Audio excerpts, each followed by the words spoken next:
Hello everyone, welcome to What If Issei was abandoned and became Wukong Jin Mori from God of Highschool Part 3. Before we start, please go support jokersHearts for writing that awesome fanfic. This is the translated version I made. There will be some mistake in character's gender, but of course Issei is a male. Cap 13, A Night of Passion. Day 4 of 9. Today was the day everyone agreed that they would finally do it with the chestnut tree. The day went by normally. Sona, Tsubaki, Resurface and Kuroka went to the Citri Academy to carry out their work as teachers and director.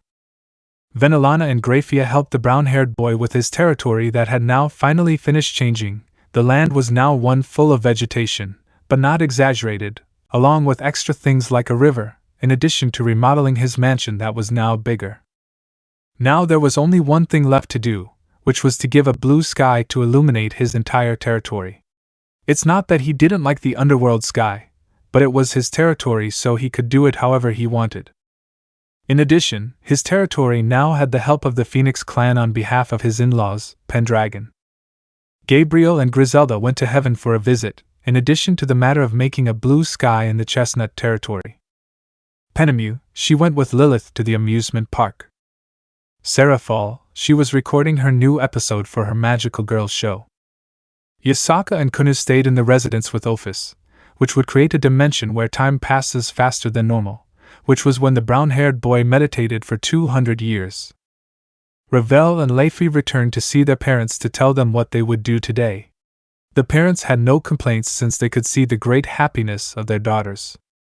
Anyway, the day went by normally, until night came and everyone had dinner. Later at the Hyoudou residence. At this moment everyone was ready to do it with the chestnut. The dimension that Ophis created was ready, everyone was ready, although some of them seemed nervous. Penemu, alright girls, I hope you're ready. Yasaka, of course we are, aren't we, Kunu? Kunu, true mother, nothing will stop me. Kuroka, and I want it to be my turn, yeah. Ravel, as Issei-sama's fiancé, one of my duties is to satisfy him.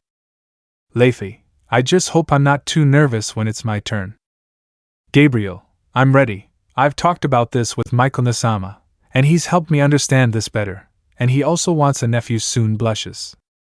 Griselda, my lady, it is normal that we are a little nervous. After all, we are about to begin an act of love with Issei-kun. Seraphal, I want it to be my turn now, and what do you say, Sotan? Sona, well, I can't refuse, after all he is my fiancé. Blushes. Tsubaki, I'm ready. Blush. For a moment Tsubaki imagined that she was already in the act with the brunette. This made the younger Citri's rain of fumes come out of her head. Venelana, Issei-kun, I hope you can hold on, because you won't rest smiling. Grafia, Issei-sama, get ready. Fufufu, smiling. Ross, Weya, I'm so nervous. Nervous. Venelana, you don't have to get nervous. Ross, take your time. Ophis, that's right, in the dimension we will use, it will be similar to the one Issei used to meditate. A lot of time will pass inside and only a little while will pass outside, of course on a smaller scale than the one he used before. Everyone was surprised to hear that, and that inside that room was a dimension where time passes faster. That was something in favor of the girls, since more time could pass and outside only a little while would pass. They all smiled as the moment had arrived. They quickly brought the brunette into the room. The first of the girls to enter was Resurface. Inside the room, Lemon skipped. And so the chestnut continued with Leifi, Venelana, Seraphal, Gabriel, Sona, Tsubaki, Penemu, Kunu and Griselda. The most lustful were Venelana, Penemu and Seraphal, since they tried it in all possible positions, to the point that the brown-haired man lost control and began to penetrate them without letting them rest, to the point of bathing them in the brown-haired man's white liquid all over their bodies. Sona, Tsubaki, Kunu and Leifi were more seductive at the beginning, causing the brown-haired boy, although at the time of the act they were slow, but full of love from both, which made them feel happy. What the brown-haired boy was surprised about was that Sona and Tsubaki were virgins despite spending years with their partners. The seraph and the angel were the most shy at the time of the act, but that made them look pretty. These were the slowest ones, since they were inexperienced at it, but they did their best job their first time. In the end, they were all tired and each one was taken to their respective rooms to rest. In each of them, the mark of the chestnut dragon appeared on them. It was an oriental dragon, but red in color. The mark stopped shining to become black and gray. The mark remained on the backs of Sona, Tsubaki, and Searfall. In the left hand of Ravel, Leifi, Kunu, and Ophis. On the thigh were Rosweiss, Kuroka, and Grafia. On the upper left chest of Isaka, Venelana, Gabriel, Griselda, and Penemu. The chestnut was dry. It was the easiest word to describe the current state of the chestnut. Without further ado, he also went to his room to sleep. He could finally sleep, after hours of making love with his girls. Day 5 of 9.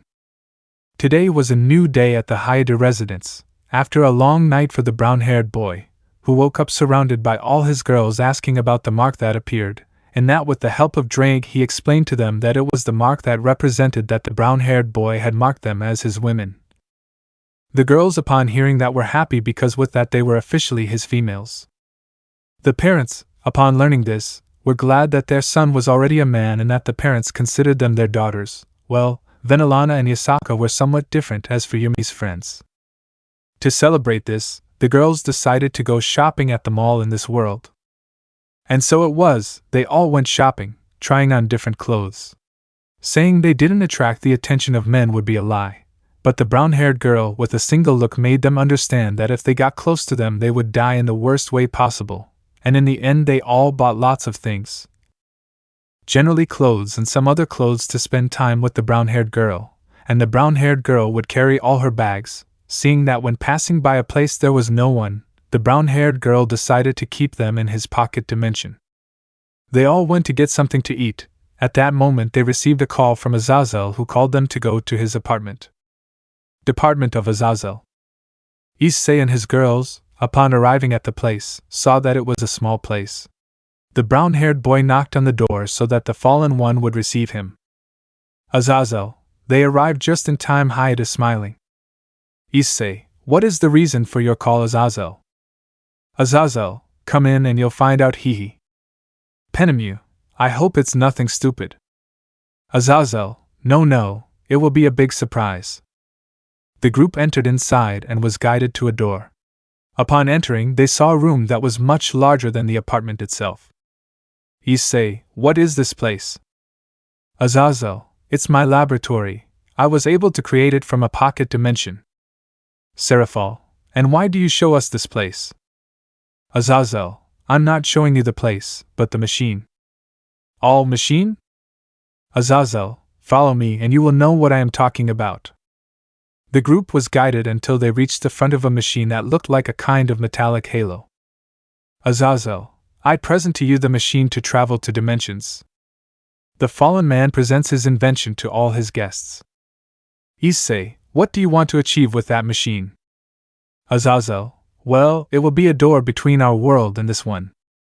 Venelana, why do you want to open a portal between this world and ours? Azazel, you see, years ago, when Hyoudou locked himself away with Trihexa, the leaders of the factions, we wanted to reveal our existence to humans, in order to have a better coexistence, and for the line that separates us to be erased so that we can be one. What the Fallen said surprised everyone, except for a certain Mao who remembered that meeting. Seraphal, oh, that's right, I already remembered that. But we never reached any agreement on that subject. Azazel, that's why we'll try with this world, since by having beings with powers it will be easier for us to eliminate that line that separates us. Issei, don't you think everyone will go crazy knowing that there are beings that only appear in myths, legends and stories? Azazel, so as the first step, we'll test the portal, and then everything will happen in due time? Ravel, and at least it works? I take this as a small offense. Azazel, of course it will work. Who do you take me for? Grafia, well, we just have to see if it works. Azazel, well said, now everyone get behind the marked line to see the show. Hehe. Everyone proceeded to stand behind the marked line, while Azazel stood at the control panel where he began entering codes with the keyboard. The portal in the halo slowly began to glow, opening a purple portal. Azazel, behold, the first machine to travel to dimensions. LOL. Sona, And what dimension does that portal take you to? Azazel, well, if my calculations are not wrong, it will take us to our world, to be more precise, the underworld. Yasaka, which part of the underworld? Azazel, they will have to find out when they cross the portal, who will be the first to do it. The Fallen asked his guests, but none of them answered. Issei, me and Ophis can create dimensional gaps, and so I don't think it's necessary for us to do that, and I won't let any of them do it. Azazel, oh come on, it's safe, nothing will happen. As if it were destiny, the portal began to destabilize, where the portal began to absorb its surroundings. Issei, everybody hold on. They all grabbed onto the chestnut tree, while the fallen man stuck a spear of light into the ground. It intensified, managing to attract someone to the portal. That someone was Lilith. The brown-haired boy lunged to catch her and threw her towards the girls without harming her, seeing that she was already centimeters from the portal. Girls, Issei. Issei, I'll be back. One way or another. After saying that, the brown-haired boy was absorbed by the portal. The girls were in shock when they saw that the brown-haired boy was gone. None of them could bear the brown-haired boy leaving their lives again. Ross, I see. No, said the albino girl, who fell to her knees just like the others. Sarah fall, Azazel. Angry. All the girls turned to see the fallen man, who felt fear firsthand. Azazel, we can find it, I just need to recalibrate the portal. Penemu, I hope so, or else we'll pluck you seriously. The fallen went to recalibrate the portal but encountered a problem. Azazel, there is a problem, nervous. Girls, which one? Azazel, a piece that makes up the portal was broken, it took me some time to rebuild the piece. Yasaka, so what are you waiting for, do it now.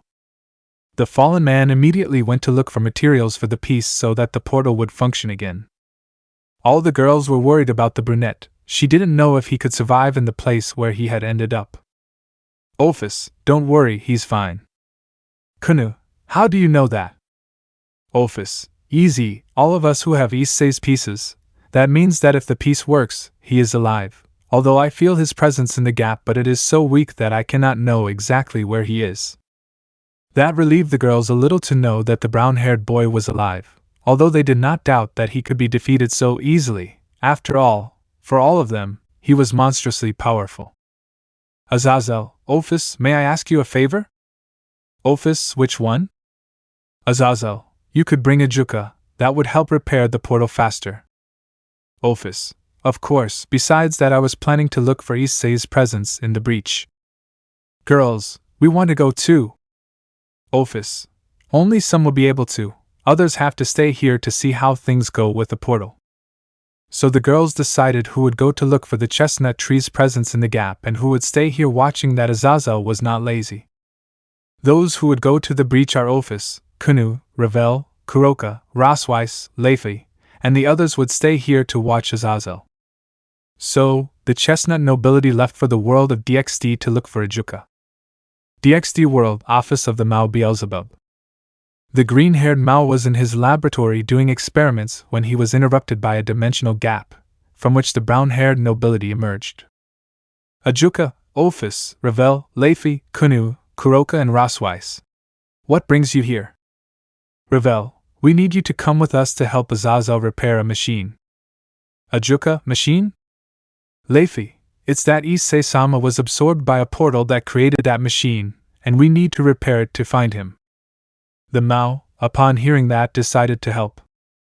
Ajuka, what kind of portal was it? Girls, dimensional. The Mao got excited, knowing that he would be seeing a portal machine, he was more excited. Ajuka, I accept, let's go. The Mao answered happily, when asked to analyze such a machine. Then everyone went back to the world of heroes, to be more precise in Azazel's laboratory. Kuroinu World, Land of the Dark Elves. The Kuroinu army, commanded by Vault, had arrived in the lands of the Dark Elf Queen, Olga Discord. Vault, okay, so you know what the plan is? Mercenaries, yeses. Vault, okay, first we'll make his soldiers betray his queen so we can capture her. The mercenaries roared as they would put into motion the so-called alliance, which was only a facade for their real plan, to capture them and make them their hex slaves. The first attack of the Kuroinu army would begin. A great battle will approach for all the inhabitants of the Ostia continent, especially for the 7 princesses, Celestine, Claudia, Lululu, Maya, Kaguya, Alicia and Prim. Also for the 2 dark elves, Olga and Chloe. Cap 14. The arrival of a god to Ostia. Kuroinu Munendo, continental Earth. Land of the Dark Elves. The first place where the army called Kuroinu would attack was the territory where the Dark Elves lived. The Dark Elves have fought against humans for a long time. The mercenary army, their leader Vault, had used an alliance as an excuse to begin his plan for a nation of hex slaves. Which worked. The queen of the Dark Elves had been betrayed by her own race, but they were all men. Bolt had told all the male elves that if they joined him, he would give them all the women they wanted. The elves accepted with only one goal in mind, and that was to satisfy themselves with pleasure. Thus beginning a coup d'état, the Kuroinu army together with the Dark Elf men against the army of Queen Olga led by her right-hand Chloe, starting a bloody fight that would last very little as they were outnumbered. After 5 days of fighting, it was finally over, but the Kuroinu army had won, capturing all the female elves and killing the male elves. The Dark Elves who had rebelled against their queen got their share, and it was the Dark Elf women. He enjoyed raping them non-stop, until Bolt gave the order to kill them too. The Dark Elf Queen Olga Discord and her right-hand woman and general of the Dark Elf army Chloe had been captured and taken to the Queen's castle, where Bolt was. The 2 of them knew that nothing good was going to happen to them. They had already made up their minds. But Olga still had a plan in mind, and it was a summoning spell. But that spell would have a cost, and it was her soul. All the way to the castle she was gathering enough magic to perform the summoning. Mercenary 1. Let's take these hitches to Bolt-sama hehe. Mercenary 2. I can already feel your hands touching my member. The summoning spell was his last hope. If it didn't work, everything would be lost. I see. The chestnut was rubbing in the middle of a kind of tunnel, after having been accidentally absorbed by the machine to open a portal to the DxD world that a failure occurred. Issei, Azazel, I swear that when I return I will send you to the hospital so that you cannot move for a long time. The brown-haired boy exclaimed angrily. Drake, calm down, buddy, save your desire for when I get back, for now we have to keep going, since it's the only way out. Issei, you're right, I just have to follow where this tunnel guides me. So the chestnut continued forward. About half an hour passed, and he had finally reached the end of this dimensional tunnel. But what he found was not exactly the exit he was looking for. What he found was a small crack. Issei, and this? How is it supposed to fit through that crack? Dragon, Debiriamos Ramperlo. Issei, good idea, Drake. I just hope it's a good idea. Drake, breaking it is the only option. Besides, we are trapped in this kind of tunnel. We have nothing to lose. Issei, ha sigh, he's right. We have nothing to lose, smile. After saying that, the brown-haired boy got into a combat stance to throw a right kick, in addition to his aura appearing and his eyes turning blue. Issei, Yakumo Jin original blue dragon kick. The brown-haired boy exclaimed as he launched a powerful kick, releasing a blue dragon that hit the crack. Ostia continent, dark lands. In the castle where she currently was, things had not gone so well for Olga and Chloe. Especially his right-hand Kul, a red-eyed blonde dark elf. She was the first victim that Bolt ordered. She had been brutally graped by a group of ogres. The ogres graped her from all sides. They spent a good while enjoying her. She was driven to the point of losing her sanity, degraded to nothing more than a simple hex toy to please the ogres. Vault saw this with a smile. He was sitting on a kind of throne. Next to him was a young man. He was thin, short blonde hair with glasses. His clothing was apparently that of a noble, along with a purple cape. Chloe, in the end, was taken to a cell inside the castle. The next would be the queen of the Dark Elves, Olga. Olga was taken by 4 mercenaries belonging to Kuroinu. They let her keep her staff since she couldn't do anything with it. Upon arriving at the room, she saw Bolt. Her anger grew greatly, but on the outside she remained calm, arriving in the middle of the room to be face to face with the leader of Kuroinu.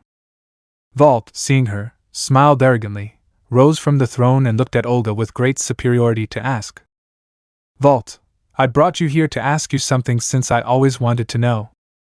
The leader said as his smile grew, as did everyone else present.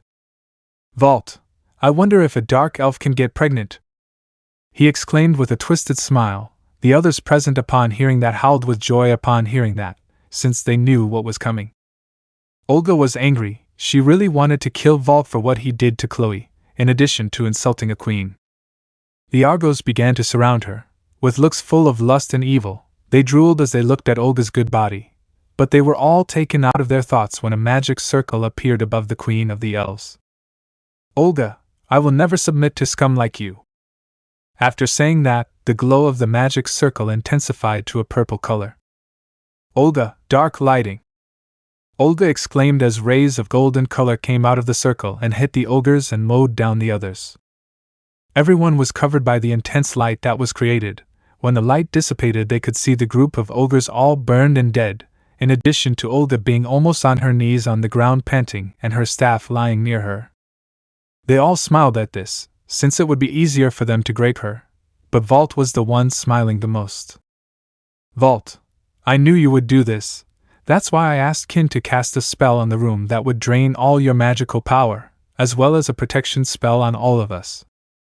Assistant, Kin, well, not everyone, as you already saw the ogres, but that doesn't matter. In a few minutes you won't be anything but a bore. Olga clenched her fists, as her only last hope was the summoning spell. Olga created a magic circle in front of her to continue with the enchantment. Everyone stepped back at what the dark elf did as they thought they were already at their limit. Olga, you, the being who dwells in the afterlife, the one who defeated countless enemies, who has earned a place among the gods, listen to my call, rise from your throne, and listen to my prayers.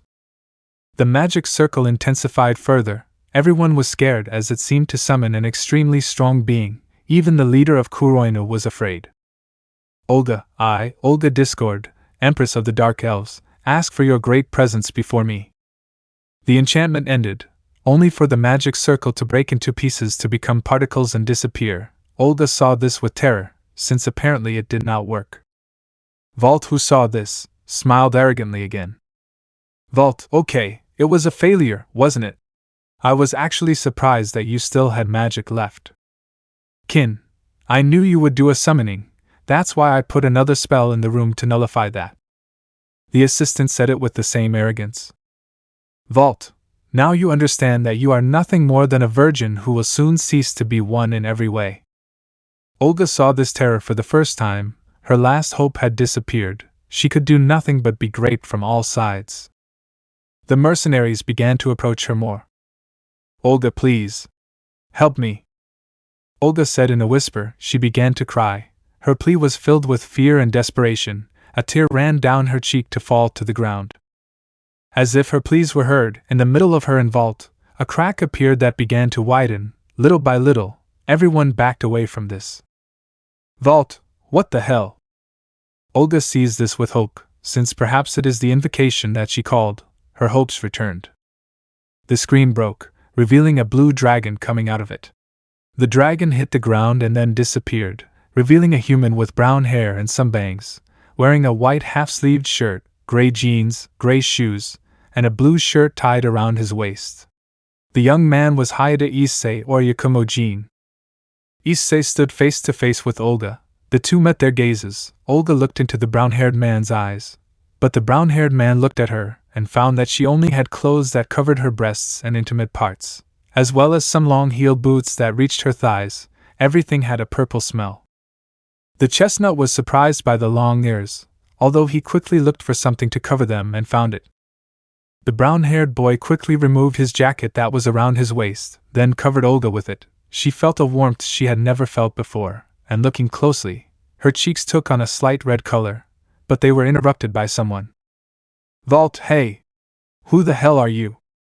He asked with superiority. This made the brown-haired man turn to look at a man who appeared to be about 40 years old, muscular, short brown hair, a scar on his left eyebrow. Issei, I'm Wukong Jin, could you tell me where I am? Vault, you are in Eostia, which will soon be known as the Nation of Services. Vault said with a big smile. while the others screamed with joy. Jin Issei Nation of Services? Confused. Vault, that's right, soon all the women on this continent will be our slaves. Seeing that you are a man, I will let you work for me, and so I will let you be one of those who grape that elf, ha ha ha. Of course, I will take her virginity. He left with an evil and lustful smile. This made the brown-haired boy open his eyes to turn to look at Olga, who was still on the ground looking at the brown-haired boy.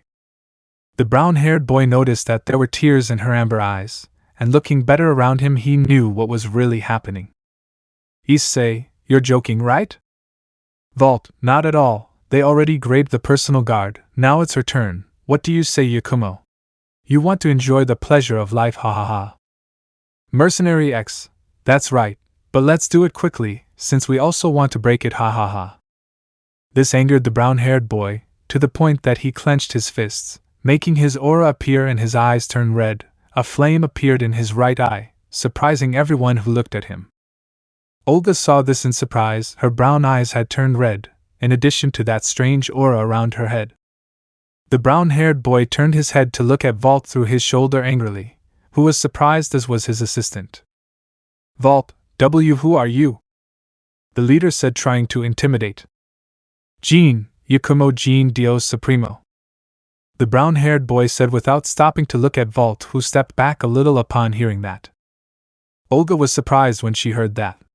She didn't know that her spell could summon such a deity in front of him, but could it really be like that?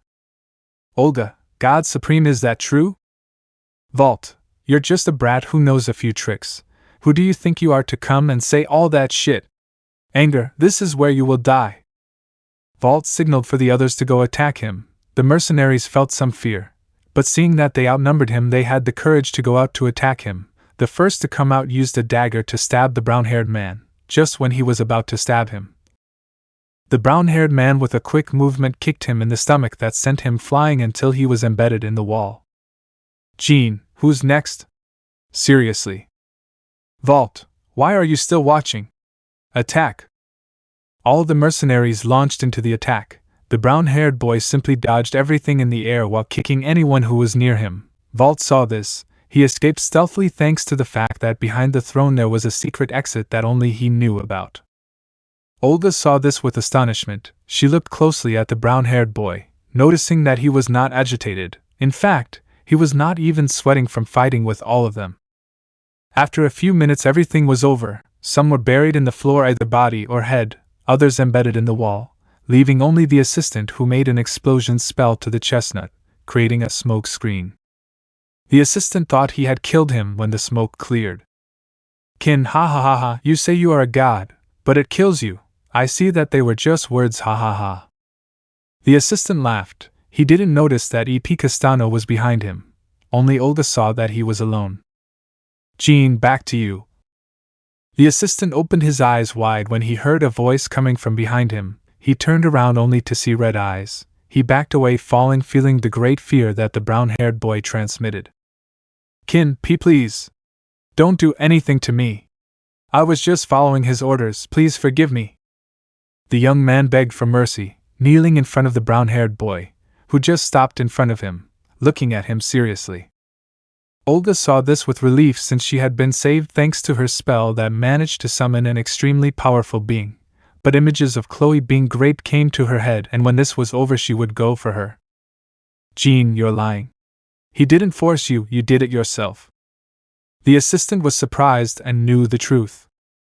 Kin, that's not true, nervous. Jin, it's true, my eyes can see beyond what any human can. Thanks to that I can see the evil in you, so you will have your punishment seriously. The chestnut-haired man used his right foot to strike the assistant in the head with an axe, burying him in the ground. Was he unconscious or dead from the impact? Nobody knows. When he finished, the chestnut gave a deep sigh, so that his aura disappeared and his eyes turned brown. He went to where Olga was to help her speak. Issei, are you okay? The brown-haired boy asked, seeing that she didn't have any wounds, and the brunette nodded. Issei, well, you should dress warmly or you'll catch a cold. Use my jacket if you want. Olga didn't know what a jacket was, but she guessed that it was what he was wearing, those strange clothes that the brown-haired man put on his shoulder. Issei, now we have to get out of here, the brown-haired boy said as he left the room, but was stopped by Olga. Olga, wait! Can we first rescue a person? She is very important to me. Besides, she didn't have the same luck as me. She must be broken now. I don't want to leave without her. The dark elf queen said in a pleading tone. The brunette was shocked to know that someone had been raped by those guys before he arrived. The brown-haired boy clenched his fists. He was furious, but he had to remain calm until he knew the situation better. Issei, well, we have to hurry. So the chestnut was guided by Olga towards the cells. Issei, hey, you haven't told me your name, the chestnut said as he continued walking. Olga Discord, Empress of the Dark Elves. Issei, it's a weird name but I like it. Smiling, the brown-haired boy said, trying to change the silent atmosphere, which he achieved, in addition to causing Olga to blush slightly. Issei, my name is Olga, Yakumo Jin, yes I heard it. But Issei Pero? Olga, what is this about the Supreme God? Issei, oh, that's how his name is called, it's the title he got for defeating the previous Supreme God. Olga, is it possible to kill a deity? Issei, sure, as I understand it, only a god can kill another god, so he said Rio and Sho a long time ago, I don't remember very well. Author's note, the two names mentioned by the chestnut are Sakuraba Rio, Handewei, and Ishikawa Sho, Park Ilpyo. Olga, does that mean you are very strong? Issei, well you could say hee, but changing the subject, what were you doing there among all those damn people? Olga, it's my territory, the guy who escaped his vault, a mercenary who aims to subdue all the women of Serenus into sexual slavery. His first objective was the territory of the Dark Elves. So Olga began to tell about Kuroinu and his ambition. The brown-haired boy got angry when he heard that they used women as toys. He promised himself that when he found him, he would make him pay. They walked for a few minutes and arrived at the dungeon. They went to check all the cells. In the end they found the person that Olga was looking for. The brown-haired boy was in shock when he saw the state of the poor girl. She was naked, full of a white liquid. Her eyes were lifeless. Her body was inert. Olga, Chloe! Olga quickly went to her, trying to make her react, but it didn't work. Issei, she was interrupted. Olga, she was raped by the ogres I killed before summoning you. Olga said, but she seems helpless to help the condition of her right hand. Issei, summon me? It doesn't matter, first get out of here, and then heal her, but first I will clean what she has all over her body. Then Issei applies some magic to remove all the white liquid that was on the blonde elf's body. After that, the chestnut gave Olga some women's clothing to wear. It was a simple, one-piece long dress in black and white, as well as some matching stockings and shoes. Issei, wow, it was a good idea to keep the girl's purchases in my pocket dimension, the brown-haired boy said mentally. The brown-haired boy carried the blonde girl like a princess, and they proceeded to leave the castle. On the way Olga saw one of his soldiers who betrayed him just for some hex. Elf, my queen, forgive me. Olga, you have already paid for your betrayal, now rest in peace. Seriously. Elf, their next target are the princesses Prim and Alice dies. The elf soldier finished speaking and then stopped breathing. Issei, so their next targets are those two princesses? Olga, it seems that way, but it's quite far away. It will take us hours to get to where the damn Kuroinu are rage. Issei, calm down. First we have to make sure she's okay, and then we'll get to where those two princesses are on time. The brown-haired boy gave a calm smile to Olga, who looked away so as not to look at the brown-haired boy. Olga, do you at least know where they are? Issei, no, but you will help me. Olga, you seem very calm. Issei, let's say that I had already faced someone similar with the same objective before. Even though you see me calm, inside I'm angry. Olga, so you've experienced this before? Issei, something similar. You can ask me anything after we get out of here. Olga nods and the two walk out of the castle. When they went out they saw that the land was somewhat deserted, the sky was gray, and they could see dead bodies everywhere. Olga, it's over there, northeast, those two princesses are in that direction. Issei, Fine, then we'll go that way. We must find a place for her to rest. A brown-haired boy said, looking at the unconscious blonde elf in his arms. Olga, in that same direction there's a small forest with a lake. Perhaps we can rest a little before continuing on our way. Issei, sai okay. So the two of them set off in an easterly direction where they came across a forest. They walked for 2 hours, until they finally managed to see the forest. When they arrived they let the blonde rest. Drake, sad-faced partner. The red dragon spoke in his mind. Issei, sad-faced, succeed Olga dragon? Drake, it's just the psychological condition of that blonde elf, her mind is shattered. Issei, sad-face, what does it mean? Drake, that when he wakes up, he will possibly no longer be a normal person. What I mean is that he will only be like a toy. Issei, isn't there a way to repair it? Drake, there is, but you will have to enter her mind to be able to help her. Issei, tell me what I have to do. Drake, simply join your forehead with hers and I'll do the rest. Issei, okay, let's do it. Then the brown-haired boy stood in front of the unconscious blonde and put them at the same height. Olga, what are you trying to do? Issei, repair her mind. After being broken, this is the only way for it to return to how it was before. Olga, really, can you do that? Well, after all, you are a god, aren't you? Issei, that has nothing to do with it, so if you allow me. Olga, please do it to save her. Issei, you don't need to ask me, I would do it anyway, smiling. Smile, which made the queen touch her chest. A feeling of protection began to arise within her. The brown-haired boy joined his forehead with Chloe's to enter her mind. Chloe's mind. The blonde was reliving her whole life over and over again, but it was only bad memories. When she was just a 12-year-old girl being sold as a slave to a noble, it was where she had been raped for the first time, by all the men in the house over and over again until she wanted to commit suicide. The blonde felt everything they did to her without being able to defend herself or even have control of her body. She could only see how those memories happened again. Chloe, sad face, please. Someone help me. The blonde begged mentally. You could notice that her voice was crying and in a state of desperation. But everything turned dark. The blonde thought it would finally end. But it wasn't like that. Again, everything appeared in a place that she knew very well, and it was the room where the ogres broke her mentally and physically. Chloe's sad face, no, please stop, someone help me. The blonde begged again when she saw the faces of the ogres, but also that of Vault himself, who saw this with a twisted smile. As if her pleas were heard, a light illuminated the entire place, leaving Chloe in a blank spot. Now she had control of her body again. Chloe, who are you? She asked the light that was in front of her. Suddenly the light began to take a human form, getting closer and closer to her.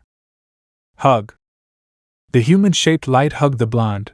The blonde at first tried to separate, but when she felt the warmth of the hug.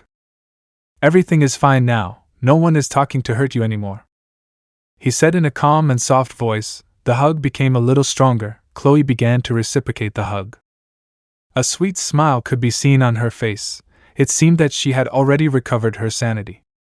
As the minutes passed, they continued hugging, then the two separated. It was possible to see that the blonde was already better. I see you're feeling better now. Chloe, yes, it's all thanks to you, but tell me, who are you? Yo soy Wukong Jin. The light that surrounded the being dissipated to reveal a young brown-haired boy smiling at him. Issei, it's time for you to wake up, Olga is waiting for you.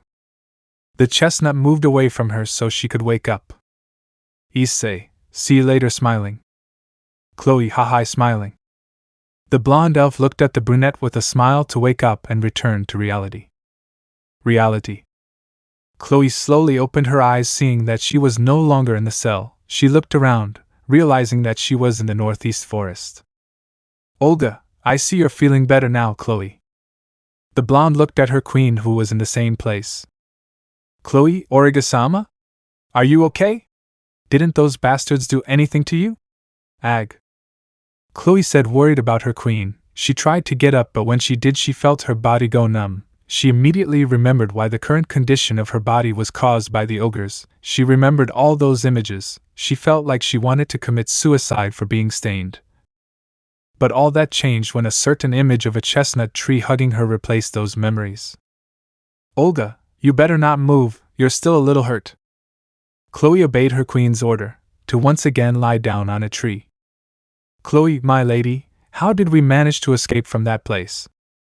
"Olga, that's thanks to my summoning spell, which managed to bring an extremely powerful deity to help us." Slight smile. "Chloe, really? And now where is he?"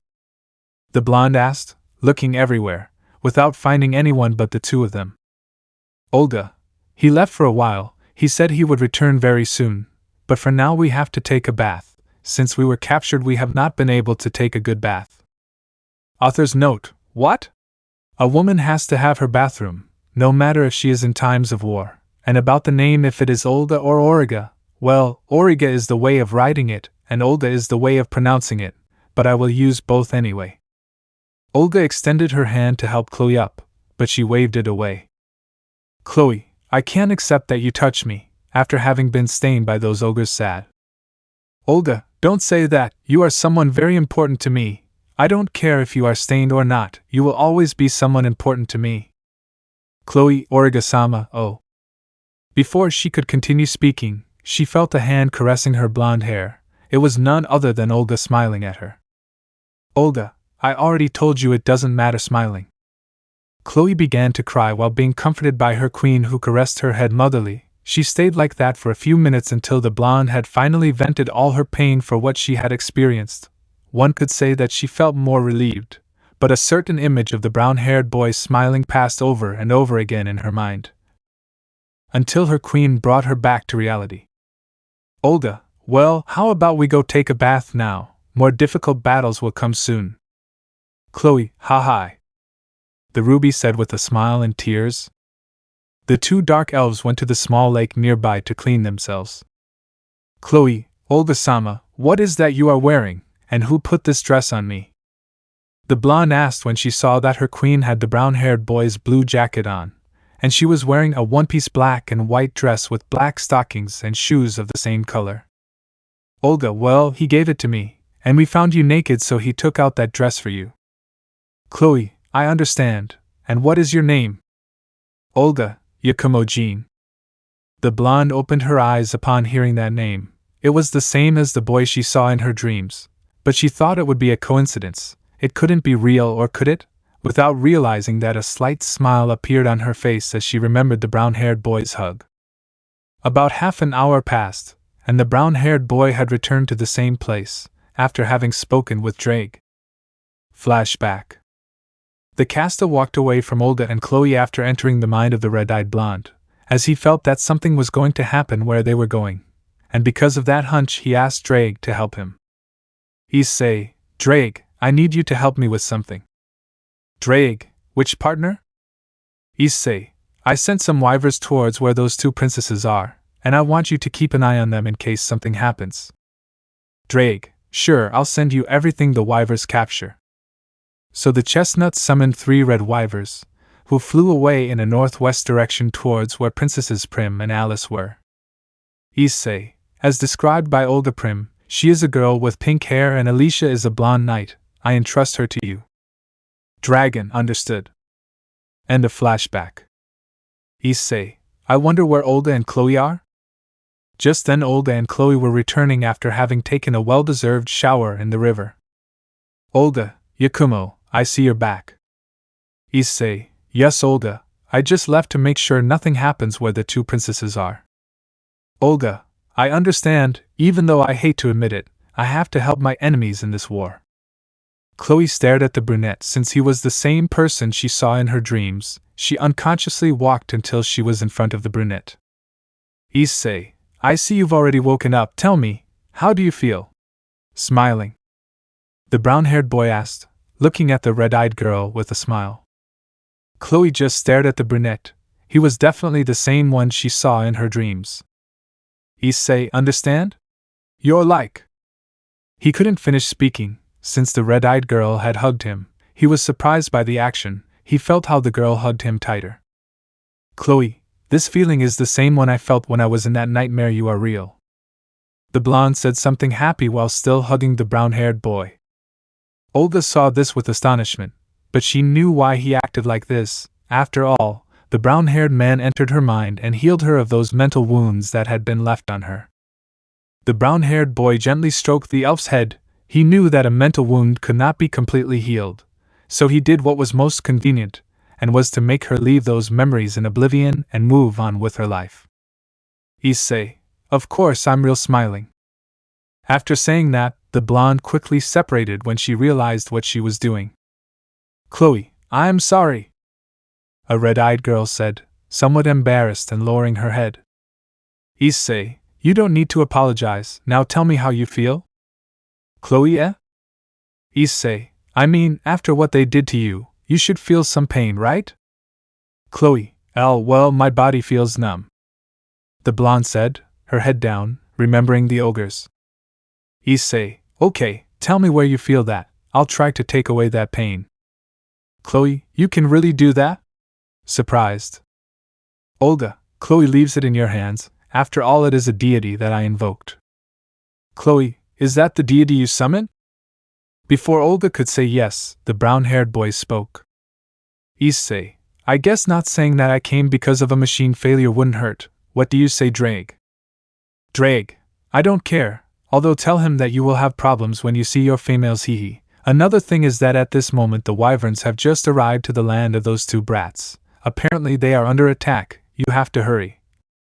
Issei, okay, continue with the surveillance. We will go right away when we finish these.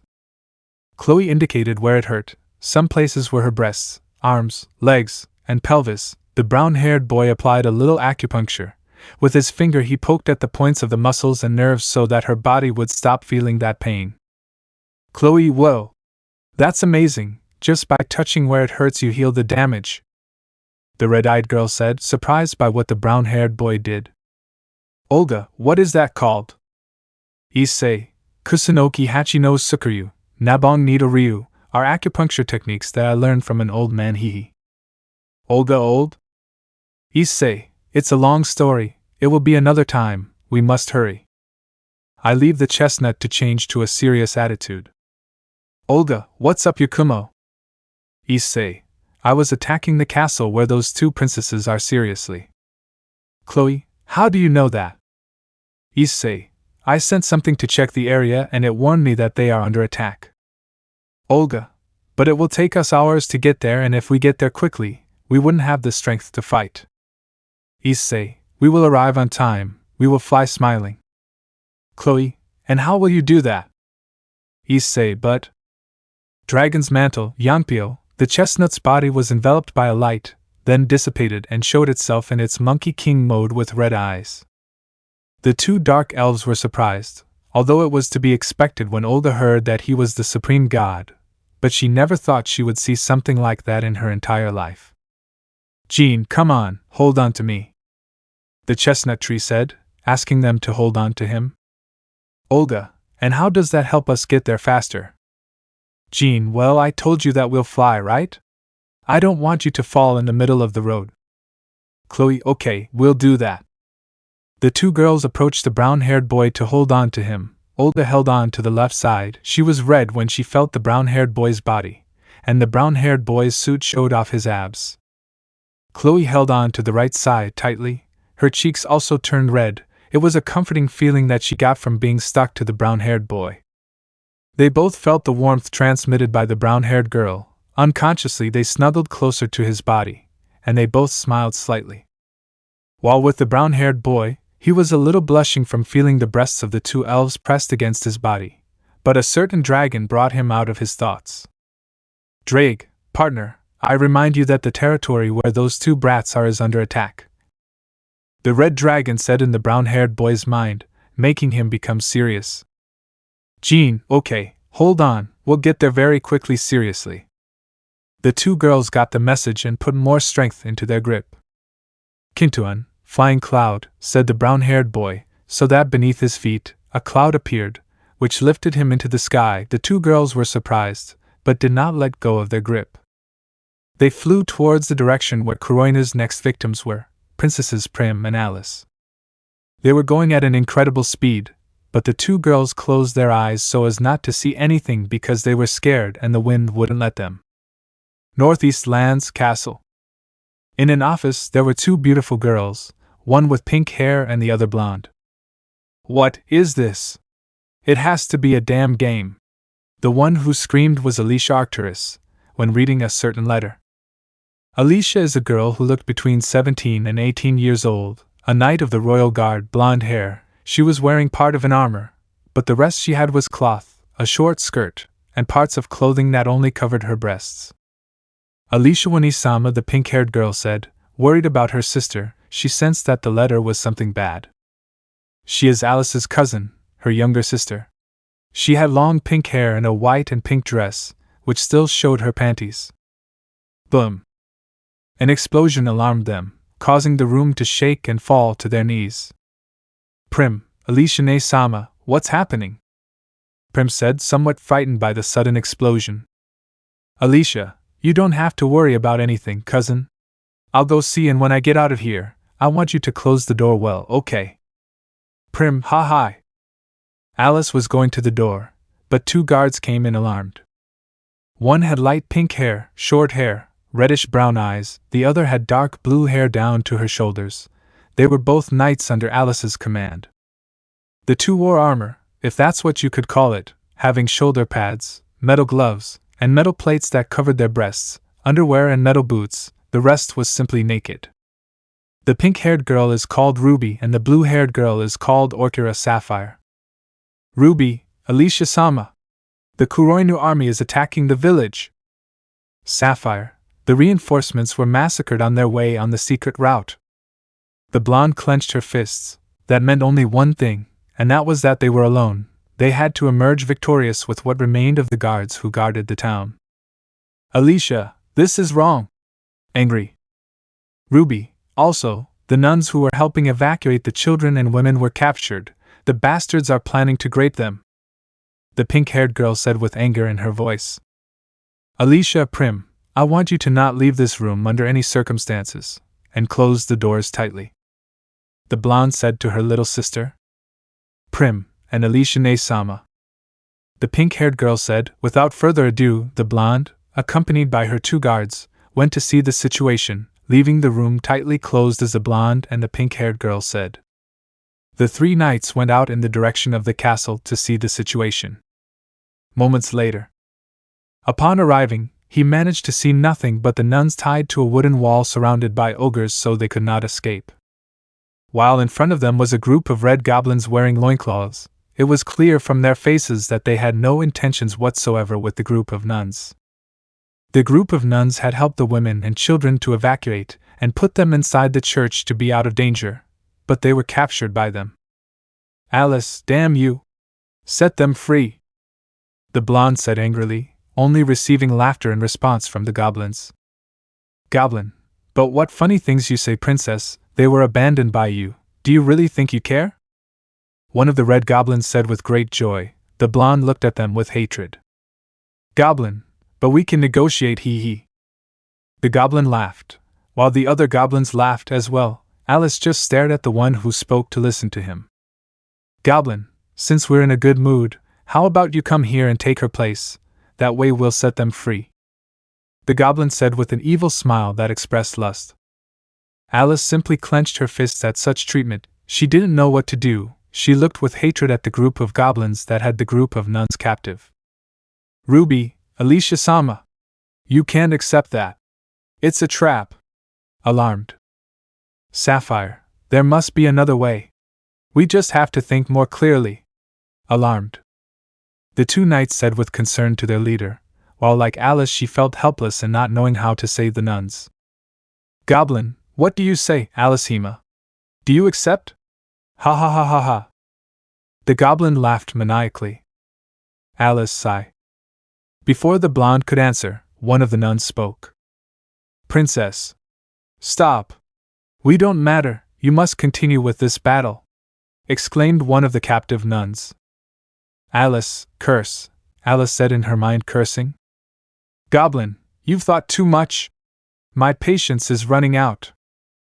the goblin said, then snapped his fingers, which was a signal for the other goblins to start climbing the nuns' bodies, clearly showing unholy intentions for the group of nuns who screamed when they felt how they were touched. Kaiwea! The nuns screamed. Alcia saw this and still didn't know what to do. Just then, Sapphire gave her another bad news. Sapphire, Alicia-sama, the damned Kuroinu are still around. It seems their numbers have increased. And they are trying to enter the church. The situation was getting worse for the blonde knight, but again the screams of the nuns made him look at them again. The goblins had opened their clothes, revealing their bouncing breasts. Alice, damn! Why do we have to go through this? The blonde said angrily. Kami-sama, please help us. Give us the strength to overcome this torture. A nun with long black hair and glasses implored while tears began to run down her cheeks.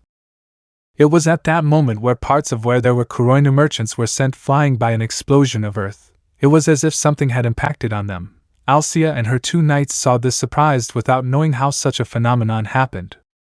All the mercenaries were sent flying, while those who managed to escape that phenomenon retreated as quickly as they could.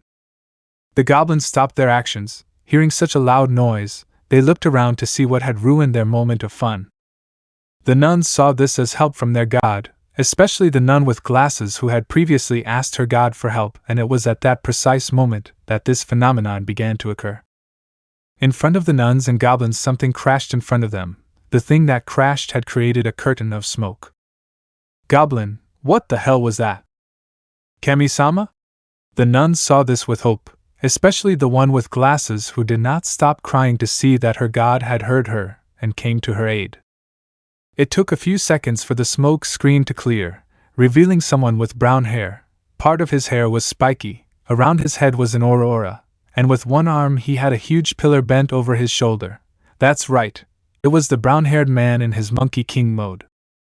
Alice and her two knights were surprised to see the young man. He was wearing a strange outfit for them, but it had a certain oriental style because of the dragon on his back, but it didn't look like anything they had ever seen.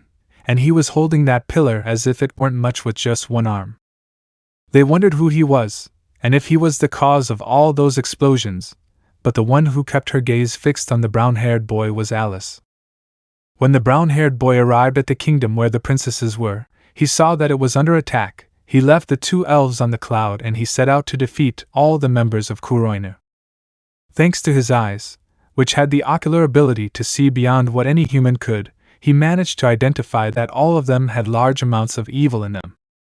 Without wasting time, he launched himself at high speed, hitting the groups that were sent flying. He continued with other groups until he was in front of the goblins that had the group of nuns captive. Jean Sirius. Goblin, who the hell are you? The goblins were all with their weapons ready to attack. Seeing that they outnumbered them, they thought they would win. But something like their instincts warned them that the brown-haired man was really dangerous and that they shouldn't attack him. But they ignored that, since they wanted to eliminate him quickly and desecrate the nuns to satisfy their thirst for lust. The brown-haired boy sighed before answering the question. Jean, I am known by many names, but the one that has identified me the most is Supreme God. After finishing saying that, everyone who heard it was surprised. The nuns' eyes widened and opened wide, since the young man in front of them was a god. Their request to ask God for help had been heard, even though he was very different from the god they knew from their beliefs. The goblins tensed upon hearing such a thing. Goblin, come on, let's kill him. He's just a damn human pretending to be a stupid deity. The goblin in command sent the other goblins to chase him towards the chestnut tree to kill him. The chestnut only sighed and disappeared when the goblins were about to hit him with their weapons, as well as other demons like ogres with their large wooden bars. All upon impact they broke the floor.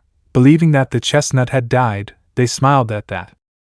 The nuns who were watching this could only see how their salvation had been killed by those creatures. Perhaps their destiny would be desecrated by those evil creatures. But their hopes quickly returned when they saw the brown-haired man appear behind the group of goblins and ogres. The goblin leader saw that the brown-haired man was not dead and shouted to his subordinates to turn around. Goblin, behind you! The group quickly turned to see that the chestnut was intact. They quickly launched themselves to kill it this time. The chestnut left Rui and its shovel pillar size on the ground, when it touched the ground, it began to tremble slightly. This is due to the great weight of Ray causing the enemies to lose their balance and stop attacking. Alice and her 2 knights watched this with astonishment, and with difficulty they were able to stay standing as they felt the great tremor. Alice, did that pillar make the ground shake? Ruby, will he be an enemy? Alicia, I don't know, but it would be better to keep watching what happens. Back with the chestnut, the goblins and ogres stared at him, their instincts growing more and more intense, saying that he was once again someone dangerous. Goblin, who the hell are you? Furious. The goblin leader said, trying to intimidate, but his teeth were shaking. Jin, I already told you I am Wukong Jin, Supreme God. Seriously. I let go of the chestnut to raise my hand to snap my fingers. The goblins, upon hearing the snap, did not know what would happen, but their response was answered, as they felt their bodies being hit out of nowhere. It was multiple blows, each one received about 20 blows all over their body, and then they all fell with a blank look, except for the lead goblin who could barely stay conscious. Goblin, who are you? The goblin said, looking into the brown eyes. It was deep red, to be the last thing he would see before closing his eyes.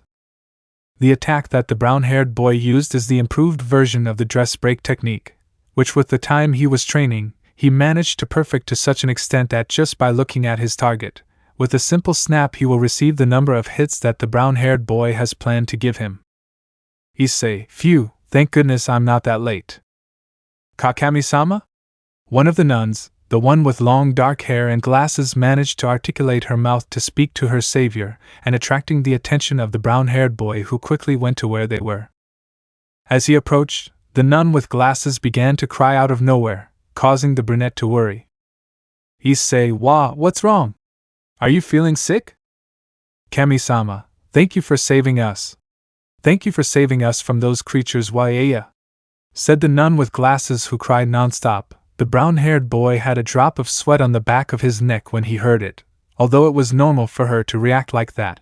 After all, they were saved from being raped by those creatures. Issei, calm down, everything is over, you can rest easy. Smiling. The chestnut tried to calm the nun, who was crying non-stop, something he was unable to do, so he untied the ropes that had them tied. He didn't expect that the moment he released her, she quickly went to hug the brunette with great force, as if her life depended on it. Kami-sama, I was very scared. I was so scared, she said with tears as she clung tighter to the brown-haired boy. He was surprised by the sudden action, but he didn't say anything, he just let her do it so she would calm down. After a few minutes, the nun finally realized what she was doing. She quickly moved away with a big blush. Kami-sama, I am sorry. Forgive me for my actions, the nun apologized, kneeling down. Issei, there's no need to apologize, it's normal to want a hug after all, so please get up. The brown-haired boy said with a kind smile, caressing the nun's head. She caught the order. Issei, okay, now we have to go untie your companions. Ha. All this was seen by the 2 dark elves, who saw this from the cloud that was above the chestnut tree. Olga and Chloe felt a certain jealousy when they saw that nun hug the brown-haired boy while continuing to watch the brown-haired boy untie the other nuns. The rest of the nuns to be untied approached the brown-haired boy, making him nervous. The nuns bowed respectfully, unaware that their breasts were exposed and swaying before the brown-haired man's eyes. Thank you very much for saving us, Kami-sam, the nuns said in unison. Issei, don't be grateful. I did it because you were in trouble, but you could cover yourself, you can see your breasts. Dio said, brown looking away. The nuns, upon noticing that, said, Kaya. And immediately they arranged their clothes. All of them were red, knowing how they appeared before a deity. The chestnut turned to look the other way so as not to see the nuns all red. Issei, okay, I think you can go down now. The brown-haired boy made his cloud come down, revealing 2 very well-known dark elves. It was Olga and Chloe. The nuns stood behind the brown-haired boy, which intrigued the brown-haired boy. Olga, Yakumo, that was amazing, you finished them in a single instant. Issei, call me Jean, it's okay, no need to be so formal. Chloe, you're amazing. You defeated them with one attack. excited. Before the two could continue talking to the brunette, they were interrupted. Alicia, thank you for your help, you really saved us, said Alice, accompanied by her two knights Ruby and Sapphire. The brown-haired boy saw a young girl with blonde hair, a good body, the RPA who was wearing her battle suit, if you could say that, not to mention the other two girls. Issei, you're welcome, interrupted. The blonde saw the two dark elves. She immediately unsheathed her sword, as did her two companions. She immediately wanted to attack them, but her attack was intercepted by the brown-haired man with his ri in its normal size. Alicia, what the hell do you think you're doing? They are enemies of humans, the blonde said angrily, as she applied more force to make the brown-haired boy back away, but it was useless. He didn't move an inch. Issei Edo, could you explain that to me? The brown-haired boy said to the dark elves, who were equally ready to attack, while Olga with her magic, and Chloe with a sword she found lying around. Olga, well, we dark elves have been enemies of humans since ancient times, and we were at war before Kuroinu appeared. Olga explains to the brown-haired boy, while Chloe nods without stopping to look at Alicia. The brown-haired boy understood and looked back at the blonde, who was still trying to get past the brown-haired boy's defense. Issei, this can you stop? The blonde stops for a moment to ask. Alicia, why do you defend them? Seriously. Issei, why shouldn't I? Alicia, well, like she said, we've been enemies for a long time and you already know where this is leading. Issei, well yes, but at times like this they should join forces to defeat their current enemy. Alicia, why should I do that? I would never ally myself with those dark elves, said Alice angrily. This made Chloe and Olga angry. Chloe, watch your words. We wouldn't ally with humans either, and you won't be able to defeat Jean, he's much stronger, the red-eyed girl said angrily, then looked at the brown-haired boy with superiority. Alicia, what are you doing with them? You're supposed to be human. You should be against them, not defending them. Angry. Olga, for your information, Jean is not human. He may look like one, but he is actually a god, seriously. That made the three knights surprised, upon hearing that the chestnut is a deity. Alice, is that true? Looking at Issei. Issei, good, yes. She didn't believe in that, but after seeing what he did, it only made her see that he was strong, but it didn't make her see that he was a deity. That's true, Kami-sama, he said it himself. He appreciated it for saving us when I asked for his help, said the nun with glasses, receiving the assent of her other companions. Alice saw the group of nuns. She knew she could trust them. After all, they would never lie. Alicia, sigh, well, I guess I have no choice but to accept that. Let's go to my office to continue this conversation. They all accepted and followed the blonde knight. Alice went in front while behind them came Ruby and Sapphire. Behind them too, the brown-haired boy along with Olga and Chloe. The nuns for their part went to help the citizens of the place. Issei's sad-faced Drake, this situation is very similar to a hentai I saw with Matsuda and Motohama a while ago. Drake, even though I hate that, I have to admit that it looks a lot like what you saw. Issei, even Kuroina's name was similar, only instead of Kuro it was Dorii, where there were two elves that looked like Olga and Chloe, only they had white skin. All that's missing is that the ruler of this place is another elf, haha. The brown-haired boy and his dragon continued talking mentally until they arrived near Alice's office, where her younger sister Prim was. Alicia, worse than what the hell happened here? Worried, the blonde said, alarmed. The doors of her office had been opened. Apparently they were forced. She quickly left and looked in all directions trying to find someone. Alicia, Prim, where are you? Alarmed, she screamed for her sister, but she received no answer. She feared the worst. Issei, let's localize it. The brown-haired boy never deactivated the wyvers, which remained active in the town, and with his eyes he could locate the youngest princess. Author's note: the eyes of the Monkey King have the ability to see beyond anything, even see the intentions of beings, the truth above all, and learn anything just by seeing it. Alicia, really? Tell me where it is. Issei, follow me seriously. The brown-haired boy ran away while being followed by the others. Upon leaving the castle, they headed until they saw a group of mercenaries who were laughing. Then they saw a pink-haired girl, who was trying to escape but it was useless. Alicia, cousin! The blonde's voice made her sister listen to her. First, Alicia ne-sama! The pink-haired girl shouted, causing her sister to run until she was face to face with the Kuroina mercenaries. Alicia, damn you, he'll let you go! Angry. You better give up, princess, or else bad things will happen to you, or maybe not, he said one of the merchants who had the pink-haired girl captive. The brown-haired boy looked at this seriously. Only one thought came to his mind since he came to this world: everything he saw. Issei's sad face, this is definitely taken from an eroge. Olga, yes genie, what are you doing? The Dark Queen asked, bringing the brunette out of his thoughts.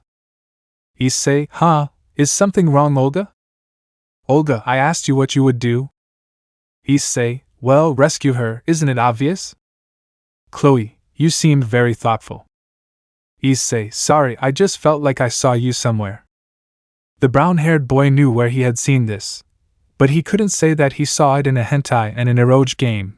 That would make them understand that his situation would be as entertainment in the form of videos and games. Alicia, could you help us again in?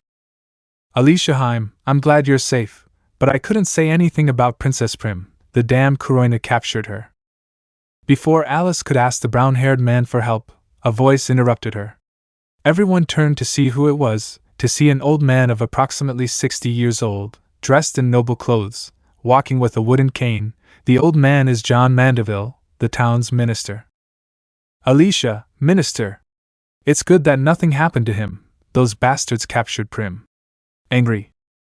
The chestnut saw this without stopping to look at the old man, and the old man his intentions could be clearly seen. Issei, that old man is definitely a traitor. Drake, how are you sure? Issei, well, if this world has a great resemblance to that eroge, that old man is one of Kuroina's allies. In exchange for being able to grape one of them, most likely, I don't have to use my eyes to see beyond to reach this conclusion. The brown-haired boy was talking to Drake mentally, waiting for the moment to strike the mercenary and the old traitor. The minister walked until he was in front of Alice, which confused her. Alicia, minister? The old man grabbed the blonde's hand and pulled her towards him. She was surprised by such an action. She was caught off guard, until she ended up as a hostage, just like her sister. The old man took a dagger from his clothes and put it against the blonde's neck. Ruby, Alicia Heim. Mandeville, get out of the way, Hitches. Or she dies. The two knights obeyed and remained still, unable to do anything. Alicia, and minister, what does this mean? The blonde hostage asked, then she remembered the letter she had read before she left her office. Now everything made sense. The explosion, the secret route, that old man had given that information to Kuroina. Alice, damn, you were the one who revealed the secret route. Mandeville, that's right, Alice, even though it's too late, everything is over. Alicia, you sold your people, do you know how many lives they lost? And all in exchange for what? The blonde screamed angrily, even though she was the hostage. Mandeville, I am already in my last moments of life. This disgusting town is the least of my concerns. The only thing I think about now is taking your virginity. This shocked everyone present, except the merchants who laughed at having one. Olga and Chloe saw this with more hatred towards humans, while the brown-haired boy gave himself a mental facepalm since it ended up being the same as he had said. Alice was scared and horrified to hear that. Mandeville, I've wanted to take your virility for a long time. You don't know how many times I've dreamed of that day, how many times I've masturbated thinking about your Moan's crooked smile. The minister said as he licked the blonde's cheek, who felt disgusted and began to tremble just imagining her being raped by the minister. Mandeville, I thought everything would go to hell with your intervention, damn it, but in the end it didn't. Now Alice, I will make you enjoy it. When that happens, you will ask for more, ha ha ha. The old man said with a victorious smile, which was a serious mistake. The brown-haired man took a step forward with a serious face. Mandeville, you don't move, the old man said, pointing the dagger at him, and in a few seconds the dagger broke into pieces. The chestnut had moved at great speed, so much so that he took care of the mechanized men in an instant. The chestnut defeated all the mercenaries. Burying them in the ground or in walls, he charged Princess Prim in bridal style, and again appeared next to Olga and Chloe. The pink-haired girl, seeing the brown-haired boy up close, blushed, in addition to the way he was carrying her. Jean laughing. Mandeville, Jama!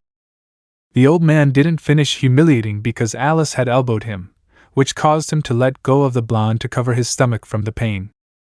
The blonde quickly went to the brown-haired boy and his brother.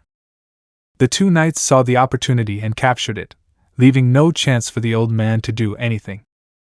Alice, take that bastard to the dungeon. Riby and Sapphire, hey!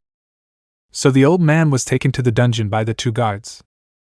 Issei, I think they were the last ones. Prime, Eto, could you put me down? This is kind of embarrassing. Blushes. A pink-haired girl said, even though she was being carried like a princess in the arms of the brown-haired boy, who looked at him and sometimes looked away. Issei, oh, I'm sorry, right away. The chestnut noticed this, and couldn't help but feel a little embarrassed. He immediately went down to Prim, who immediately thanked the chestnut for rescuing her and her brother along with this town. Alicia, thank you very much for saving us. I really appreciate that you came to our aid. If you hadn't appeared, I wouldn't know what would have become of us. What's your name? Jean, Yakumo Jean, are you? Alicia, my name is Alicia Arcturus, captain of the Royal Guard, and she is my cousin Fireye. Prim, thank you for saving us, great hero. The pink-haired girl bowed to the brown-haired boy. Issei, no need to be thankful, but what are you going to do with that old man? Alicia, we will get all the information about Kuroina from him. If possible, I would like to ask you to come seriously. Issei, of course, although I don't think getting information from him is that easy. Olga, me and Chloe will take care of that. Jean. Chloe, leave it in our hands. Jean. Alicia, wait. Who told you that you could go? You are enemies too. Olga, we will go with Jean. Right now I am more interested in finishing off the Kuroina more than anything. Alicia, fine, but if they're up to something, I won't hesitate to kill them. Seriously. Chloe, same here, human, seriously. The little pink-haired girl watched this scene with some fear, but the brown-haired boy caressed her head and gave her a sweet smile, which made her smile back, calmer. Later, dungeons. After ensuring Prim's safety under the guard of Ruby and Sapphire, Issei, Olga, Chloe and Alice were currently interrogating the minister, who is tied to a chair. The old man's screams could be heard all over the place. It was heartbreaking. As time passed, the screams became more pitiful. The mercenaries who were in other cells felt some fear when they heard those screams. They thought of only one thing. Was it really a good idea to join Kuroina? Was the question that was on the minds of most of the imprisoned men. Inside the interrogation room, the brown-haired man had a surprised expression as he watched the old man being tortured. He had only seen this in medieval movies when he was a child. This was much different. This was real. Watching the three women torture the old man, he felt a little sorry for him, but he was asking for it. Alicia, tell us everything you know, damn it. Mandeville, no more. He implored Vijo with wounds, whether it was magic from Akka, or cuts from Chloe and Alicia. Olga, then tell us what we want to know seriously. Mandeville, ha, Alice Haim, give me your virginity, and I will say everything, otherwise I will say nothing, ha. The old man said.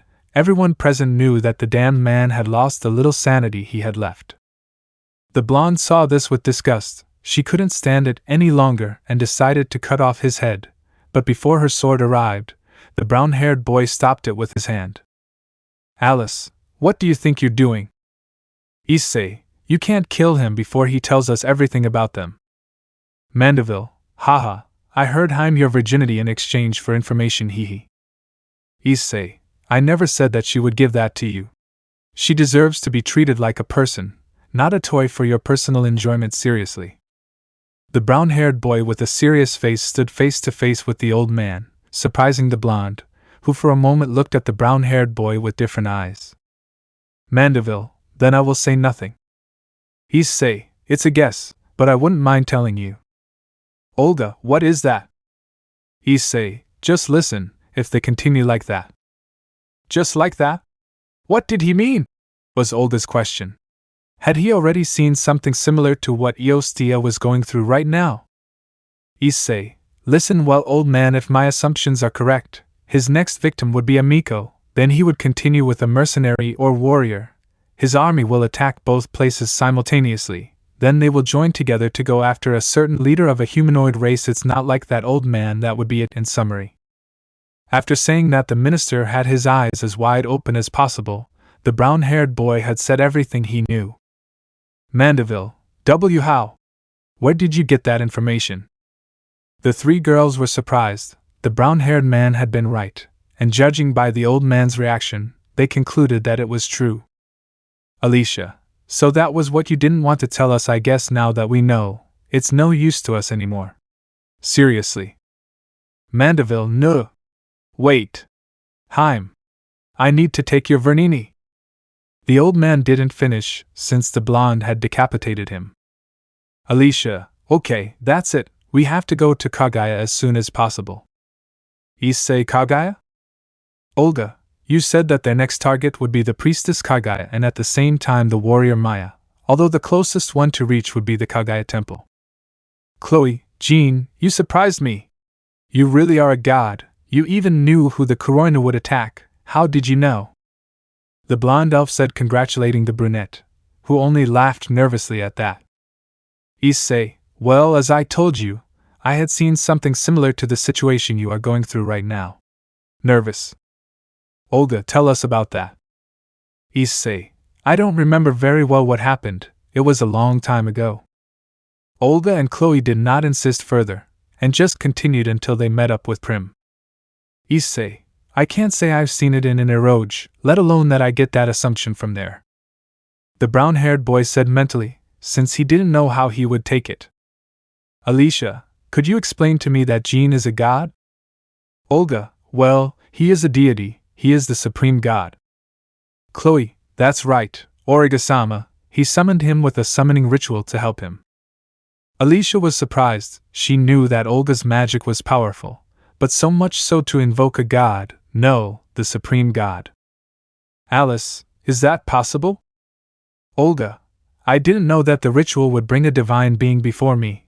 I thought I would summon a beast, but in the end it ended up being Jean.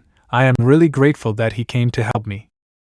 Alicia, so you do miracles? Issei, I'm not that kind of god, I'm more of a combat god, although when it comes to performing miracles I'm very limited. Alicia, so how come a supreme being can't perform miracles? Issei, it's because I killed the previous supreme god, so that answers your question of why I can't do miracles.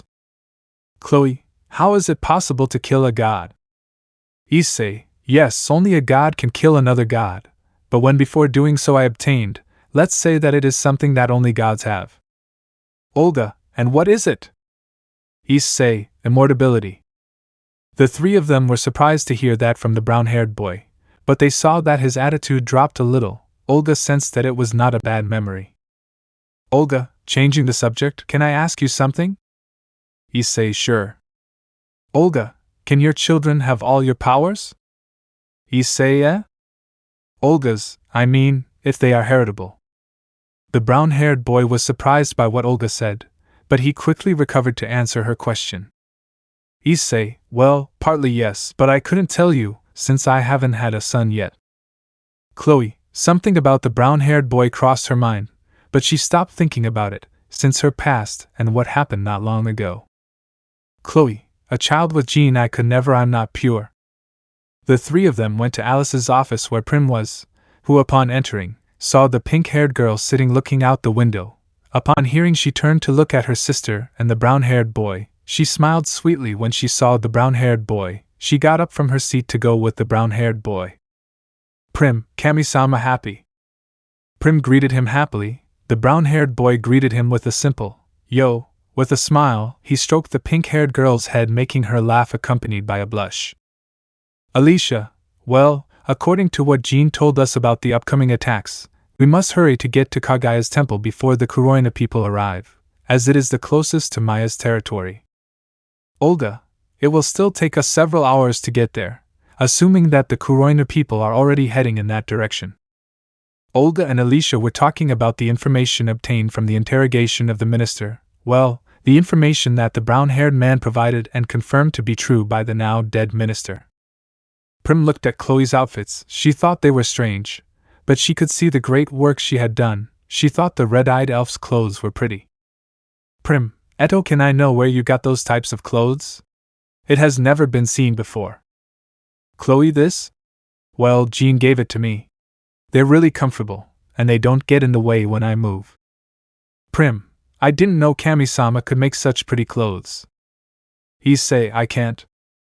Chloe, so how did you get it? Issei, I bought it. Prim, where? Issei, it's a bit complicated. The brown-haired boy saw the pink-haired girl's clothing. It was a white and pink dress. Everything was very normal, except that it showed her panties. The brown-haired boy blushed a little when he looked at that part. He decided to take out a pink skirt from the amount that the girls had bought. Issei, it's good that Ravel likes the color pink. This will make it look more like a normal dress.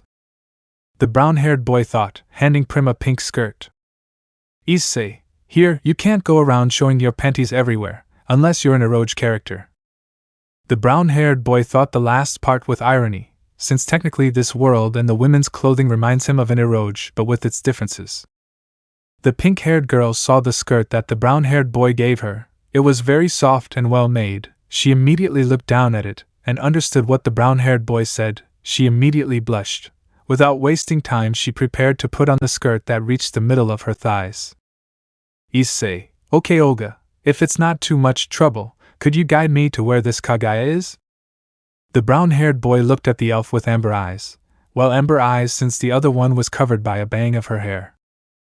Olga, sure, if we go now at your speed we will arrive in a few moments. Alicia, well then we'll leave in an hour. Issei, eh? Olga, huh? Chloe, what do you mean we're going out? Alicia, I won't stay here, besides I also want to take care of those damn Kuroinu. Angry. Issei, wait. Shouldn't you be protecting these lands? Alicia, this land belongs to that old man. Now that he is dead, his son will inherit everything. Ours is near Celestine Sama's territory. Alice said with disgust when mentioning the dead old man, and even more so his son, who was someone with great weight, in addition to the fact that he abused the fact that he was the minister's son. Prim, upon hearing the mention of the minister's son, lowered her gaze. The gloom that the brown-haired man had caused in her had disappeared. The brown-haired man lowered his gaze a little and looked at the pink-haired girl's face, and knew what it was. It was the same as when Leifi and Ravel mentioned their ex-fiancés. He knew that leaving them here would be a bad idea, so with no other option, he did what he thought was the right thing to do.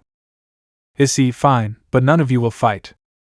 Alicia, but why? The blonde asked out loud. Issei, I can't allow girls to fight. What kind of man would I be if I let cute girls fight? Saying this, Olga, Chloe, Prim and Alicia blushed at such a comment. Olga looked away towards the window. Chloe was in her own world besides repeating, "He told me that I'm pretty," over and over again. Prim lowered her gaze again but smiled slightly while playing with her fingers. Alicia almost lost her balance. Alicia, Babaka. What nonsense are you talking about? I will fight, I can defend myself. Blushes. Issei, that I was just saying. Drag, haha mate, just tell him, they fall like flies haha. The dragon said in his mind. Issei, but what things are you saying, Drag? Drag, even if you have 15 girls, you still don't understand women haha. Issei, what are you trying to tell me? Drag, you will soon know for yourself. I'm going to sleep. If something happens, wake me up. Issei, sad face. Dragon? Dragon? Ha suspiro, yake, descansa. Issei, Prim?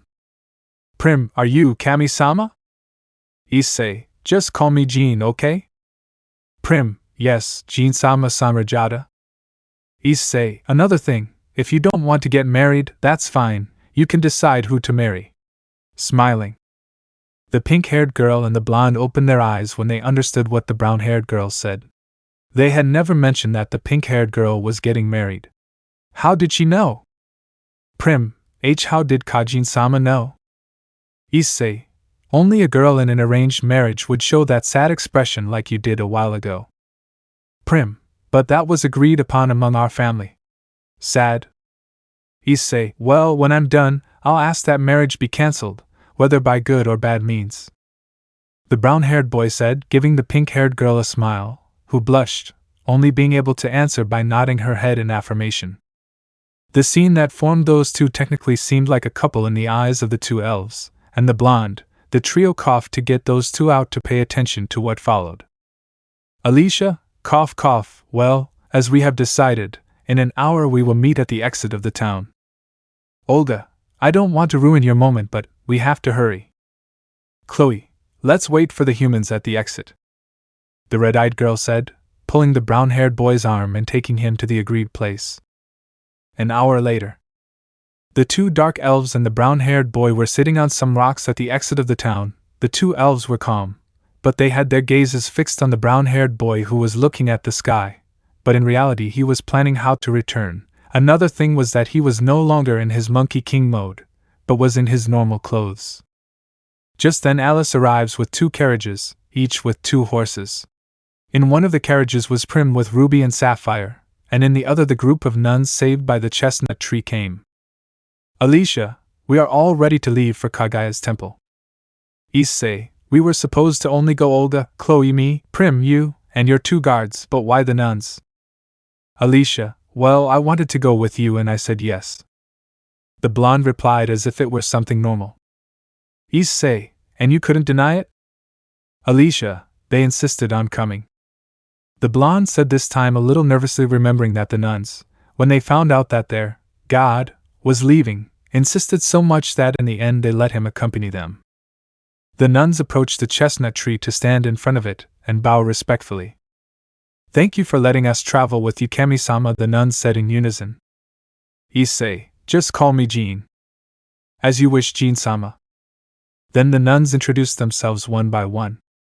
My name is Kristen. From today on I will be your faithful follower, Kami-sama, said the nun with long dark hair and glasses, black eyes with joy. In a certain way she looked like a Tsubaki, but with an aura of innocence. I am Diane. Just like her I have become a faithful believer, said a nun with long straight light brown hair and brown eyes with great respect. I am Maria. Now I am your faithful follower, said the nun with short brown hair and blue eyes, bowing. My name is Lily. One more of your followers, Kami-sama, said a pinkish brown-eyed girl softly. My name is Angela. It is a great honor to be in your presence, Kami-sama, said a short-haired blonde with blue eyes. And I am the last one. My name is Madaglina. Thank you for letting us travel with you, Jean-sama, a girl with long wavy brown hair and honey eyes. So take care of us, Kami-sama, the group of nuns said in unison to the brown-haired boy, who was surprised to have his first followers since he obtained the title of Supreme God. Issei, wow, I didn't expect it, but since when are they my followers? Kristen, since you saved us from those monsters and said you were the Supreme God. The nun with glasses said happily as she remembered the moment they were saved from the hands of evil by the brown-haired boy. The others nodded and also remembered that moment. Issei, but that was less than 2 hours ago, sweat drop. Maria, you heard our prayers, that's why you won our faith. The short brown-haired girl said happily as if nothing had happened. Issei, what about the other god you believe in? Angela, we still believe in him, but our faith will be for you, Kami-sama, and we are a small group of nuns. The short-haired blonde nun said happily without stopping to look at the brown-haired boy. Issei, okay? Well, it doesn't matter anymore, just stay away when there's danger, okay? Manya, hi, we are the same. The nuns said in unison as if they were soldiers. Issei, well then we're leaving. The nuns climbed into the carriage. Once the group was gathered, Alice was going to give the signal to leave, but clouds began to surround the group's ground, which alarmed them a little, except for Olga and Chloe, since they knew what would happen. Issei, don't worry, we'll go faster this way. Alicia, how will you do it if they are only clouds? Olga, we'll fly with them, won't we, Jean? Issei, that's right, so you can rest assured, you won't fall, at least not if it comes out of the cloud. They all got the message, and just calmed their horses. The great cloud had formed, easily encompassing the two carriages. Without further ado they rose into the sky, heading towards the temple where the closest target of the Kuroinu army is, Kaguya. Already in heaven, the red dragon spoke mentally with the brown one. Drake, partner, I must tell you that your ocular abilities have returned. Issei, true, because I was thinking about other things I hadn't noticed, haha. Drake, I'm surprised by the skills he has. Issei, I know, but it's a great help, hee. Without further ado, they increased their speed a little and set off to save the next princess. Cap 15, a priestess and a mercenary. The group travels on an expanded Kingtuan. All the girls saw the beautiful landscape it offered from above. In addition to the soft sensation of the cloud, they went at a speed that exceeded that of a horse, in addition to the chestnut tree creating a barrier that prevented large blizzards. The brown-haired boy was in front of everyone in a lotus pose. He was in his mind talking to Drake. Issei's mind. The chestnut was sitting on nothing, in the middle of a mental landscape of grass, and there was Drake.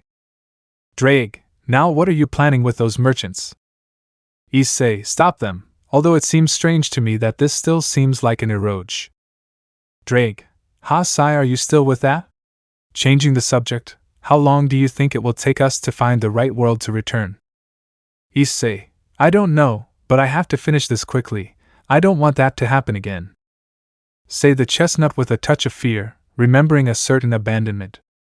Drake, they are already marked by you. Unless you die, that mark will not disappear. Issei, oh about that, what is this mark I have on my back? Said the brown-haired boy, showing the mark of a dragon on his back. It didn't cover everything, just a part of his right shoulder. Drake, that mark is from Ophis. When you and her did it, she marked you and vice versa. That mark shows that you are Ophis's partner. Issei, I understand. Drake, your eyes are red now, that means. Issei, the fierce golden eyes, my pupils turn red and the irises in the shape of a golden cross, an ability that I got after I was locked inside the cauldron of the 8 trigrams for 49 days. With these eyes I can see the evil that is inside a being or in any form, in addition to allowing me to learn things just by looking at them, be it language, fighting styles among others, and finally sometimes I manage to see the truth among the lies, and see my target from a long distance. Drake, interesting, the sun Wukong of this world apparently isn't as strong compared to you. Issei, you've already seen my memories, Drake. I went through many battles to be as strong as I am now. Drake, you're right, although you were kind of clueless with women back then, hee. The red dragon mocked its bearer. Issei, what are you talking about, Drake?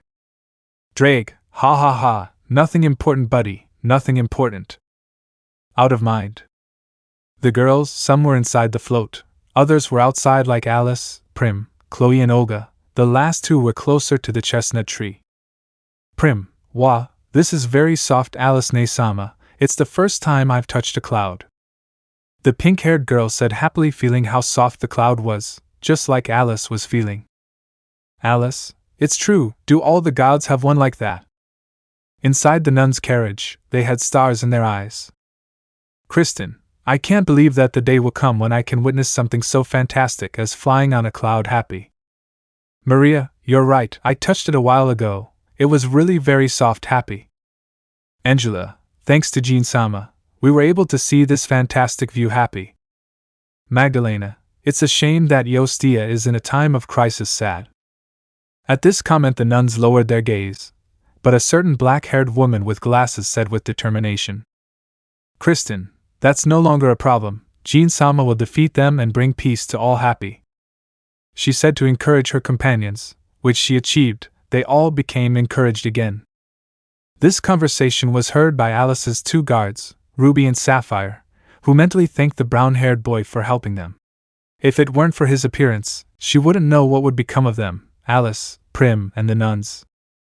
Olga and Chloe were the closest to the chestnut tree. They looked at the great view that they saw from the sky to the ground.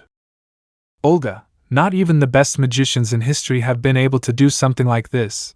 Only a god can do it. Chloe, you're right, Origa-sama, this is incredible still. Olga, what's wrong, Chloe? Chloe, Jean has been calm since we started flying. I wonder if something is wrong with him, he hasn't moved from there. The red-eyed woman said with some concern, pointing at the brunette who was in front of them looking forward, but in reality he was meditating and talking to Drake. Olga, that's true, let's see what happens.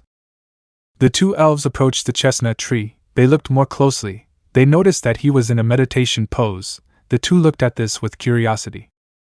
They looked at him from head to toe, looking at his serene face, with the wind blowing his brown hair, making him look attractive. Olga, I must admit that despite having a human appearance he is very attractive. What am I thinking? Olga's mind was a mess. When she saw the brown-haired boy's face, a new feeling unknown to her began to emerge inside her. Chloe's sad face? I can't stop thinking about that hug. It was very warm. I wonder if... Impossible. I am stained. A god would never notice someone raped by ogres. Sad. But what is this that I feel? What could it be? Chloe's mind was filled with doubts. She didn't know when she had started thinking those things. But the two elves decided to stop thinking about it, and came out of their thoughts.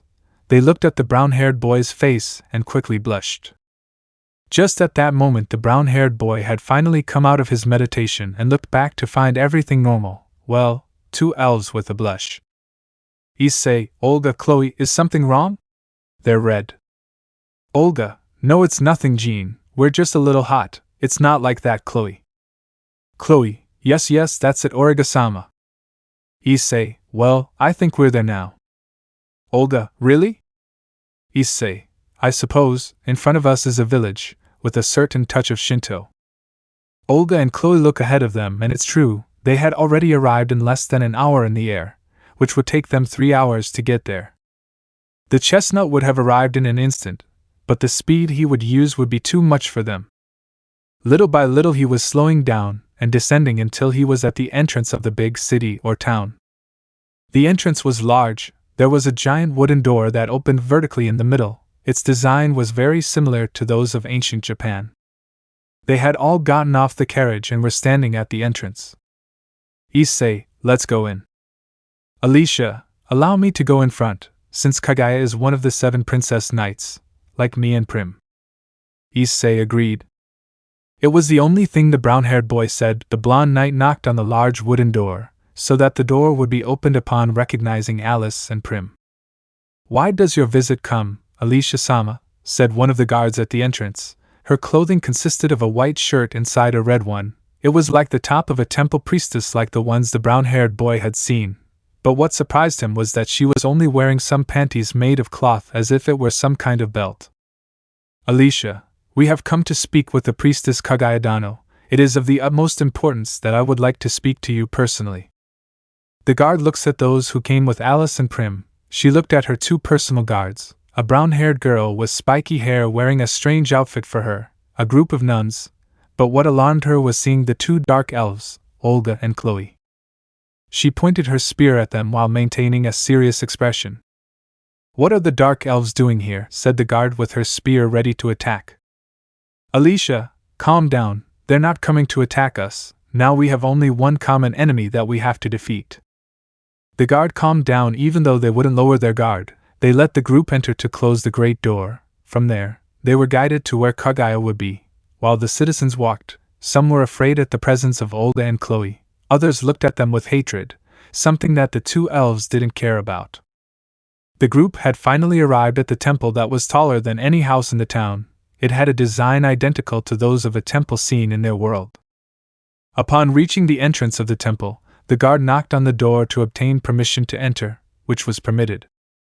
Upon entering, the brown-haired boy noticed that there was a young priestess of about 18 years old with short black hair and brown eyes. She was wearing the same white shirt inside and a red one with long sleeves on the outside, another one made of transparent fabric that came down as if it were a kind of suit but at the ends pink. White stockings stuck to her legs as if it were a second skin, red wooden sandals. She also only had a piece of cloth wrapped around her as if it were her pantyhose, and finally she was wearing a kind of crown with a single one on top. In short, she was Kaguya, the priestess of the temple and one of the 7 princesses of Eostia.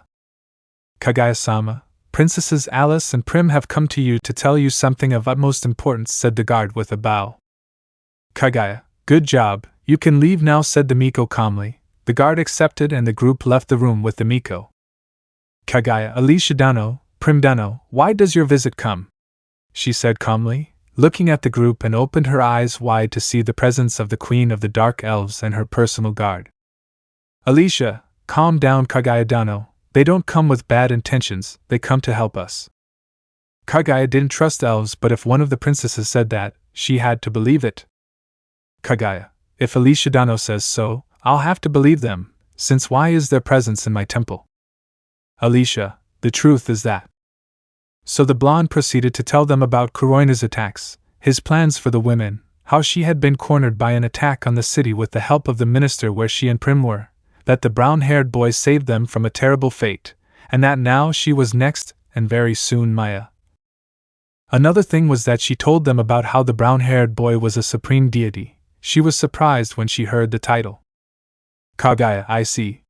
So Kuroina want to attack the city, but what do you mean by supreme god?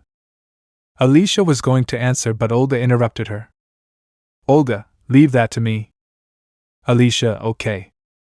Olga, as you heard, Jin is the supreme god. I summoned him when I was about to be blown up by the damned Kuroina, said Olga with hatred in her voice. But she remembered how the brown-haired man appeared. A slight smile appeared on her face. After I summoned him, I finished off everyone who was in the castle. Then we went to where Alice and Prim were to help them, put aside our enmity to finish off those from Kuroina. Olga explained. Kagaya looked at the rest of those present for an answer, only receiving a nod as if it was true. Kagaya looked at the brown-haired boy. She concentrated a little to be able to look at his aura. The surprise she found was that the aura that the brown-haired boy gave off took three forms: a red western dragon, a blue eastern dragon, and that of a white monkey. The three auras were like winds towards the Miko, who was a little surprised by such an event. It was the first time she saw something like that. She had never seen such a thing.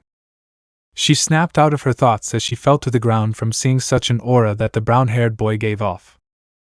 The brown-haired boy approached her to help her up. Issei, are you okay? He offered his hand to the Miko. Kagii, eh? Ah, yeah, I'm fine. She came out of her thoughts when she saw the brown-haired boy helping her up. As she stood up, she felt like something inside her was fading. She looked down to see the seal that protected her virginity had been deactivated. She was in shock, since that seal was made by the most powerful Taoists of the times. The seal kept them pure, so that they could only be given to God. Kagaya, impossible, this can't be happening. The seal was to protect our purity. My purity can only be given to God. The priestess's mind was a disaster when she saw that her seal was gone. She looked at the brown-haired boy with some nervousness. Kagaya, what did you do to me? She asked out loud to the brunette, who was surprised by the Miko's tone. Issei, me? I didn't do anything to you. I just helped you get up. Kagaya, my seal is gone, it's gone. Issei, what do I have to do with your seal being gone? The brown-haired boy didn't know what was happening. The Miko began to speak to him in that way. Prim, Kagaya Dano, it must be a misunderstanding. Jin-sama only helped you up. He didn't do anything wrong, said the hairy girl, trying to get the brunette out of trouble. Kagaya, he removed the seal that protected my purity from anyone. He removed it. My purity is only for Kami-sama, she said out loud, which surprised everyone since she always remained calm. Upon hearing that, those present took a while to process what the Miko said, but they finally managed to get the message. But Alicia, Prim, Olga and Chloe had only one thought. Does that mean she's a Jin woman now? The four of them thought. In a way, they didn't want to hear that without knowing why. Kristen was the first to speak. Kristen, so Kagaya-sama, you belong to Jin-sama? The nun with glasses asked curiously. Kagaya, what do you mean I'm his woman? Kristen, well, you said that her purity belonged to Kami-sama. Since Jin-sama is the supreme god, that means she is his wife, right? Magdalena, that's true, so the seal disappeared because Jin-sama is a god and he is regulating it. Kagaya had been told that the brown-haired boy was a deity, but he didn't look like one at all. At first glance, he was just another human. Kagaya, what do you mean he's a god? Olga, well, I already told you what Jin was. Apparently you didn't believe me. Now you know why your seal disappeared, right? Kagaya, if he is the supreme god, that means that.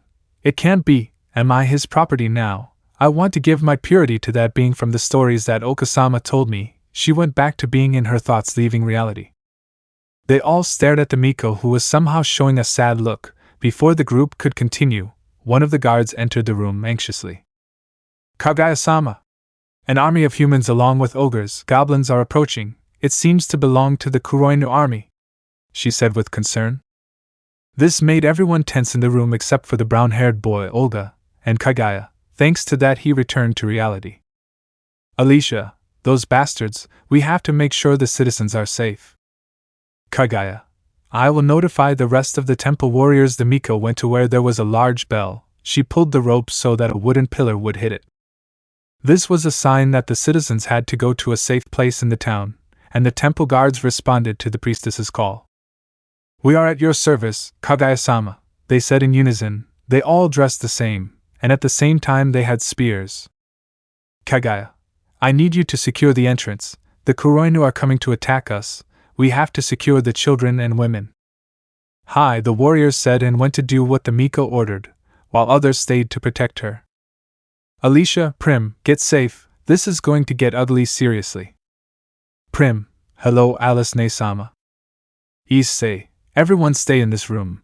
I will go stop them seriously. Chloe, Jean, I can help you. Issei, it's not necessary. Chloe, you will stay here with Olga, Alicia, Prim and the others. They will protect Kaguya-san. The brown-haired boy said in a soft tone, caressing Chloe's head, and a moment later he changed back to a serious one. Chloe, it's okay, but take care, said the dark blonde in a worried tone. Even though she knew how strong the brown-haired boy was, she couldn't stop worrying. Olga, Chloe is right, I know you are strong, but still take care of yourself like her personal guard. Olga felt the same. Issei, I will. If something happens, shout my name, okay? All four nodded in agreement. Issei, good. Entering Monkey King mode. After finishing transforming, he left the room to go outside the city entrance, waiting for the Kuroinu people to approach. Alcias ordered her guards Ruby and Sapphire to be alert, since she did not know if there was a traitor in this like the minister. Prim and the nuns stayed behind with Kaguya since they were the ones who had no combat skills. Olga prepared to launch magical attacks. Chloe took out her previously found sword when she arrived at the previous city. Kaguya, she was in shock at seeing the appearance that the brunette had taken. Her eyes were as open as possible. She had definitely seen that appearance. Kaguya, it can't be. Is it possible that he is the same person from the stories I heard as a child? If so, that only means one thing. Kaguya, she quickly ran towards a certain box that was kept under the cloth of an altar. She took out the box. It was a small one like to keep scrolls.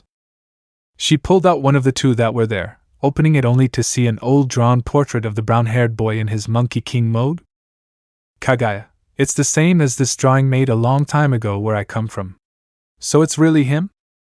As a child, Kaguya was told an ancient story about how one day a type of cracks appeared on the ground of her village, and there they saw a fight between two beings with human appearance. They wore strange clothing according to them. One wore a black top revealing his abdomen, a tiger skin cloth tied around his waist with a red ribbon, but what identified him most was a kind of halo around his head. The other being had a white suit, gray hair with two red horns. The story said that a great fight was seen between the two of them. Both of them fought with great power, giving a great battle. In the end, the black-clad SWR had emerged victorious. The black-clad SWR only said one thing, that those who witnessed that great battle. It was to be expected from the Supreme God, as strong as they seemed to be. It was the only thing that was heard, and then the crack disappeared. Some managed to get a good look at the appearance of the being in a black suit, and drew it on a scroll, since the word Supreme God that the other being said referred to him. Since then this fight has become a famous story in the lands where Kaguya came from. She liked that story since she was little, and she was able to get the two scrolls where one had the brown-haired boy's appearance drawn, and the other had the fight between him and the other being recorded. So she tried to make sure that this figure would be one of her admiration and that one day she could really meet him, and also said that she wanted to be his wife. That's right, Kaguya had been in love with that being with a white halo around his head since she was a child. He was her figure of admiration, and for that reason it was one of the reasons she became a priestess. Author's note: The fight told was that of Jin Mori against Satan in space. Kaguya unconsciously smiled. Really, that brown-haired boy was really her figure of admiration. She had to find out when the invasion would end. The others present did not know what the Miko was seeing, who was apparently looking at a scroll. The Miko quickly put the scroll back into the box and left it in its place. Kaguya, we have to be alert. We don't know if some managed to get in seriously. The Miko's attitude changed in a 180-degree turn. No one knew the specific reason for her change, but at this time it would not be good for questions. Outside the city or town, a large number of mercenaries, ogres, goblins, approached where Kaguya was. At first glance none of them walked without worrying about anything. Arrogance was evident on their faces. It seemed that they would have won the battle from the beginning. I already want to put my hands on that priestess, hee. I'll make her scream with pleasure, one of the mercenaries in the crowd said with a touch of perversion, making everyone else laugh. Bolt-sama told us to take our time to enjoy her. He would come here when they capture Princess Maya. I can already feel her sweet lips kiss my member, hee. I already want to bathe her with my white liquid, ha ha ha, was another mercenary who commented with lust. Not only the priestess, I have heard that her warriors are very beautiful. Besides that they are all virgins. I want to take one of them hitches as my toy. But first we will give a blessing to the Miko with our semen, hee. You're right. But we have to do it before the ogres do it. They'll leave their holes bigger, and we wouldn't be able to enjoy it as we should, hee, said another with a smile, making the ogres and those present laugh. Everyone was talking about how to enjoy the women of the town. Great will be the surprise that the Kuroina mercenaries will get when they come across the being that is waiting for them at the entrance to the town. The group of 300 mercenaries came to see the entrance of the town that was closed with the large wooden doors. But they looked closer. They managed to see that there was someone there waiting for them. That someone was none other than the brown-haired man in his Monkey King mode. The group moved closer until they were about 30 meters from the chestnut tree. Look what we have here. Another one who wants to join us, he said one of the merchants arrogantly. Tell us, do you want to join Kuroinu and enjoy the pleasures of life? Asked another. The brown-haired boy didn't say anything. He just took out Rui and got into a fighting stance. The mercenaries began to laugh mischievously, confident that they were superior. Ha ha ha, this idiot thinks he'll have a chance against us. Don't make me laugh. This is not the time to be a hero, unless you want to die. It doesn't matter, nothing will stop us from going in and raping all those women, said one of the mercenaries, receiving shouts from others. Jean, I'm sorry, but that will never be possible again. The brown-haired boy spoke seriously for the first time. The seriousness with which the brown-haired man spoke made more than one of the mercenaries tense. Then the brown-haired man released a bit of his aura, causing them to panic. Don't be afraid, there's only one of you, there are more of us, we're just a few steps away from having all those women in our hands. Roared a mercenary, trying to get everyone to regain their courage, which worked. They roared and launched themselves towards the brown-haired man. The chestnut tree only sighed, to take out multiple copies of Rui. Without further ado he threw all the copies. The 4 copies went directly to the small army that did not know what was happening with that. They did not take it seriously and continued to reach the chestnut tree. A serious mistake. Jean, grow up, Rui. He gave an order to the copies of Rui that were among the Kuroina people. The 4 copies grew to a large size, managing to send the Kuroina people flying with multiple wounds. Some fell to the ground and others crashed into the town walls. The mercenaries saw this and began to feel afraid. Just one movement was enough to eliminate a large part of those who came to invade this town. Damn, how is it possible that we are one of the mercenaries who was not hit by the chestnut's attack, was sent to the ground by a vertical blow from the chestnut's Rui. The chestnut disappeared from the sight of the mechanized core. This action made everyone alarmed. Where the hell is? He didn't finish speaking because he had received a blow from the brown-haired boy. The chestnut repeated this action several times until he had to finish it now. The group was down to 50, all of them were humans. The brown-haired boy appeared among them all, to carry out one of his most lethal attacks. The chestnut raised his right hand towards the sky. Dark clouds began to form a kind of volley. Jean, roar Raiden! Multiple rays were shot towards those who remained in Kuroina's skin. The attack was so fast that none could escape. Only screams of pain could be heard when being hit by so many rays. Of the group of 50 that remained, now only one remained. The last mercenary, who was in one piece, so to speak, was lying on the ground, shaking with fear at the sight. Some of his companions were burned, others were missing some limbs, but all of them were definitely dead. "Jean, you," he said with a voice that seemed to come from death itself. Please. Forgive me," begged the merchant, who didn't notice how his pants were getting wet. "Jean, tell me everything you know, all their plans, everything." The mercenary agreed, because if there was a chance to get out alive, he had to take advantage of it. With the girls inside the temple, all those who knew how to fight were alert if the enemy appeared here. Olga prepared dark magic attacks. Chloe, Alicia, Ruby, Sapphire, and the temple warriors had their weapons ready to attack at any moment. Prim, Kagaya, and the nuns were behind the others, since they did not know how to fight. On Kagaya's part, she created a barrier to try to withstand some attacks from the enemies. "Olga, be alert, we don't know how many will come." Chloe, "Hi."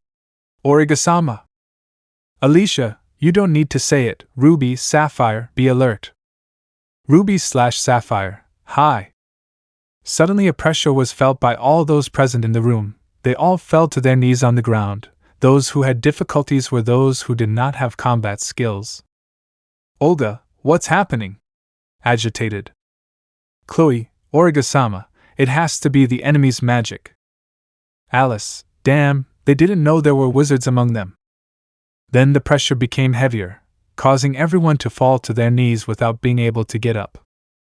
"I thought the Kuroinu mercenaries should have already arrived at this temple," said a male voice that echoed throughout the room. "Alicia, who are you? Show yourself, damn it!" the blonde shouted with some difficulty. The owner of the voice appeared, opening the door of the room that was broken. Everyone managed to see a subject all bandaged, a black tunic. It could be noticed that his skin was dark, in addition to the elven ears. Kagaya could identify who it was. She opened her eyes wide. "Kagaya, Shamuhaze? What does this mean?" the Miko asked in an indignant tone. "Olga, so there was a traitor inside here after all," said the dark elf queen with hatred. "Alicia, damn you, what did you do to us?" Chloe, "So you also want to have women in your hands as slaves?" Now the subject identified as Shamuhaze. "Shamuhaze, it is true, in one part it is true, and no, if I am the traitor, not because he has offered me women, but because I want to kill God, in order to take his place," said the bandage with a dark tone. What he said surprised everyone present, until a certain group of nuns were able to speak with difficulty. "Diane, you say you want to kill God?" "Maria, you could never. Let me tell you that you will not be able to defeat Kami-sama." "Kristen, Jean-sama will give you what you deserve." "Prim, what does Jean-sama have to do with this?" asked the pink-haired girl while being helped by other nuns. "Kristen, he said he wanted to kill God and take his place, right? That means he wants to kill Jean-sama. After all, he is the supreme god, isn't he?" she said proudly as she spoke of her savior and figure of belief. She was right. After all, the chestnut tree was a deity, although I think the nun was wrong on one point. Kagaya heard the word supreme god. Her mind kept relating the chestnut with the being in the stories that was called supreme god. The blindfolded elf looked at the nun with glasses, as she had said something that caught his attention. "Shamuhaze, did you say supreme god?" "Kristen, of course, me and my companions are his followers, aren't we, girls?" she asked the rest of the nuns, who also nodded. "You see, someone like you could never do anything against him," she said proudly. Before she could continue speaking, the blindfolded man began to laugh. "Shamuhaze, ha ha ha, that's perfect. If I kill him, I'll take his place. I'll show the world how great I am, ha ha ha," he declared maniacally. "But before achieving that, I have to get Kagaya pregnant with my anti-divinity insect." Then he made signs where two ogres entered the room. Those two ogres were different from the ones they had seen. One was blue and the other red. Unlike the ogres that had a belly, these two seemed to be in good shape. 1. Kagaya, hearing that she would be impregnated to give birth to her god-killing insects, tensed up. She could only reinforce her shield that she created, but it was difficult for her to be under such heavy pressure created by the bandage elf. "Shamuhaze, it's useless, Kagaya. I created these ogres myself. They can break any magic barrier and seals. With the help of the anti-divinity insect I will be able to kill them, so that curse seal that protects your virginity will be removed by them too. He gave the order for the two ogres to begin to approach the barrier that protected them. It was broken like glass. Alice, Olga, Chloe, Ruby and Sapphire tried to attack despite the difficulty of being able to move their bodies, but the four were thrown against the wall as well as the Miko's guards. Now only Prim, Kaguya and the group of nuns remained, who were afraid. The two ogres approached the Miko and both took her, and then lifted her up. The blue ogre was behind the Miko, and the red one was in front of her. Shamuhes, each one has the seeds of the anti-divinity insect. I just need those two to grape you until you get pregnant. Kaguya, hearing this, felt more afraid. The virginity that she had saved for the being of the story would be taken away by two ogres. A few tears began to run down her cheeks. She tried to scream, but her voice would not come out. Prim, who saw this with fear, was of no help. She neither knew how to fight nor know magic. But then she remembered the words that Castano had told her before leaving to fight against the Kuroina mercenaries who were coming here. Scream my name. These were the words that the chestnut tree said. Prim, he gathered all the air he could in his lungs to let out a scream. Prim, Jin-sama. She screamed at the top of her lungs. This scream stops for a moment the imminent grape of the Miko, who thanks to those seconds would be her salvation. The scream took effect. The roof of the temple had been broken. Something crashed inside the room, creating a curtain of dust, and the gravity spell that the elf put was also undone. Shamuhes could not see anything thanks to the curtain of dust in front of him. His ogres were launched towards him until they crashed against the wall behind him. Shamuhes, what the hell was that? A great gust of wind flooded the entire place, clearing the curtain of dust. As he removed the dust, the bandaged elf noticed that someone else had arrived in the room. It was Wukong Jin. The brown-haired boy was staring with his red eyes fixedly at the bandaged elf. His gaze was serious. He stopped looking at him to look at the girls. Seeing that Olga, Chloe and Alice had some superficial wounds, they were not serious wounds yet. Seeing them like that made him too angry. He looked behind his right shoulder. He could see Prim and the nuns with tears. He looked at Kaguya, who was carried in his arms, also had traces of tears. Seeing all of them like that was the straw that broke the camel's back. Olga and Chloe looked at the chestnut. She felt that sensation of protection she had felt before. The heat that invaded them was warm, very warm. Alicia and Prim, the chestnut had saved them again. The two cousins/sisters felt relieved to know that the chestnut came to their rescue, especially Prim since she was the one who shouted his name. The nuns saw their savior again as if it were the first time. They felt grateful to see how their god came with great power. He lowered the Miko to use a finger to wipe away the tears that were on her face. Jean, everything is fine now, leave the rest to me, go help the others, he said with a calm smile to the Miko. Kaguya nodded to go help the others. The brown-haired boy looked at the bandaged elf with a look that would make even the bravest of the two tremble. Shamuhes, who are you? He said calmly with his intimidating voice, but when he saw the blood-red eyes, he couldn't help but feel fear. Jin, Wukong Jin, Supreme God. The bandaged elf's eyes widened, but he quickly smiled at having a supreme deity in front of him. That would make it easier for him to achieve his goal. Shamuhes, so you are that supreme god? I think I will kill you and take your place. He made a signal for his two ogres to stand beside him, and he took out a small black jar that contained something. Shamuhes, with these two ogres and this anti-divinity insect I will kill you, former supreme god. He took an insect out of the black jar. Jean, tell me, did you attack them? He asked without letting go of that look of hatred towards the bandaged elf. Shamuhes, seeing that you are going to die, I will tell you if I was the one who ordered my two ogres to do it, since they were interfering to get to Kaguya, so do me the favor of dying.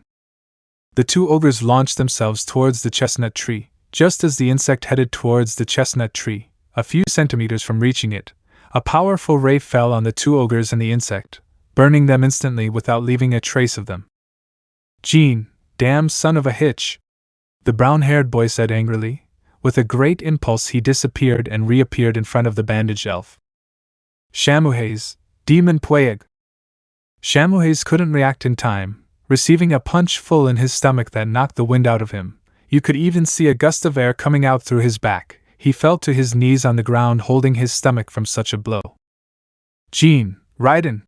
He roared so that once again a powerful ray fell upon him and Shamuhei's completely destroyed the temple. Of course the brown-haired boy made sure that none of the girls were hurt, creating a magic shield around her with his dragonic power. The powerful lightning bolt completely consumed them both, and when it dissipated, there were no traces of the elf, only the brown-haired boy with slight burns and smoke coming out of his body. This alarmed the two elves and the three princesses especially. Olga felt how it hurt to see for the first time that the brown-haired boy was damaged, and it was because of her own attack. Like Prim, Chloe, and Alice, they felt their hearts stop beating for a few moments. There was silence in the room, or what was left of it, until the brown-haired boy sighed to speak. Issei, are you okay? He asked in a tone that showed a lot of concern to the girls. Chloe, yeah, we're okay, thanks for saving us again. Prim, Jin-sama, are you hurt? Worried. Olga, we're all fine, but why did you do something like that your attack hit you too? The queen tried to simply show her calm attitude, but her voice showed some concern for the brown-haired boy. Alice, are you an idiot or what? For a moment I thought you would be consumed by your own attack, just like that bastard. Alice shouted in a scolding tone, but it was clear that she was also worried about him. Issei, I'm sorry, seeing them hurt made me very angry. I don't know why, but I hated seeing them like that. The four of them had a slight shade of red on their faces. This was because the brown-haired boy was worried about them. This was interrupted when a certain Miko with a scroll approached the brown-haired boy. Kaguya, Eto, you look a lot like the being from my village's story. Issei, huh? Was the only thing the brown-haired boy said. It is true that he can travel to other worlds, but he never traveled to a place where there would be something like Shinto. He thought he might have confused me with someone else. Are you confusing me with someone else? Was what he asked. Kaguya, I don't know, that's what I'm trying to find out. The Miko opened the scroll and began to compare the physical features with the brown-haired boy. Same halo, same hairstyle, same suit, even the large pillar that he brings with him is the same, although in the drawing he didn't detail the face. Soon with them he would confirm it, or so he thought, since the brown hair interrupts it. Kaguya, could you tell me? Issei, we have to move quickly, their next target is a certain Maya, then they go after Lulu. Olga, we have to go with Maya, maybe there we can find that damn bolt, and kill him, said Olga with venom in her voice, already wanting to kill the damn guy who completely eliminated her people. Alicia, what are we waiting for? We will go with the mercenary Maya. Issei, no, you guys will go tell that Lulu, I will go rescue Maya. Alicia wanted to insist, but she thought carefully, and it was better to go and tell Lulu about the situation. Alicia, okay, we'll see you there. You heard Jean, we'll go with Princess Lulu. Issei, they have 2 leaves? Chloe, what for? Issei, to call me if you are in trouble. Prim, here is Jin-sama, but how will you make 2 papers work to call him? The pink-haired girl handed him 2 sheets of paper, which he found lying around. They were rectangular sheets, the kind he uses for talismans or seals. Issei, like that, the chestnut created a magic circle on each leaf, then stuck them into the leaves. Issei, applying a little magic or a drop of blood will work to summon me where you are. Between the 2 sheets, one for Olga and one for Alicia. Issei, one last thing, Olga, could you tell me where Maya's territory is? Olga, sure, it's to the east, just go straight ahead and you'll see the dark elf indicated which way she had to go. Alicia, Maya is a girl with short reddish hair, she uses 2 swords, that's what stands out most about her. Issei, well, that's all, see you at Lulu's territory. The chestnut flew off in the direction Olga had indicated. With his Kingtuan he flew at high speed. Kaguya's territory was quickly moving away. Kaguya was a little discouraged at not being able to get answers if he really was that being from the story, but if she wanted to find out, she would have to travel with the others. Olga, you heard Jean, we have to go to Lulu to tell him about this. Alice, get the carriages ready again, we'll be leaving soon. Ruby/Sapphire, hi.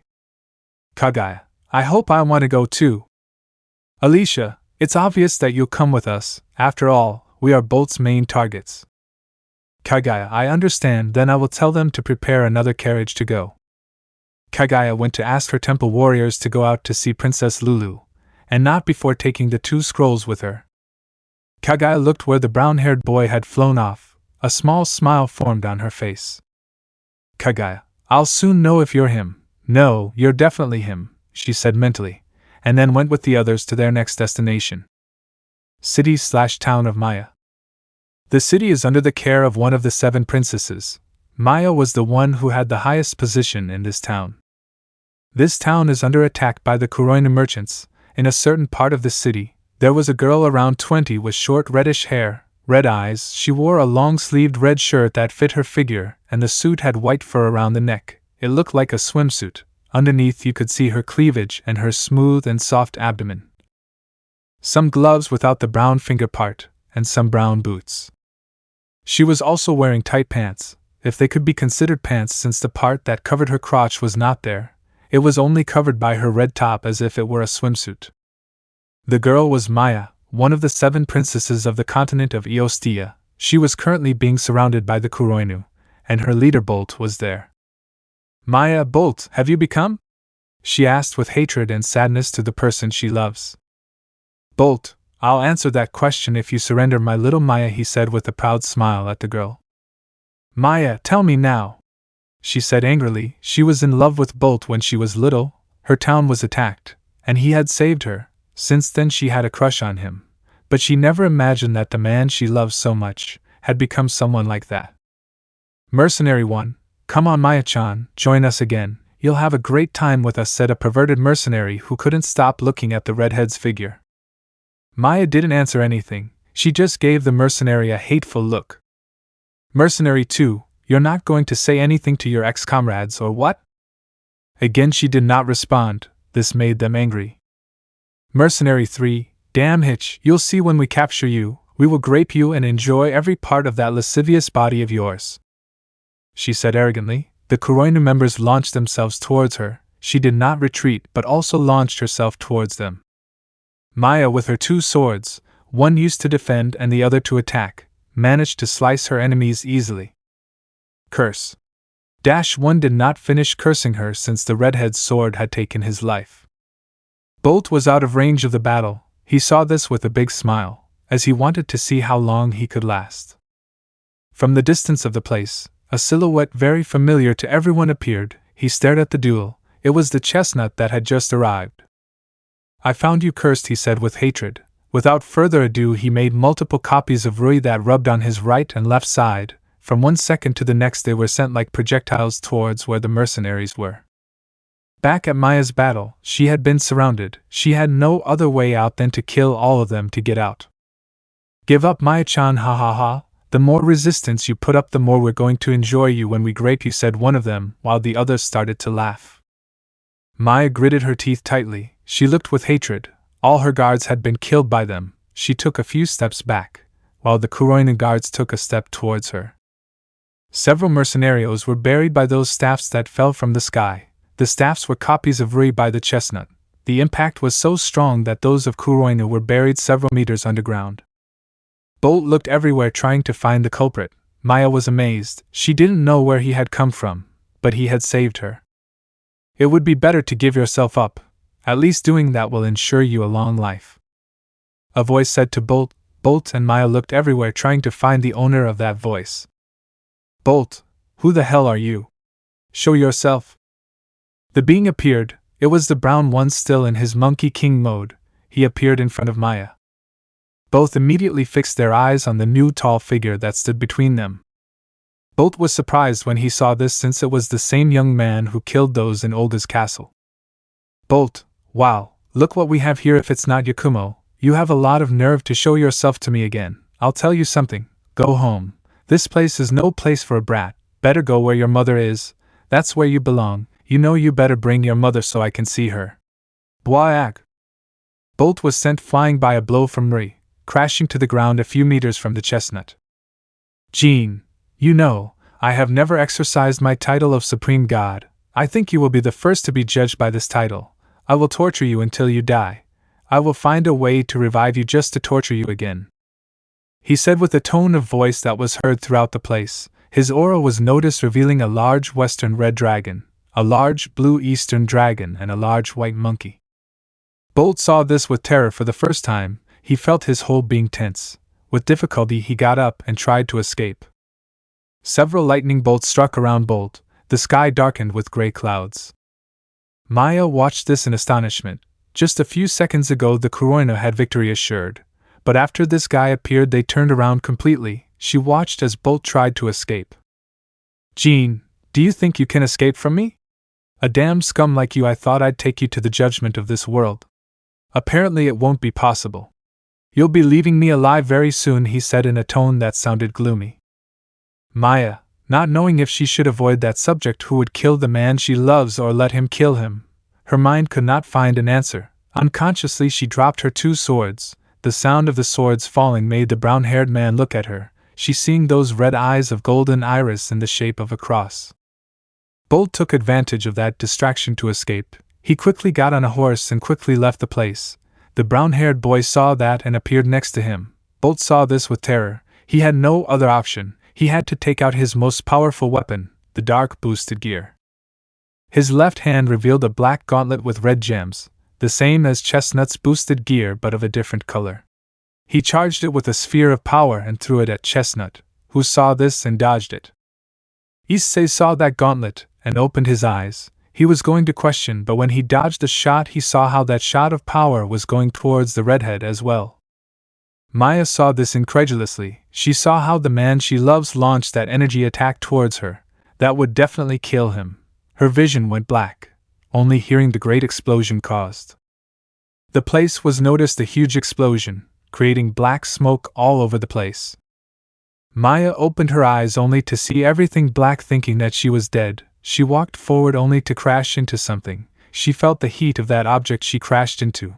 Unconsciously she clung to the object with her hands. It felt very good. She didn't want to let go. "Edo, could you let me go, please?" A voice made the redhead blink. She tried to see through all the darkness, but it was useless. A current of wind cleared all the darkness. She saw that it was black smoke. When it cleared, she could see that the object she was hugging was the brown-haired man, the same one that saved her from the Kuroino. Maya saw the boy's face. He looked away, but a slight blush was noticeable. The reason? Well, the redhead was hugging her, the girl's breasts pressing against the brown-haired boy's well-trained body. She separated from him, to apologize since it seemed that it had not affected him much. "Maya, I want to thank you for saving my life," she said, and then looked at the brown-haired boy from head to toe. "Issei, what are you looking at? Curious." "Maya, well, I wanted to know how we survived that attack that Bolt launched," she responded without stopping to examine the brown-haired boy. "Issei, well, I used my body as a shield to cover you," was the only thing the brown-haired boy said. It seemed as if it were nothing, but he immediately remembered that black gauntlet. In his mind he wondered how the hell he had obtained it. No, but how is there another copy of his boosted gear here? Maya, upon hearing that he used his body as a shield in that attack, now had more questions to ask about who he is. She knew he was not human, he had already shown that. But who is he really? "Issei, we have to go." "Maya, huh? Wait. I don't know who you are and you want to take me somewhere?" "Issei Yakumo Jean, I come to rescue her on behalf of Alice, Prim, Kagaya, Olga and Chloe." Maya, commander of the Eostia Defense Forces, wait, what did Princesses Alice, Prim and Kagaya send you? What are the Dark Elf Queen and her personal guard doing with them? She asked in astonishment, since the Dark Elves and humans had a war, and now they travel together? She couldn't believe it. "Issei, Sai, we have to go, that damn boat must have left, we have to move and meet them in Lulu's territory." "Maya, will the city of Lulu be attacked too?" she asked with concern for her companion. "Issei, yes, their goal is to bring down the 6 princesses to go for the 7th, who is a certain Celestine. That was what I got information from one of them before coming here." "Maya, I find it hard to believe that 3 of the 7 princesses travel with the Queen of the Dark Elves." "Issei, they all want to see Bolt die." Maya, hearing that, remained silent and looked at the ground. Once again she did not know what to say. It hurt her to know that this could happen to the man she loves. She did not know how to respond. The brown-haired boy stared at the redhead, until his dragon spoke in his mind. Drake, apparently this human has feelings for that scum. Issei, are you sure about that, Drake? Drake, of course I am. I've seen these situations in my previous carriers. Issei, true, but like that Eroge, one of them was in love with the bad guy. It looks more and more like it, even though the characters are different. Drake, sad face, ha sigh, if you need help call me. Issei, okay. So they both finished talking. Issei, do you have feelings for him? Maya opened her mouth in astonishment. Her voice could not come out. Her body trembled slightly. This confirmed what the red dragon said. Maya, why it's that what happens is that. Issei, you don't need to talk, I'll capture him and you'll decide what to do with him, so I'll ask you to come with me to meet up with the others. The brown-haired boy asked the girl again, who hesitated a little, but did not see that he had bad intentions in him. Without further ado she nodded in response. Maya, fine, I'll go prepare 2 horses, and tell the remaining guards to help recover the city while I'm away. She went to make preparations to leave. The brown-haired boy was going to say that they would fly, but she left before he could talk about it. Issei, ha sigh, I think it will take me a while to meet them, he said to himself, then spoke to his dragon in his mind. Issei, Drake, I have a question. Drake, sad face, which one is it, partner? Issei, do you know why I got so angry when I saw them hurt in the temple? Drake, sad face, haha, so you finally noticed. Issei, notice what? Drake, sad face, you are attracted to them. Issei, I thought he had stopped being a pervert.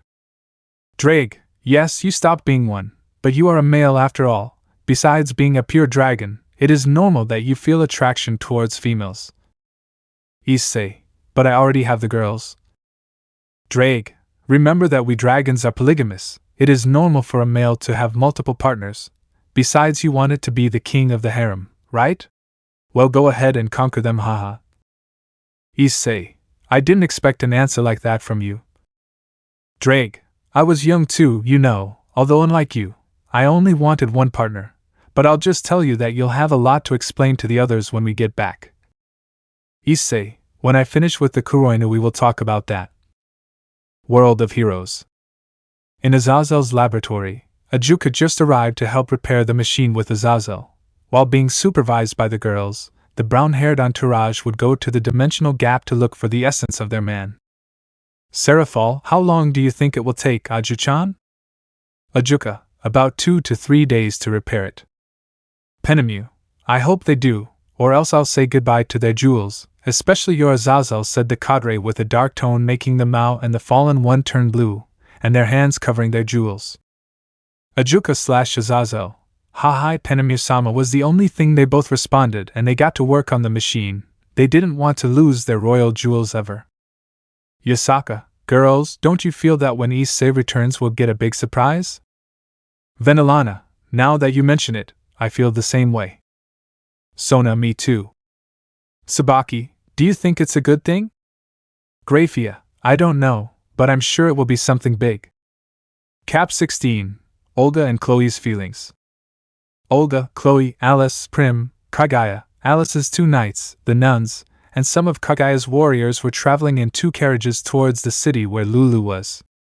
Prim, Kagaya, Olga, and the nuns in this float were talking mainly about the chestnut tree, since Kagaya wanted to find out if it really was the same being from the story.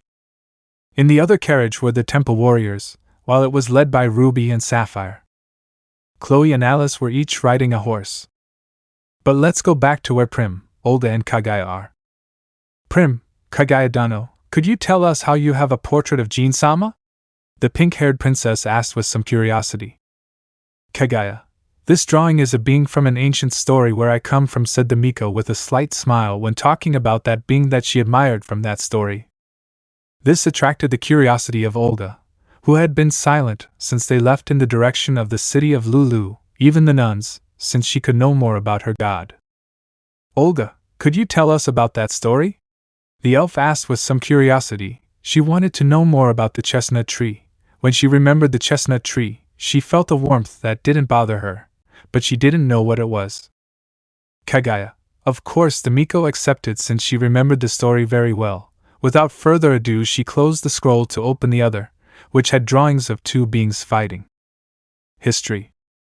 Long ago, in a village in the Far East, where Shinto priests lived, they had great powers to make magic seals. One day they tried to contact the gods. They performed a ritual to find them. Their discovery was great when a crack opened in the sky, showing a panorama like the dark sky with stars. But what impressed them the most was seeing two beings face to face. One had dark brown hair, wearing a black shirt that was tight to his body, fabric like tiger skin tied around his waist, but what identified him most was the white halo around his head. The other being wore a white suit with red edges, gray hair, and what stood out were a pair of red horns on his head. Both beings looked at each other. It seemed like they were waiting to see who would make the first move. The inhabitants of the village who witnessed this event did not know if they were really able to contact the gods, but they continued looking at what the crack showed.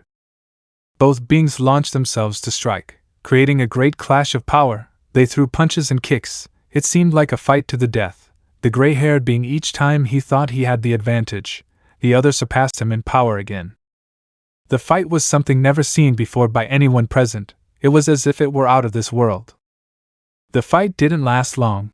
As the one with the horns began to multiply, the number of clones seemed infinite, while the other being with the halo seemed to be agitated. With his finger he tapped the right side of his head. Then he launches himself again against the infinite clones and the original. With just one kick he eliminated all the clones. They even noticed how he put out the great sphere of fire for a few moments. Those who witnessed this had no words to describe it. It was incredible.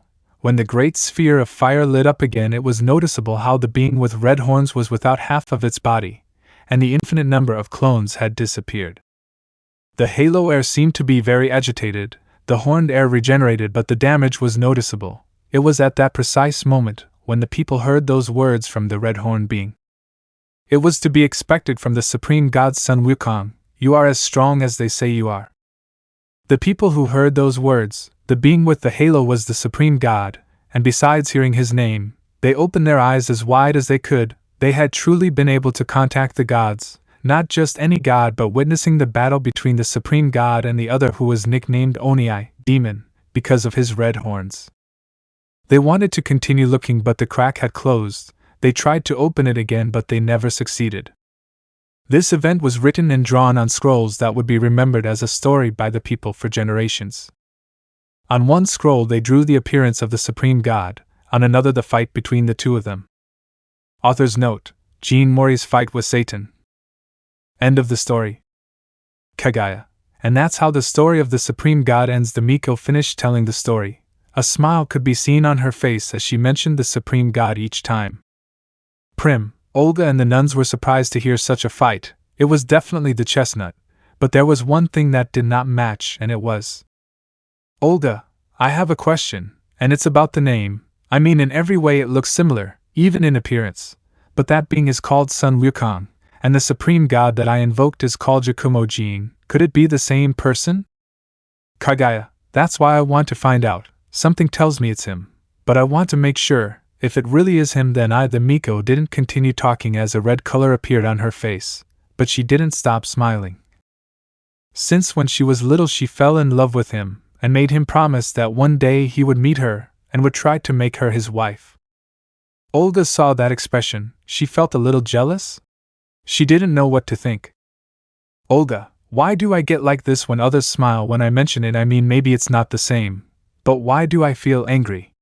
Olga's mind was a mess. She couldn't come up with an answer. She had never felt something like that during her long years of life. Prim, he looks a lot like Jin-sama. We just have to ask him if he's really him. Even though the little princess didn't say anything, deep down she definitely believed that the one in the story was the brown-haired one, so much so that her cheeks turned pink. Kristen, it's definitely Kami-sama. There's no other being like him. Maybe he had that fight a long time ago. Magdalena, if that has to be, Kami-sama is very strong. I have no doubt that the being from Kagaya-sama's story is the... Two nuns said happily after hearing something related to audio. The other two also nodded. If the two nuns driving the carriage heard this, they would also say that it was really the chestnut. Kagaya, may I ask why you nuns call him Kami-sama? Kristen, it's because we are his faithful believers, he saved us from the clutches of evil. Diane, that's right, when we asked for divine help from our former lord, but instead Jin-sama appeared in all his glory. Maria, yes. Even moments before showing up, he finished off the Kuroina people who were in the city at the same time. Magdalena, and I finished off all of our captors with just a snap of my fingers. The nuns recounted with great happiness. They even tried to imitate the chestnut tree at that moment. Kagaya was amazed. Now she wanted to know more if he really was her figure of admiration and love interest. Prim let out a few giggles as she watched the nuns tell their story, and Olga also smiled slightly. Kagaya Primdano, may I ask where you got that skirt? It's something I've never seen in this kingdom, as well as the blue clothes Olga is wearing, as well as the clothing of her personal guard. Prim, this skirt was given to me by Jin-sama, said the pink-haired girl, remembering the gift the brown-haired boy gave her. She touched the fabric and smiled with a slight blush at such a gift he gave her, although the reason was more so that she wouldn't be showing her panties everywhere she went. Olga, he calls this a jacket, he gave it to me when he rescued me, and Chloe's, he gave it to her, Olga said calmly. Inside she was happy, remembering how the meeting between the two of them was. It was like a prince saving his princess or queen on this occasion. Kagaya, I see, I must say they are well made. I see. The brown-haired boy tried to get on a horse, he tried, but he kept falling. This made the redhead laugh a bit. Without further ado, she said he should go with her on the same horse. It must be said that when the brown-haired boy dispelled his Monkey King mode, the girls were surprised because he now looked totally human. Even his clothing was a bit strange. At this moment the two are on their way to Lulu's territory. Everything was going smoothly when Maya started laughing. Issei, what are you laughing at? Maya, how someone like you can't get on a horse without falling off, she said with amusement as she turned her head back. Issei, hey, I've never ridden a horse before, right? It's something new for me, said the brown-haired man behind the redhead, his hands wrapped around the redhead's waist. Maya, so how are we supposed to go faster to meet up with Alice and the others? She asked, still not knowing what she would witness. Issei, like that, the brown-haired boy smiled, getting off the horse. This action made Maya stop to see what the brown-haired boy would do. The brown-haired boy stood in front of the redhead, still mounted on her horse. Kingtoan, a white cloud was created under Chestnut's feet. It rose little by little, leaving the redhead with her eyes open. She had never seen anything like this. Not even the best wizards in the kingdom could do it, and this young man in front of her does it as if it were something normal. Issei, with this we will arrive faster, he said, smiling while skiing in the air with the cloud. Maya, why didn't you tell me you could do that? We would have saved a lot of time. She managed to get over her shock and scold him for not saying they would go faster. Maya had a twitch in one eyebrow, upon learning that she was the one who chose the long way instead of the brown-haired shortcut. Maya, well then, do we want to go with the horse? Issei, well, if you allow me, I'll keep it inside this. He showed a pumpkin-shaped beetle. Maya, do you really think it fits inside that? Are you kidding me? She asked with a drop of sweat on the back of her neck. Issei, of course not. Get down and I'll show you, and get close to me. Maya did as he instructed and was now next to Chestnut, who was no longer on his cloud. The next thing Issei did was point his karabaza at the horse, then he absolved the horse. Maya, how did you do it? Issei, I told you I would keep it inside this. Maya, but how is it possible that such an object exists? Issei, inside is bigger than you think. I can easily absorb everyone in this realm. Maya was amazed at what she just witnessed. Now she had more ideas about who the brown-haired boy is. Issei, so we can go now, right? Maya, huh? Yes, of course. Issei, okay, hold on to me, said the brown-haired boy, taking out the cloud again, extending his hand for her to climb up, which she accepted. The redhead climbed onto the ibex, her arms around the brunette's neck, her breasts pressed against the brunette's back. She held on with some force, but not enough to suffocate him.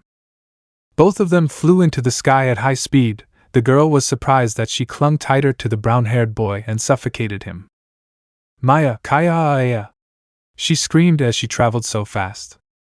Issei, you're choking me, the brown-haired boy said, patting the girl's arms.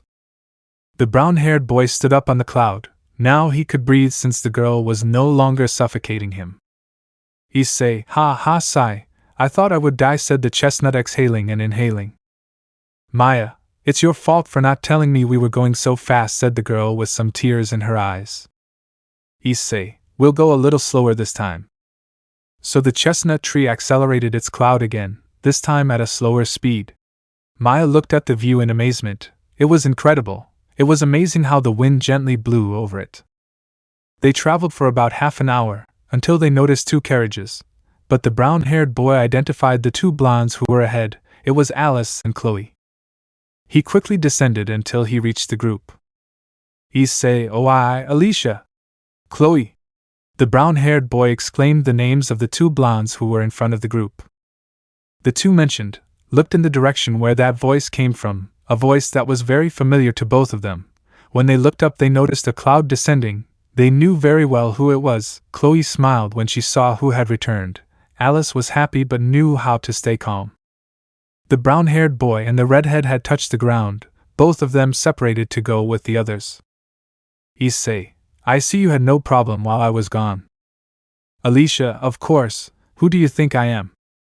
Chloe, Jin-sama, said the dark elf blonde, happily approaching the brunette. The brown-haired boy caressed her blonde hair while smiling at her. Just then the ones who were inside the floats came out. Olga, I see you managed to save the fourth princess, although that was to be expected of you. Prim, Jin-sama, I'm glad you're back. Happy. Nuns, welcome Kami-sama. Happy. Issei, hi, now we have to continue on our way. I think we've been here for about 10 hours. I think it would be good to get there early and sleep. Alicia, you're right, we won't have much time left until we reach Lulu, so we don't need to use your cloud. Issei, sounds good to me. I want to take a good bath when I get there. For a moment, some of the girls present had an image of the brunette without any clothes on top. You could see the marked muscles. He was thin, but you could see how good he was. They wanted to run their delicate hands over every part of him. They quickly stopped thinking about that and returned to reality. Kagaya, Edo Jin-sama? Issei, Kagaya-san? Do you need anything? Kagaya, I was wondering if I could talk to you about something while we head towards the city. The Miko asked somewhat nervously, something that didn't go unnoticed by Olga, who sensed what would happen, while the others felt somewhat annoyed seeing how the chestnut interacted with the priestess. Issei, sure, just let me return the mackerel to Maya. Give him back his horse? What did he mean by that? His response was answered when the brown-haired boy pulled out his big face and, as if by magic, let a horse come out of it. This amazed everyone present. This was something new that they had never seen the brown-haired boy do. Olga, what is that? Issei, oh, this? It's a magic Karabazar. It allows me to absorb anything and take it out. It's very useful. Olga, is there any limit? Issei, well, with it I absorbed all the inhabitants of a world when that world was about to explode, but there is a limit. This surprised those present again. So it meant that this big face could absorb all the energy without any problems? Issei, but we'll talk about that later. I'll talk to Kagaya on the way. The faster we get there, the better. They all returned to their positions to resume the path towards the city where it was directed by Lulu, since it was Kuroina's next objective. The trip was something normal, you could say, since Alicia, Chloe and Maya were curious about what Castano and Miko would talk about, so they tried as much as possible to go slower and get closer to the carriage where that conversation would take place. 2 nuns were driving that carriage, while 4 others were inside with the chestnut tree, Olga, Prim and Kagaya. They were the ones who could witness if it was the same person. Kagaya, could you tell me if the one in this scroll is you?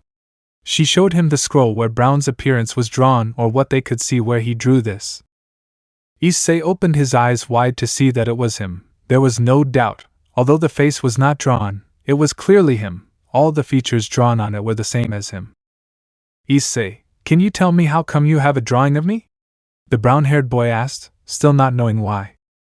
Olga, Prim and the 4 nuns listened to this attentively without making any noise since the brown-haired boy had said it was him. So Kagyo told him the story of her village. The brown-haired boy had no words to say how they had managed to see that tough fight. Issei, certainly, that fight was me against Satan in space. It was a really tough battle. I reached my limits. After that fight it took me a few weeks to recover, and on that giant rock of fire, it was the sun.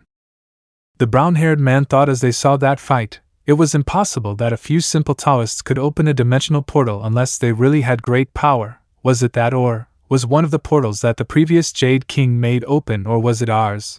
It was his only possible answers to the origin of that portal or crack. They all heard the word sun. That meant that he had turned off the sun for a few moments with a kick. Kagaya was stunned. Her figure of admiration was in front of him. There was only one thing left to ask and he would confirm completely. Olga, space? Issei, it's beyond the blue sky, you know. Prim, but if the sky is blue, how come it's dark beyond? Issei, I couldn't answer that. I'm not a scientist, said the brown-haired boy nervously. Kagaya, scientist? Issei, nothing, we're getting off topic. Anything else you want to ask? Kagaya, yes, it's about your name. According to what Olga told me, your name is Wukong Jin. But if you are the same as in the story, shouldn't you be called Sun Wukong, like that Satan called you? Issei, that's also my name. That name was given to me by my master. That was before my grandfather gave me the name Wukong Jin. Prim, Jin-sama, could you explain that part to us?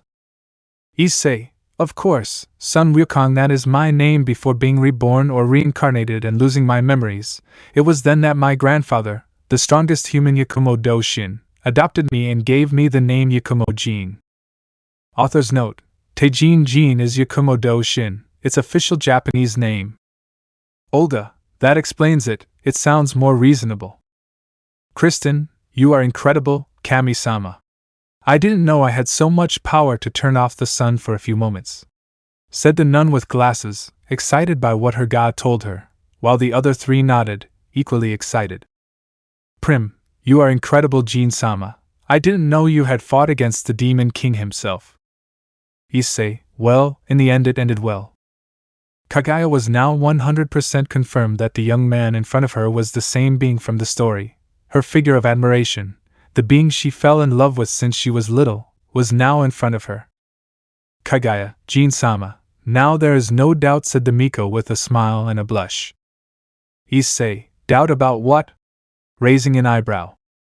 Kagaya, I take me as your wife, said the Miko with a determined look along with reverence. Issei, eh?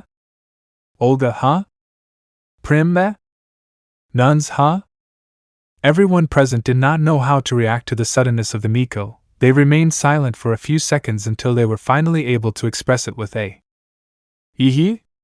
Everyone in the float screamed, alarming the others traveling together, who stopped to see what caused it. Alicia, Maya, and Chloe quickly got off their horses and quickly headed to the carriage, followed by Alice's two knights and the temple warriors. Alicia, what's happening? She asked, alarmed.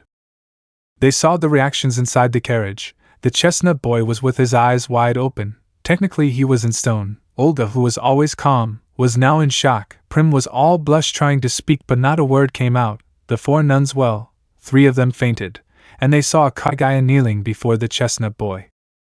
Prim, no, it's nothing, Alicia-sama. We were just surprised by what Kagaya-dano said. That's all. She was the first to come out of shock. Chloe, Origa-sama, Jin-sama, what happened to you? Asked the red-eyed elf, shaking the brunette to make him react. Olga, I won't allow it. Jin is mine, shouted the queen of the dark elves, without knowing why that had come out of her. Chloe, Origa-sama? Are you okay? Her personal guard asked somewhat nervously, as she felt like shouting that just like the queen. Olga, realizing what she had said, her cheeks turned red. She returned to her usual demeanor but continued to show that blush. Alicia was annoyed to hear Olga say that, and so was Prim, but you could tell it was more of a tender expression than an annoyed one. Kagaya, who continued to see a brown-haired boy without reacting, tried to make him react, but it was useless. The brown-haired boy was in shock. She knew he wouldn't recover for a while, so she would ask him again later. The only nun who had not fainted out of the 4 was Kristen, who did not know what to say. She just remained silent, letting the situation calm down. The other two nuns who were driving the carriage were the same as her. Maya, she laughed in shock. She still couldn't believe that the same one who saved him and defeated the Kuroin was the same being who was now in shock. They resumed their journey again. During the whole journey, Olga thought about why she had said that. It didn't bother her to say that, on the contrary, she felt happy to say it. All this time she was trying to find out why she began to behave like that. She had never been like that, not until her encounter with the brown-haired boy. Kaguya didn't say anything. She just looked at the brown-haired boy with a smile. She had met the being she admires so much. Now there was only one step left to fulfill what she promised herself before becoming a Miko. Prim, ever since she heard that about Kaguya, she started to think about what her life with the brunette would be like after he broke their arranged engagement. She even imagined a wedding. Alicia had a similar feeling to her cousin/sister. Chloe thought again that she was in a relationship with the brunette. Our protagonist, as he still couldn't react, was out of service. Inside his mind he could only hear Drake's laughter saying, "I told you so, ha ha ha." Anyway, the journey continued on its way to its next stop, the city that was under the command of the fifth princess, Lulu. The trip took them 2 hours to arrive. Upon reaching the city they went directly to the palace where the next one was. The group was guided by guards until they reached where Lulu was. It must be said that the chestnut was already in service. He had recovered from the shock, although sooner or later the Miko would ask him again. Entering the room where she would meet the next princess, everyone already knew what Lulu looked like, but the brunette was oblivious to this, so upon entering he saw a small one. To be more precise, she was probably the same size as Ophis, a girl with curly brown hair and red eyes. She was wearing a green cape that reached halfway up her thighs, another short dark green cape on top of the long one. The cape was tied with a rope that had a white pom-pom at each end, brown boots, a green beret that had a pom-pom hanging on each side. The only thing she covered was her intimacy with a small piece of metal as if it were part of an armor, not counting that she was technically naked, except for a small tail. The brown-haired boy didn't know what expression to give. He knew that this world seemed like an mirage. One thing was to see it through a monitor and another was to see it for real. It was too much. Despite having stopped being a pervert, he couldn't help but blush and look away. Lulu, but if they are Alice, Prim, Kaguya and Maya, what brings them to me? Asked the happy Loli, greeting all the princesses. But when she looked at the two dark elves, she became alert. She growled at the two elves as if they were some kind of animal. Lulu, what are they doing here? I asked the princesses in search of answers. Alicia, calm down Lulu, they're not here to fight. Prim, that's right Lulu, they are traveling with us to defeat the Kuroinu. Lulu, is that true? The Loli asked again, looking at Maya and Kaguya, who nodded. But for Maya it hurt a little to know that this army of mercenaries was led by the man she loves. Lulu, I will believe what they say, but if I see that they do something strange I will not hesitate to slice them with my axe, she said seriously while looking at the elves while they returned the same look. Kaguya, if it's not too much trouble, could we spend the night in your palace? Said a calm Miko. Lulu, no need to ask, it would be a pleasure, but who is he? She asked looking at the brown-haired boy. Alicia, he is Wukong Jin, he was the one who defeated the Kuroinu so far. Issei, hey Olga? Olga, you?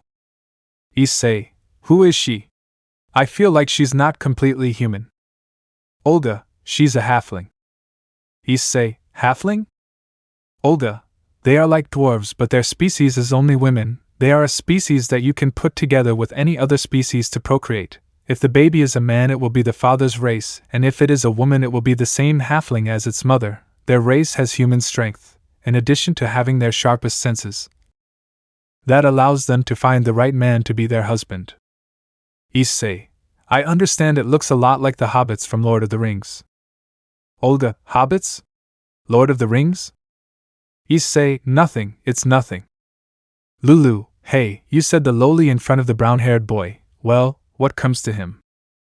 Issei, yes? At that point she began to smell the chestnut, which intrigued everyone present, well, those who didn't know much about Lulu's race. After finishing smelling the chestnut, she moved away from the chestnut with a smile. While the chestnut did not know what would happen, while Olga had a clear idea of what was coming. Boredom, te contra tu. Issei yo? Lulu, you are my husband, said the loli with a smile. This again surprised everyone. On the same day, 2 girls had said they would be his wives. Again something in Olga told her that she had to shout again that the chestnut was only hers. Before she could say anything, someone got ahead of her. Kaguya, sorry Luludano, but I will be Jin-sama's wife, said the Miko calmly. Alicia, but what things are you saying, Kaguya Dano? Kaguya, what you've heard, Alicia Dano, I was Jin-sama's wife. Alicia, but you are a priestess, your purity belongs to your god. Kaguya, the goal of marrying Jin-sama was what drove me to become a priestess. Since I was little I have already decided that I will marry Jin-sama, Kaguya said determinedly. Alicia remained silent upon learning something like that. She never thought that the always calm Kaguya would be someone who could show romantic interest. Lulu, well, we halflings are looking for our husband, and I have found him. Isn't that right, my husband? The loli asked happily, hugging the brown-haired boy's arm. Kaguya, Jin-sama, who will you choose as your wife? The 2 girls looked at me.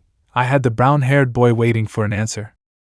Issei, Yeto, what if we go to sleep instead? It's been a long day. Alicia, Jean is right. Besides, it is already night. It has been a long day. We must rest to recover. Prim, I agree with that, Alicia ne-sama.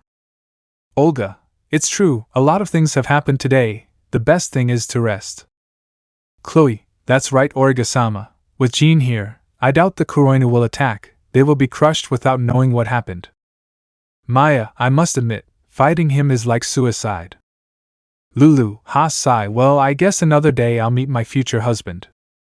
Kaguya, you meant my husband, Luludano. Without further ado, some maids guided the group to their rooms. Some slept in the same room, as was the case of the 6 nuns who were divided into 2 groups and were given 2 rooms. Ruby and Sapphire in the same room. The temple warriors did the same as the nuns, while the chestnut and the others gave each one a quarter. Issei was currently lying in his bed. It was big, but it didn't compare to the one he had. He used his hands as a pillow. He was talking to Drake in his mind. Issei, Drake, how much time do you think has passed since I was absorbed by Azazel's machine? Drake, I don't know, but I remind you that in each world time passes differently. Unless you travel to the same world for the second time, time will stabilize. Issei, I just hope they haven't spent too much time. Drake, changing the subject, don't you think you should give an answer to that girl and the priestess? The dragon asked, causing the brown-haired boy to be surprised. Issei, Drake, what are you talking about? If I tell them that I have a harem, they most likely won't want it. Not all women like to share a man.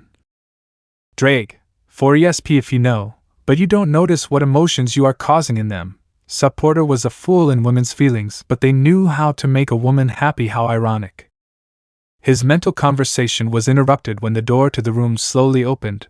This made the brunette see who it was to meet Chloe. The half-elf seemed to be nervous. She only had clothes that covered her breasts and intimacy. She kept her gaze down, but you could see how embarrassed she was. It seemed like she wanted to say something but couldn't say it.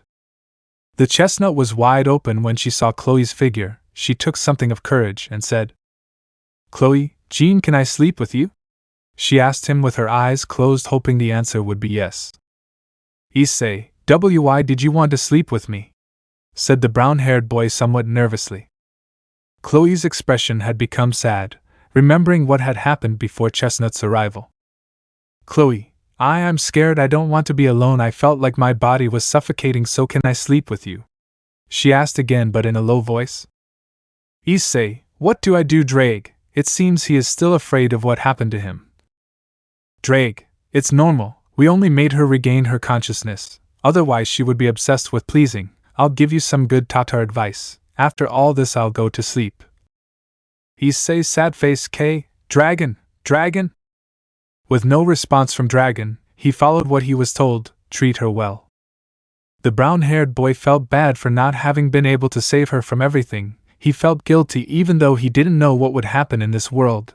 Then he remembered the leader of Kuroinu. This had to end as soon as possible, and that's what he would do. But first he would have to save the other princesses who are his main objective. A minute had passed since Chloe asked the brunette, He just stared at her without saying an answer. She thought the brunette didn't want to, so she got sadder. Chloe, I understand, then I'll go. Hello. The half-elf didn't finish speaking since the brown-haired boy was hugging her. She was surprised by the action, but it didn't bother her. She reciprocated. When she saw Brown's face, she blushed a little, since the Brown was smiling at her as he would with his girls, a sweet smile. Chloe, this feeling is so warm. I want to be like this for all eternity, she said in her mind with a sweet voice, but the brown-haired boy's voice took her out of her thoughts. Issei, of course you can sleep with me, if that makes you feel better, he said, accompanied by a sweet smile that made Chloe hide her red face in the brown-haired boy's chest. Kaya, the girl, gave a light scream, as she was carried like a princess by the brown-haired boy who took her to his bed. The brown-haired boy gently placed Chloe on the bed and then settled down next to her, covering them both with the sheet. Issei, sleep peacefully. I'll be here. Nothing will happen to you. I promise, Chloe. I will protect you just like the others, said the brown-haired boy, smiling, making Chloe immediately feel a feeling inside her grow. Chloe, thanks, Jean, she said, blushing. She immediately snuggled closer to the chestnut, seeing that the chestnut was not nervous, and blushing was to say that Serzex is not afraid of his wife. Issei, good night, Chloe. Chloe, good night, Jean. They both went to sleep, although the brown-haired boy couldn't sleep since Chloe technically had the brown-haired boy hugged like a pillow. On the other hand, Chloe slept with a smile. The brown-haired boy saw that, and it was enough to clear his mind and fall asleep.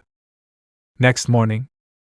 It was morning. In the room where the brown-haired boy and the half-elf were sleeping, the light was coming through the window. Just that woke Chloe up. She tried to move but couldn't. When she opened her eyes, the first thing she saw was the face of a sleeping brown-haired boy. Chloe's face was in front of Brown's, so close that she could feel Brown's breathing. She didn't even try to move, or escape from the brown-haired boy's grip. He liked her, she felt happy, she didn't want this to end. Chloe stared at the brown lips.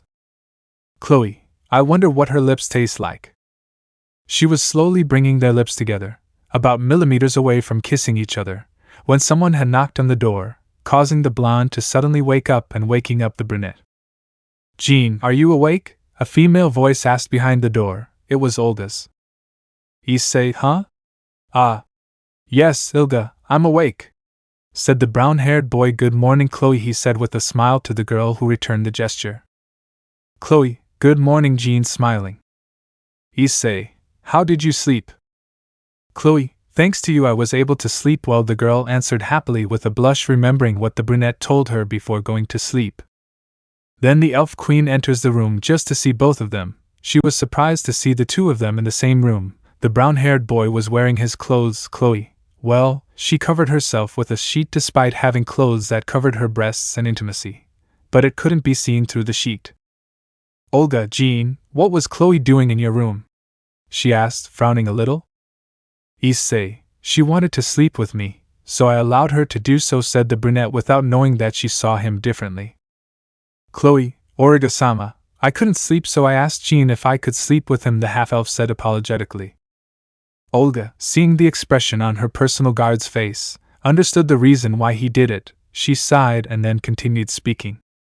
Olga, thank goodness, she said in a low voice that was barely a whisper.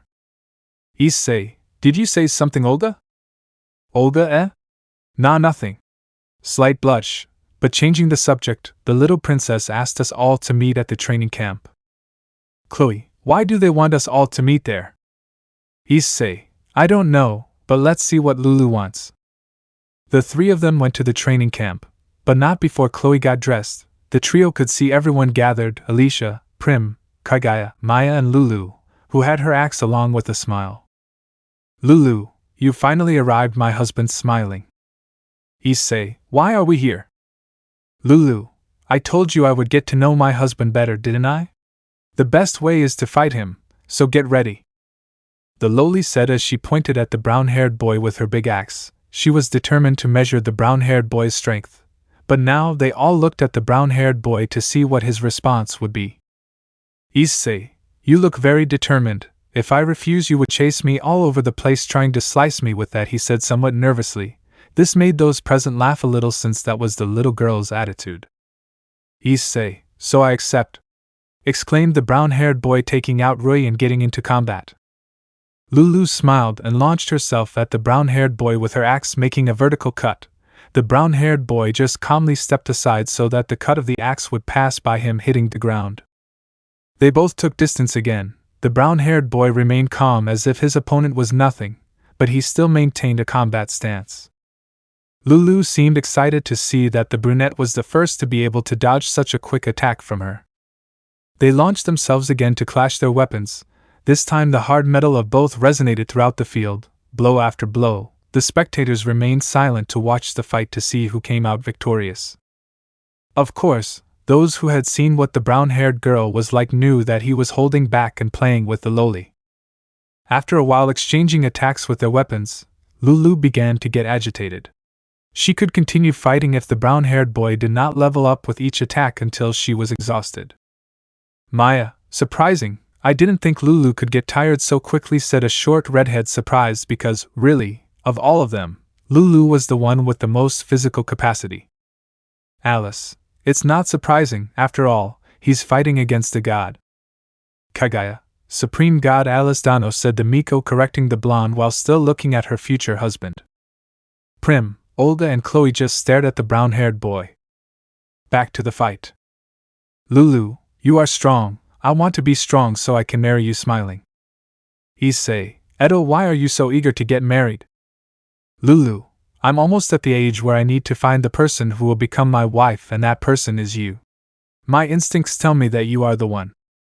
Issei, look, I have no answer for that, but finish this fight quickly because I want to take a good bath. Lulu, whatever you want, with this attack we will see who is the winner.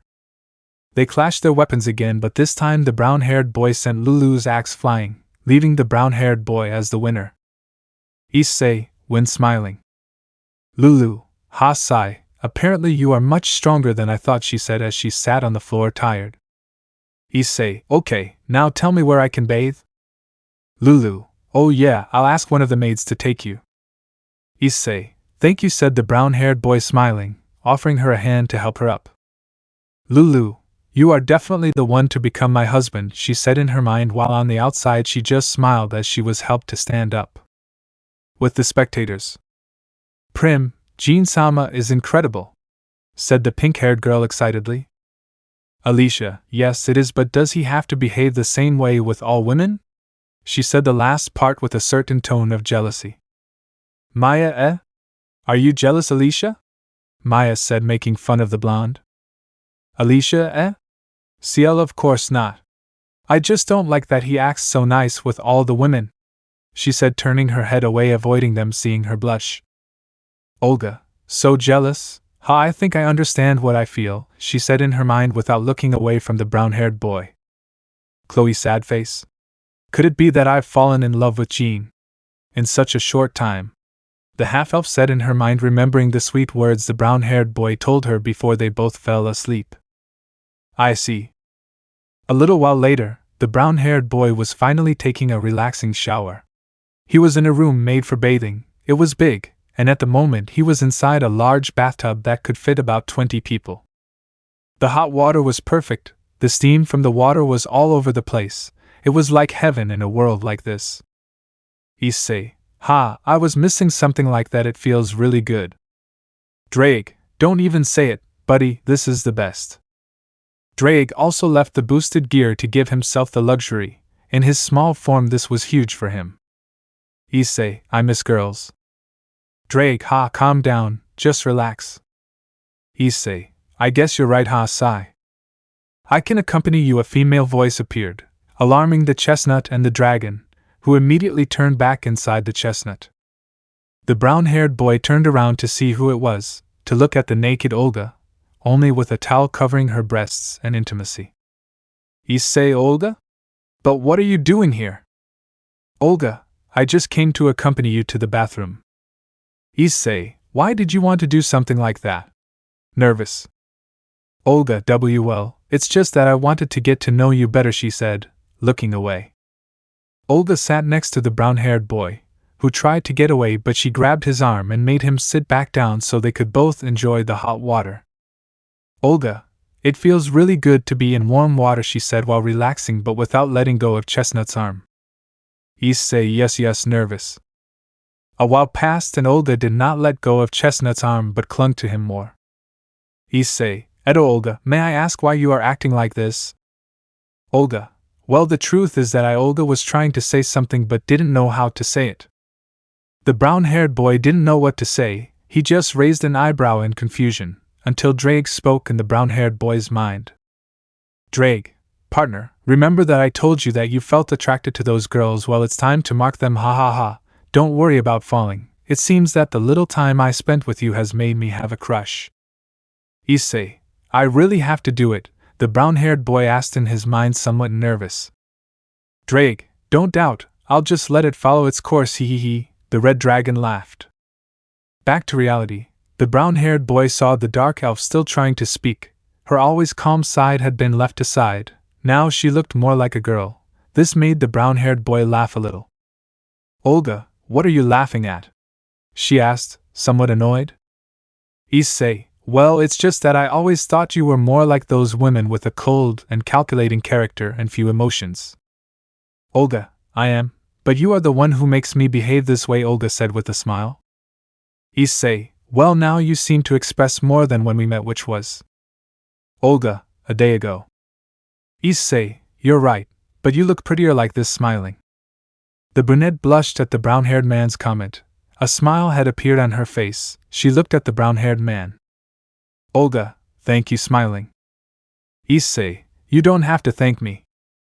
Olga, of course I have. I had never felt so free. The war of the dark elves against the humans had taken everything from me to such an extent that I had forgotten how it felt, but thanks to you I have been able to feel this sensation again, she said with a bright smile, making the brown-haired boy blush. Issei, well. If that's all, I think I'll go. The brown-haired boy stood up, but something soft was pressed on his back. It was none other than Olga, who was pressing her breasts against the brunette's back. One of her hands was on the brunette's waist, and the other on the brunette's chest. Olga, no! You can't go yet, she said quickly, without releasing her grip. Issei Olalag? What else do you want to tell me? Said the brown-haired boy, trying to stay calm. Olga, I love Eugene, she exclaimed forcefully, still clinging to Chestnut's back. The brown-haired boy was shocked at this, even though Drake had already told him about this. Issei, are you sure? The brown-haired boy asked. Olga, yes, I am. At first I didn't know what I felt, but every time I see you I can't stop feeling that strange sensation. But today I understood. What I feel for you is love. Issei, but you don't know everything about me, and I don't think you'll accept everything I am. Olga, if you say that you have someone waiting for you to return to your domains, I don't care that you already have someone. I don't mind being second, Olga said. Author's note, not just someone, but a large number of Olga girls, haha. Issei, I have a harem, said the brown-haired boy dryly, but he felt Olga hug him tighter. Olga, I don't care that you have a harem. A god, as is normal, has a few women. Tell me, are there about 3, 4, 5, or 6? She asked, accepting that the brown-haired man had a harem, but what the brown-haired man will say will leave her surprised. 6 girls, ha ha ha ha ha, sorry, but I don't think she's that little lady. Issei, I have 15 girls, said the brown-haired boy, without knowing that very soon that number would increase greatly. Olga turned to look at the brown-haired boy. She was silent. What the brown-haired boy said left her surprised beyond belief. Olga, I still don't care, she said, determined. I don't care if you have more, I just want to have a place in your heart. At that the chestnut hugged him, surprising the queen, but she responded. Now she had more doubts. Issei, I know that no woman likes to share a man. That's why I hope you understand. I will love any woman who feels something for me. I know it's selfish of me, but that's why I have a harem to love each one. Olga reciprocated the chestnut tree's hug. Olga, I understand, but now I have more doubts about you. Issei, it's normal that you have more doubts after I said that, but I promise that I will tell you everything when I finish this, okay? Olga, sure. But first, could you give me a kiss? She asked with a blush while looking at the brown-haired boy. The brown-haired boy blinked several times until he understood the situation, and it was in a way a confession of love. Issei, CLA sure here I go, said the brown-haired boy, shortening the distance between his lips and Olga's. Olga closed her eyes to also imitate the action of the chestnut. Little by little both approached. A few millimeters away from kissing, two voices interrupted them. Stop! We want it too! Two female voices were present. The brown-haired boy and Olga looked at who it was, to find Chloe and Kagaya, who were red when they saw the brown-haired boy naked. Issei, what are you doing here? He asked while hiding his body in the water. Kagaya, I came because as your future wife it is my duty to bathe you, but I heard the whole conversation. Chloe, I came while she stuttered since it was actually to confess. The two of them ran into each other while they were going in the same direction, to where the chestnut tree was, and I heard the entire conversation they had. Olga looked at the brown-haired boy, since she knew Chloe very well and knew that she had feelings for the brown-haired boy, and Kagaya herself said that she would become the brown-haired boy's wife. She sighed to tell them everything that the brown-haired boy had told her. Minutes later, after an explanation later, Chloe and Kagaya understood the reason why the brown-haired boy had a harem, and it was very sweet. But having 15 girls was a lot. Not even the nobles had that much. But knowing that he was a deity, it was understandable why he had so many. Kagaya, I understand, but I will still be your wife, and just like Olga, promise me that you will always love me as I love you, said the Miko with great love to the person she always admired. Kagaya, despite not showing this side to anyone, she would only show it to the being from her village's history who was now in front of her. Olga, wow, I thought you would hate me for having so many women. Kagaya, yes I would, but I'm sure there's a great story for so many women to fall in love with him. If so, I wouldn't mind being part of his harem. Olga, I understand, and what about you, Chloe? Those present looked at Chloe, who did not know what to say.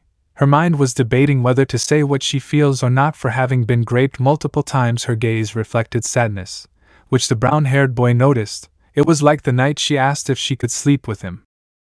Chloe, yes, I want Jean to love me, she exclaimed with tears, but nobody would love someone who was raped multiple times.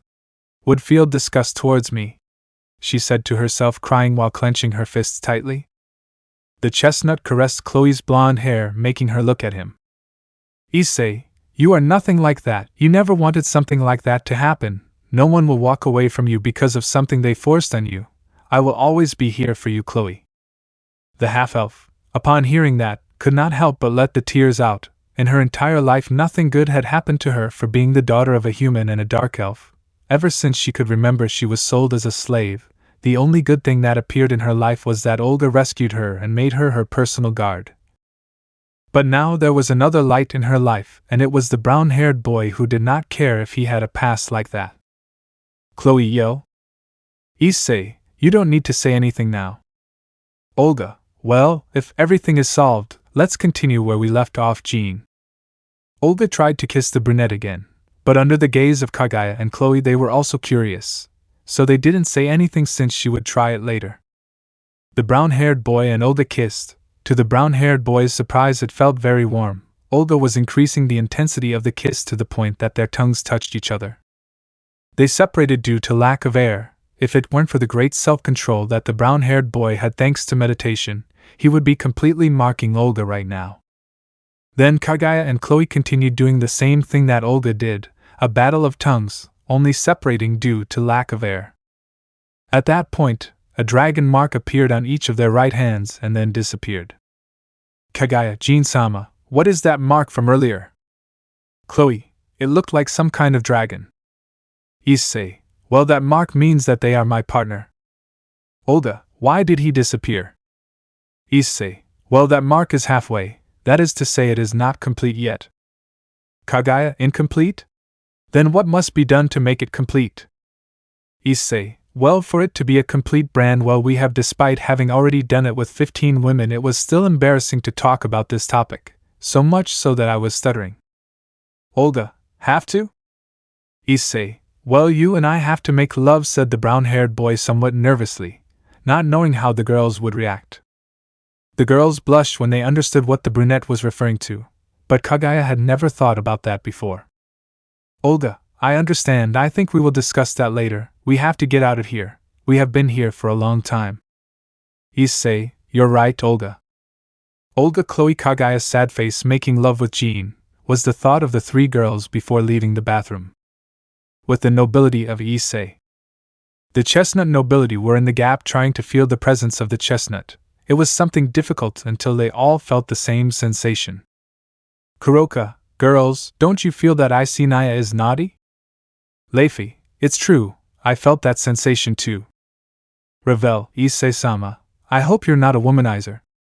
Kunu, Issei Dano, I don't think he's with other women. Ross, if so, he will be punished.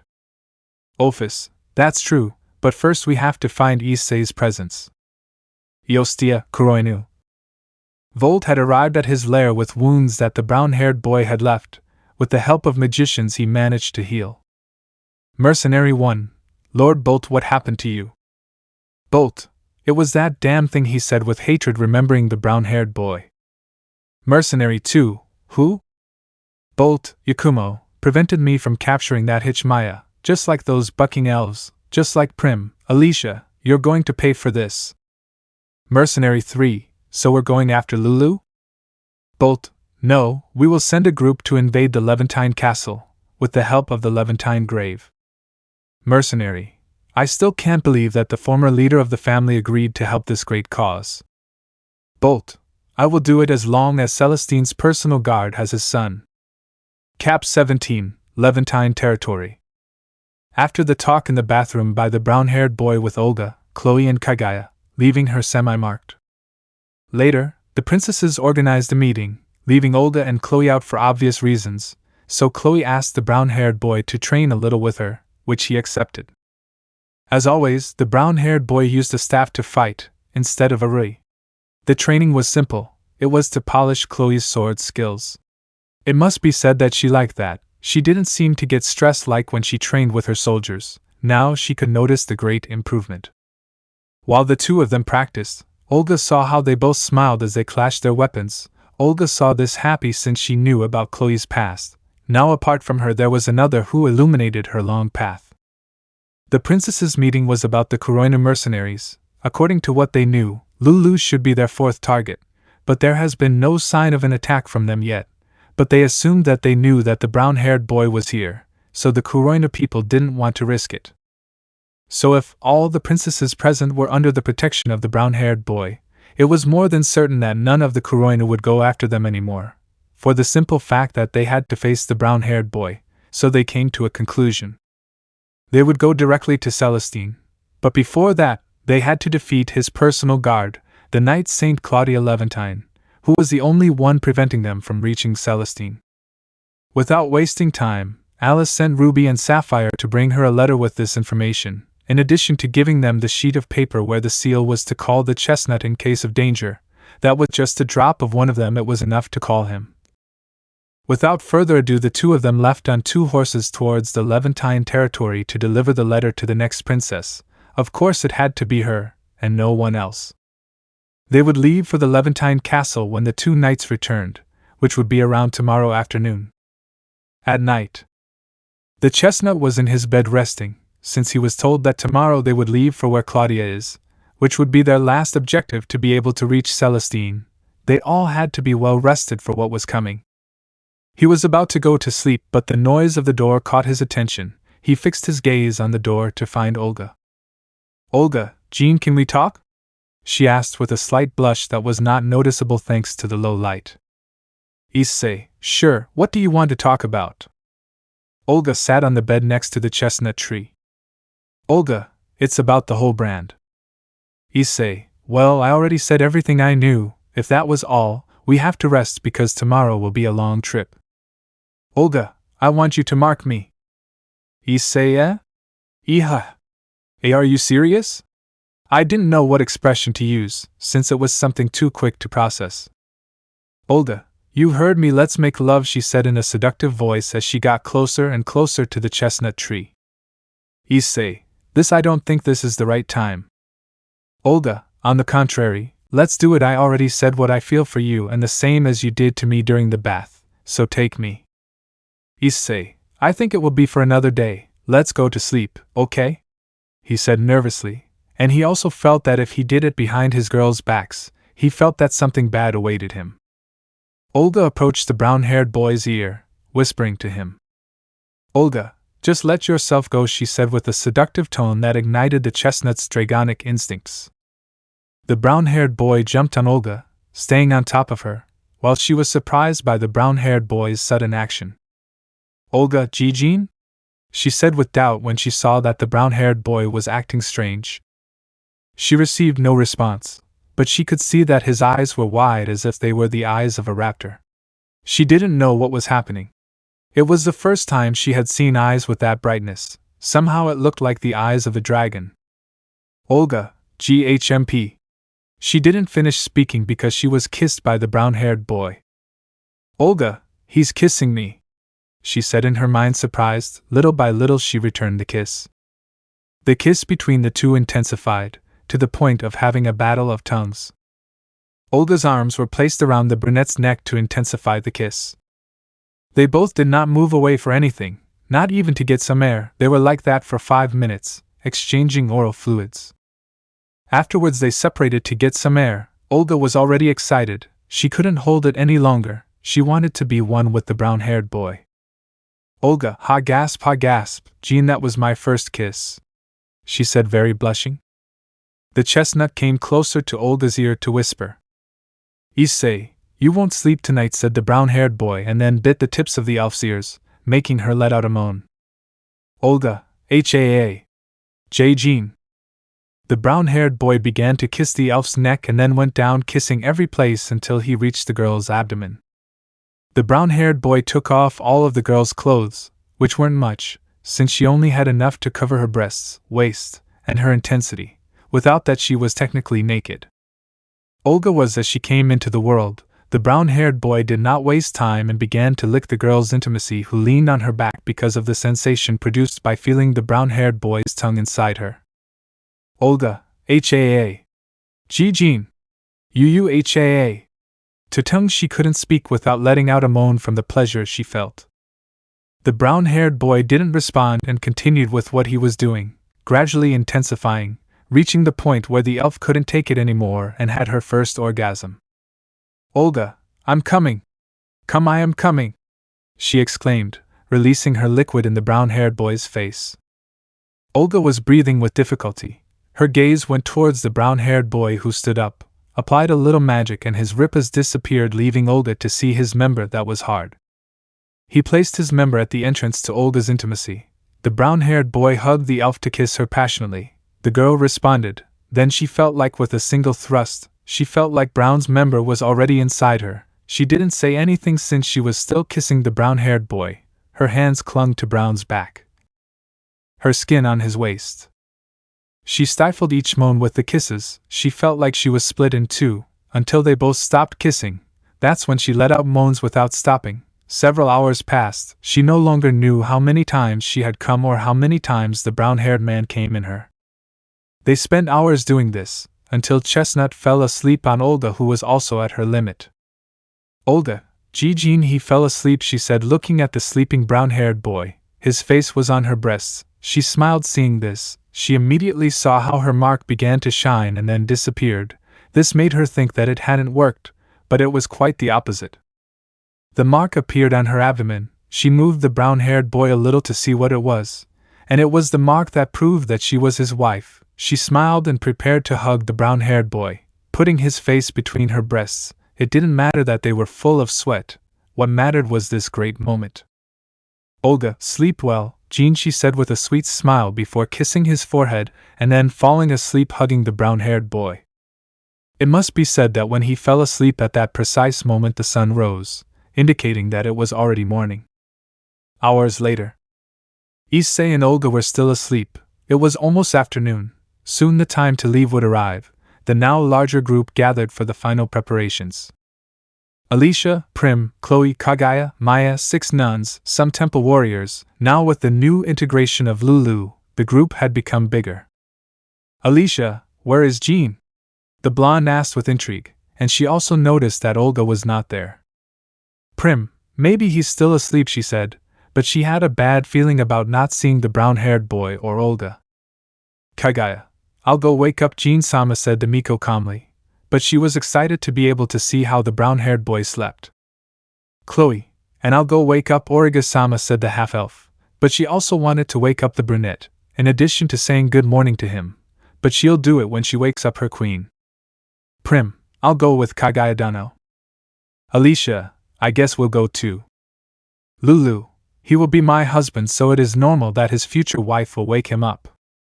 Maya, you guys go, I'll be here." The girls headed towards the brown-haired boy's room, while Chloe went to her queen's room.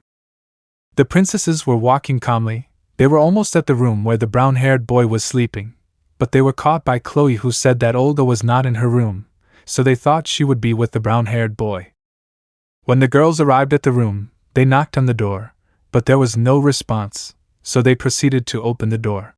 When they opened it, they were surprised to see a piece of clothing and boots lying on the floor. It belonged to a woman. They knew who it belonged to. The clothes belonged to Olga. They wondered what Olga's clothes were doing on the floor, especially in Chestnut's room, and they all came to a conclusion. While Chloe and Kagaya already knew what it meant, it was that Olga was marked by brown hair.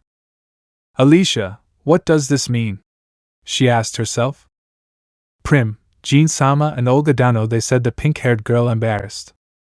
Kagaya went to the bed to find a large lump. She moved the sheet a little to see. What she saw left everyone in shock. And it was that Olga was hugging the brown-haired boy while they both slept peacefully, and both were naked. On Olga's face there was a smile. The sunlight reached her face. She tried to cover herself, but it was useless since the sheet was lowered again. The reason was that Alicia was pulling the sheet. "Alicia, what do you two think you're doing?" she shouted angrily, blushing and jealous. This made both of them wake up, even though he was still sleepy. "Olga, what are you doing here?" she asked as if nothing was wrong, while using a bit of the sheet to cover herself. "Alicia, what are we doing here? I should be asking you that," she said out loud. Just then the chestnut had fully awakened. "Issei, what are you all doing in my room, wawawawa?" he said, and then got excited because he was naked. The girls looked away so as not to see the naked brown-haired boy. "Olga, good morning, Jean," said the elf affectionately to the brown-haired boy, and then kissed him on the lips, giving him a good morning kiss. "Issei, Olga?" said the brown-haired boy, confused, and then the memories of the night of everything he did with her came to mind. "Olga, you were wonderful last night," she said, looking at the brown-haired boy with a smile. This made the brown-haired boy blush. "Kagaya, Jin-sama, later we will have a talk between fiancé and fiancée," said the serious Miko, making the brown-haired boy somewhat nervous. Chloe didn't say anything, but she would look to spend a moment alone with the brunette. "Issei Edo. I would say that it is not what it seems, but it is all that it seems," said the brown-haired boy nervously. Some time later. The group at this moment were on their way to the Levantine castle. Olga, Prim, Kagaya and Lulu were in a carriage that was driven by two nuns. Lulu went with them to be able to learn about the chestnut tree. The warriors were in the same carriage as the nuns. Alicia, Chloe and Maya each rode a horse. The brown-haired boy was sitting on his cloud that was going at the same speed as the girls. On his right cheek he had the mark of a hand. Apparently he received a slap, courtesy of Alicia. "Issei, sai, why did he get so angry?" the brown-haired boy said in his mind. "Drake, you should talk to them, partner, it seems she got jealous," the dragon said in his mind. "Issei, how do you know so much about this Drake?" "Drake, I have had many carriers. They all had one thing in common. I had several partners. That is why I learned to know how a woman who is interested in you would react." The brown-haired boy continued talking to Drake in his mind, while with Alicia, she gave the brown-haired boy a glance or two.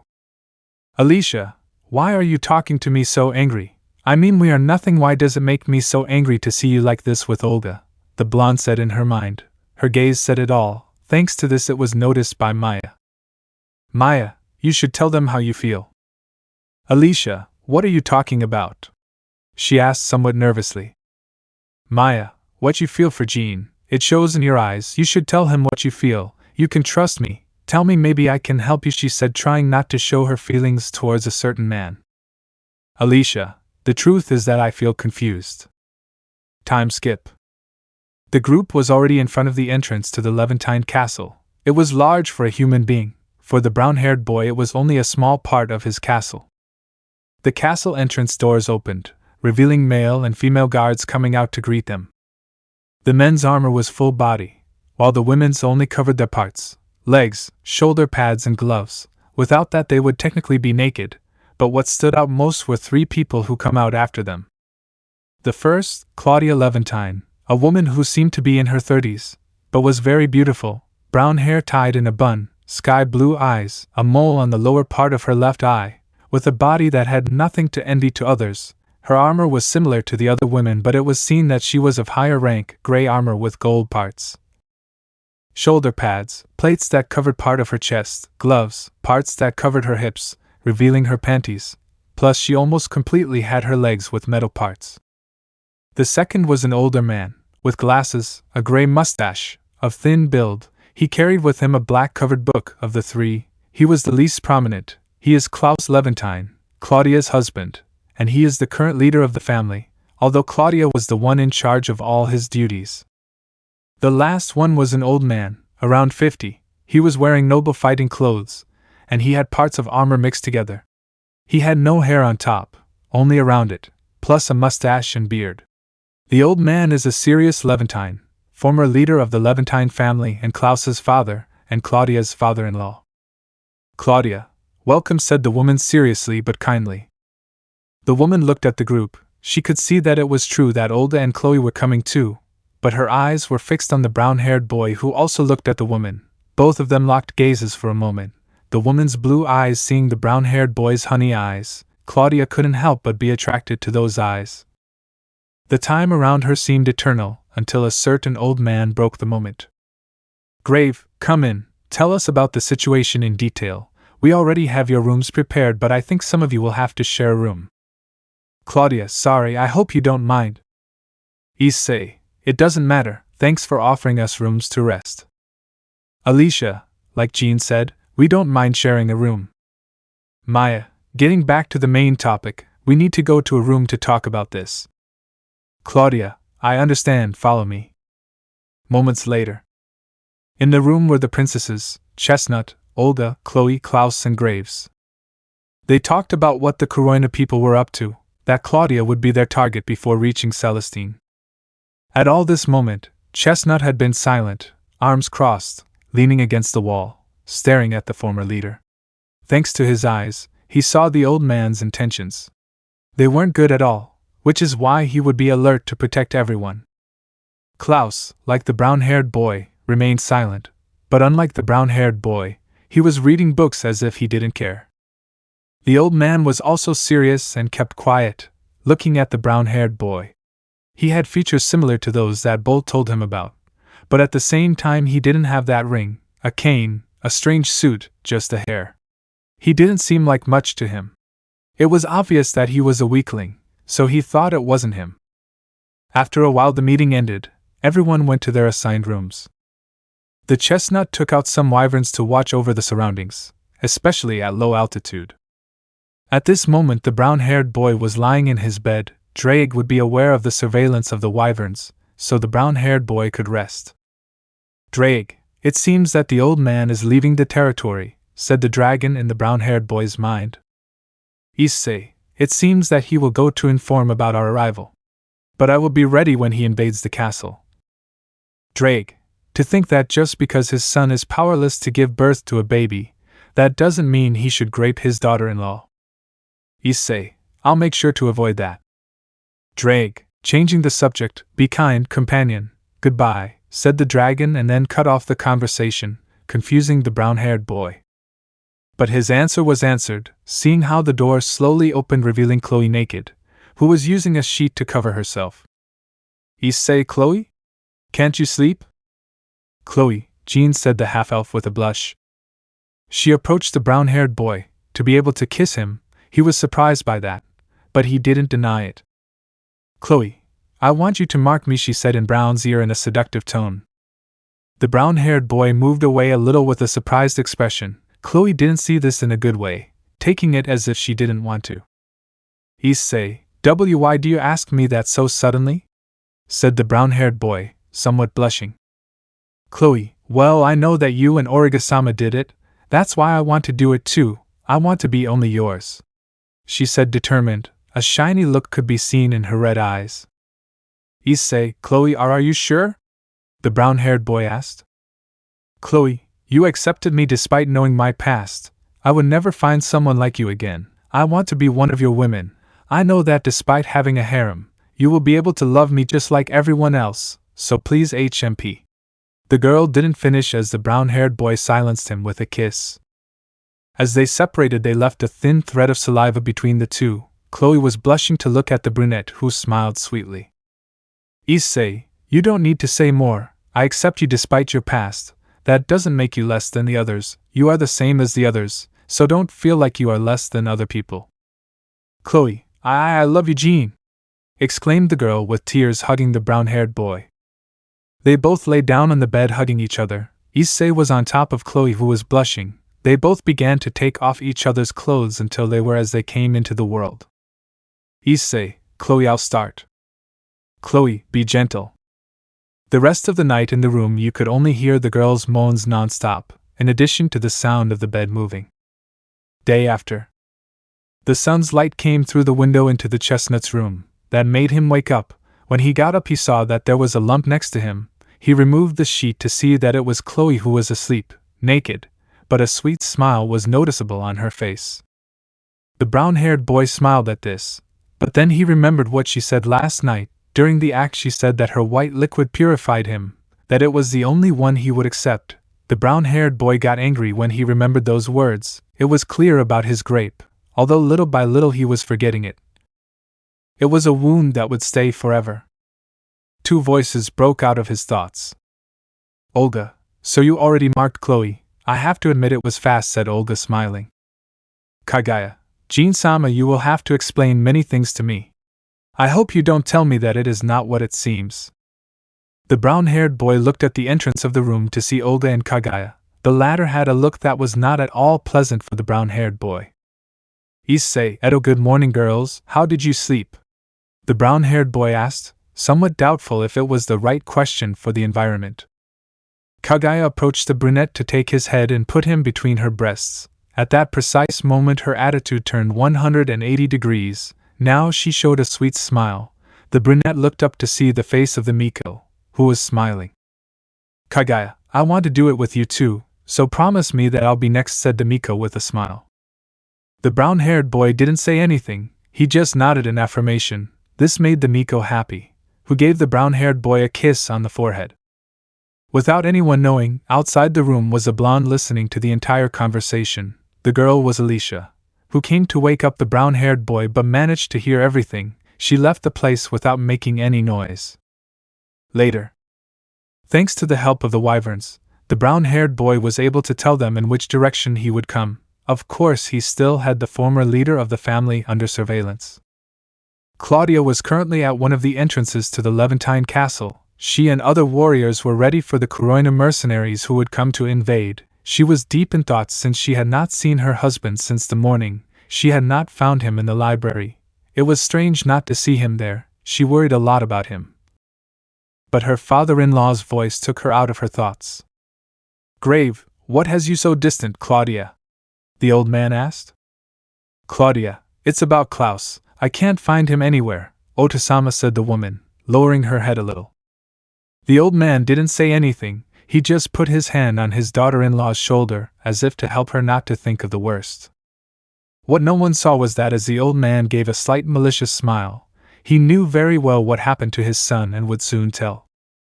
Olga, Chloe, Alicia, Maya and Lulu were in the surroundings of the castle since the brown-haired boy told them that there were traitors, Prim and Kagaya, who were in the castle protected by the brown-haired boy's request, which none of them refused, just like the nuns and the warriors of the temple were with them too. The brown-haired boy was in his Monkey King mode, sitting on his cloud at the top to see the entire territory. With his eyes he could see the Kuroinus approaching. At that exact moment, you could see in the distance a large group of mercenaries approaching in this direction. You could see that there were ogres next to them. In short, it was a large group of easily 100 people. Claudia, he's coming, Everyone get ready to fight!" exclaimed the woman and unsheathed her sword. All the heads of the men imitated Claudia's actions. Serious on her part, she did the same, but on her face a smile marked for no good, just like the knights. Within a moment, the Kuroinu were already in front of them. "Claudia, Oto-sama, this will be difficult to beat, so don't hold back," she said to her father-in-law, who started laughing out loud. The old man and all the gentlemen stood in front of Claudia and the hare. They were all smiling. "Grave, Claudia dear, unfortunately you won't be able to win this battle, so it's better that you give up," said the old man with a smile that denoted evil. The chestnut was surprised by what her father-in-law said, but she did not understand why. "Claudia, Oto-sama, why are you turning your back on the enemy, and what are you talking about?" she said, worried and confused at the same time. The old man sighed, taking out a bow and arrow that had an explosive tied to it, pointing it at the sky to shoot the arrow. The arrow shot out to explode in the air. Suddenly Claudia heard men shouting war cries within her territory. "Claudia, what does this mean?" the angry woman asked the old man. "Grave, ha ha ha ha ha. The stupid Celestine will fall. All of you think you can defeat Kuroinu. How stupid! Kuroinu's army is bigger than you think, all of his men more motivated than anyone, for understanding their objective very well," said the old man, giving a signal that all his knights and Kuroinus would begin to attack, leaving only him and Claudia without fighting. "Claudia, don't tell me you..." the woman asked, hoping it wasn't true. "Grave, the Levantine family has been in charge of taking care of the reincarnation of the goddess for generations, but the cursed Celestine had to choose you as her new protector. If it weren't for that, this wouldn't have happened." "Claudia, why are you doing this, Oto-sama? Why?" the woman demanded and responded angrily. "Grave, my impotent son could not give me a good heir. Because he had to marry you. You know, when I found out that you would be the new protector, I wanted to take you as a wife. That's why I killed my old wife to be able to take you, but then I found out that Celestine decided that my son would be your husband. But the stupid one wanted his bucking books more than a woman like you. That's why when I found out about Kuroinu's intentions, I did not hesitate to join them, since with that I would have you all to myself. A woman as she should feel true pleasure, hee. Also about your husband. I asked some knights to capture him and kill him and then feed him to the lycanthropes. I will take his place to give you a son," said the old man with a macabre smile, as he saw Claudia fall to her knees with lifeless eyes. Claudia fell to her knees upon learning that her husband was dead. Her blue eyes began to dim. She repeated her husband's name over and over again. "Grave, I know it's a shame that she died, but it's better this way. Sleep for a while. When you wake up, everything will be over."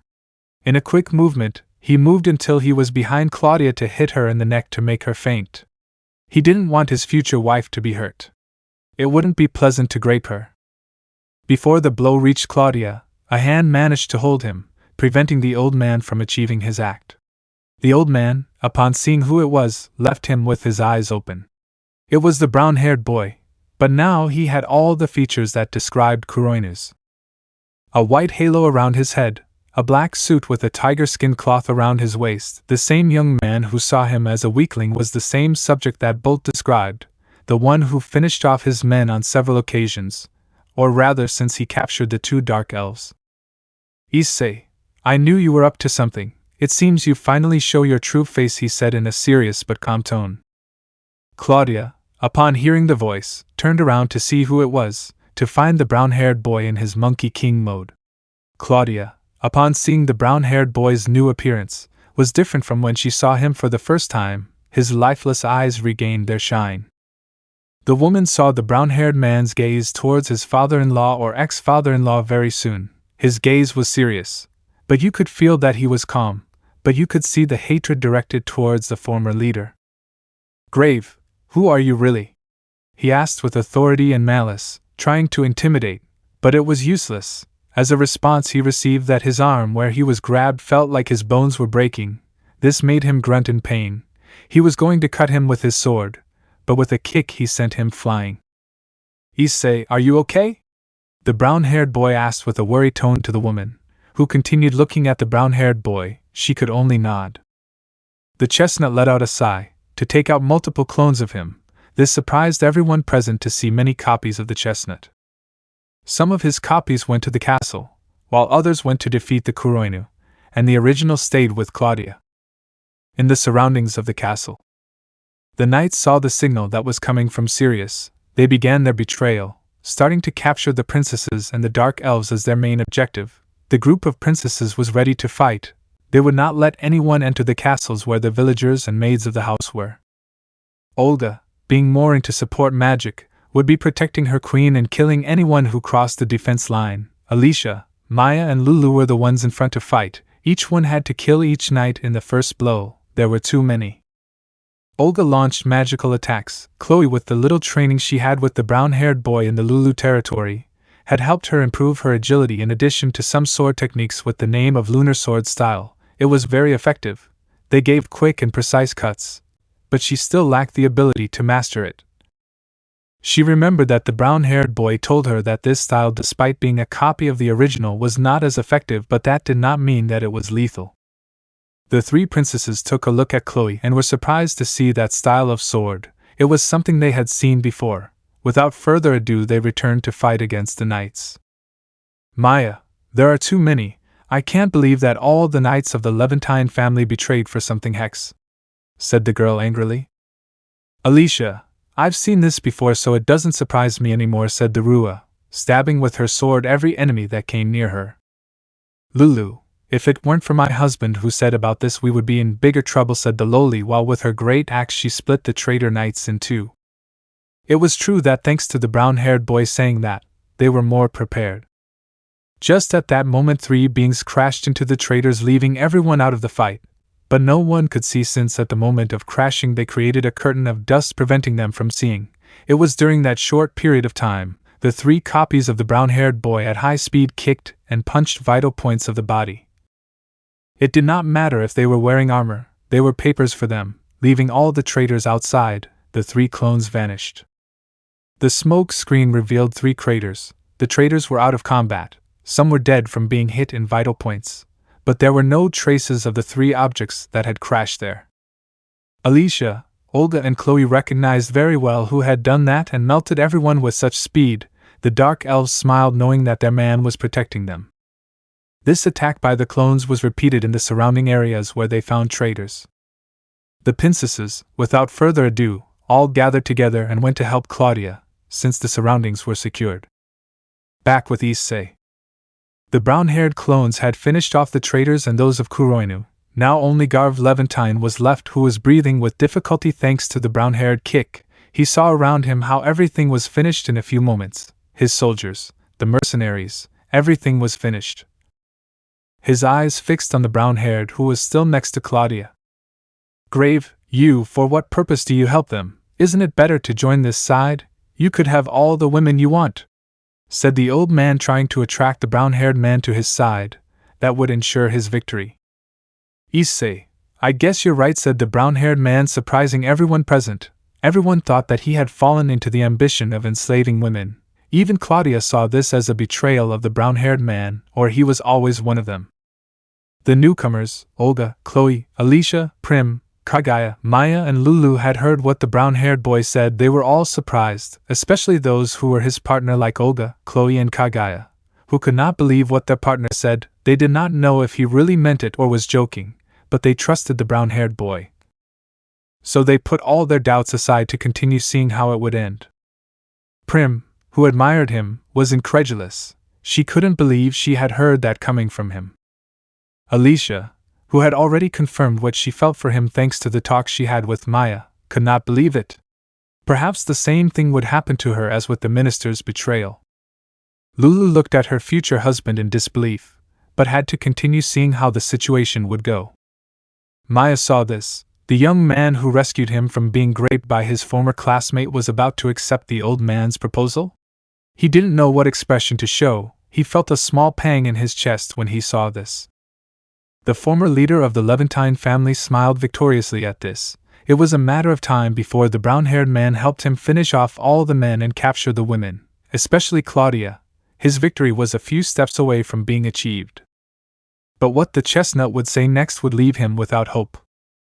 Issei, that's what I would say if I were like you, he exclaimed furiously. Grave, what are you talking about? he said with some fear. The chestnut took out Roy to nail it into the ground without letting go. This caused the surroundings to become tempered.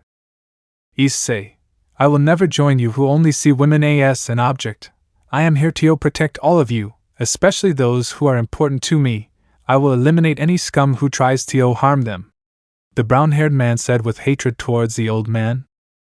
Issei, they trust me, and they are important to me. That's why it's my duty to protect them even if I have to give my life for them, said the brown-haired boy calmly, while images of his girls smiling at him, along with the princesses, came to his mind.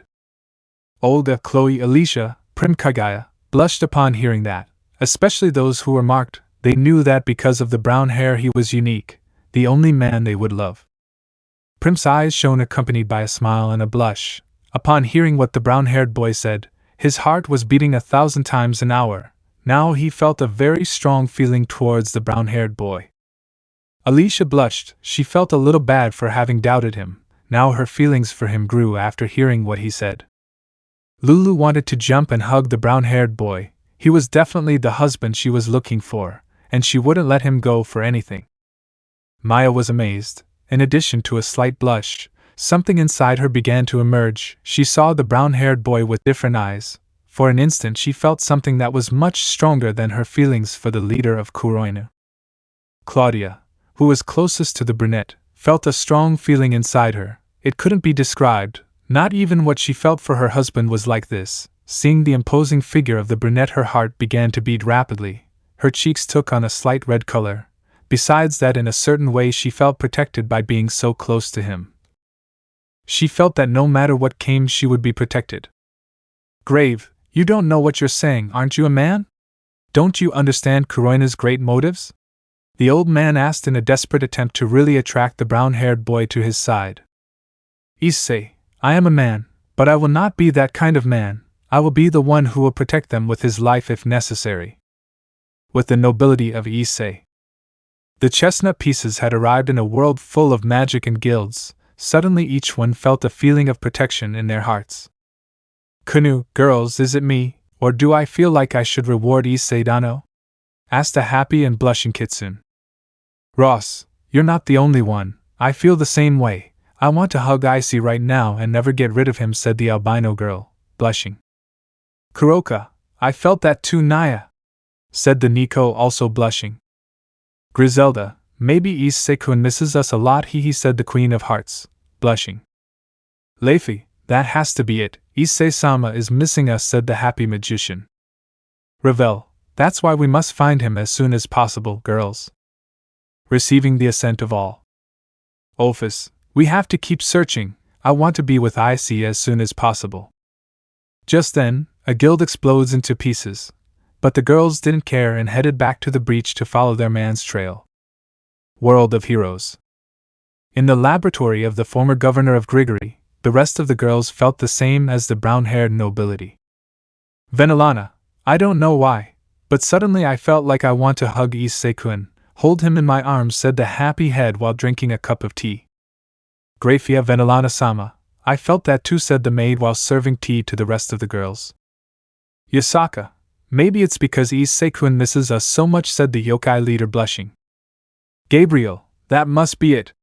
Issei definitely wants to make us green again, said the seraph sweetly, remembering the brown-haired boy. Seraphal, I hope Issei-chan comes back soon. I want to have him between my breasts, said the Mao while drinking a cup of tea. Sona, Issei is strong, but I'm still worried that he's not by my side. Tsubaki, Issei-kun is strong. He was surely looking for a way to return. Penemu, Tsubaki is right. Let's just hope that the others find him to bring him back as soon as possible, and that those two repair the machine as quickly as possible. Did you hear me? Said the cadre, and with authority at the end.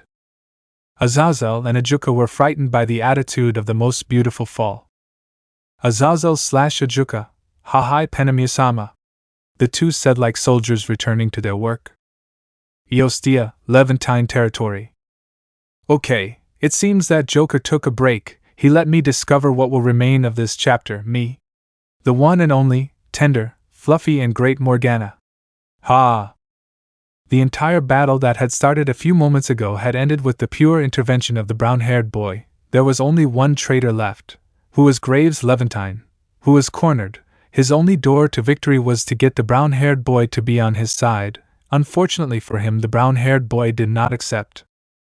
At this moment, the old man felt afraid for the first time in his life. "Issei, Claudia-san? Are you okay?" the brown-haired boy asked, offering his hand to help her get up. The aforementioned who felt the sensation of protection intensified. With great effort she was able to answer him. "Claudia, yes, I'm fine. I appreciate your help, really. If it weren't for you, we would be lost," the woman thanked while taking the brown-haired man's hand to stand up. "Issei, good. Now what are you going to do with him?" he asked, pointing at the old man. Then Claudia's expression turned gloomy as she remembered who had killed her husband. She picked up her sword and walked slowly towards the old man. "Claudia, I will avenge my husband," she said in a somber tone. The old man saw her intentions and immediately picked up a sword to at least kill her. "Grave, I will take you to the grave, so that nothing will remain of the Levantine family," he said angrily. When he was going to jump towards Claudia he couldn't, since the chestnut moved towards him. With acupuncture he sealed their movements, they remained motionless. Claudia just happened to be close enough to give him a cut. "Claudia, see you soon, Grave Levantine," she said angrily, giving a clean cut to the old man's neck.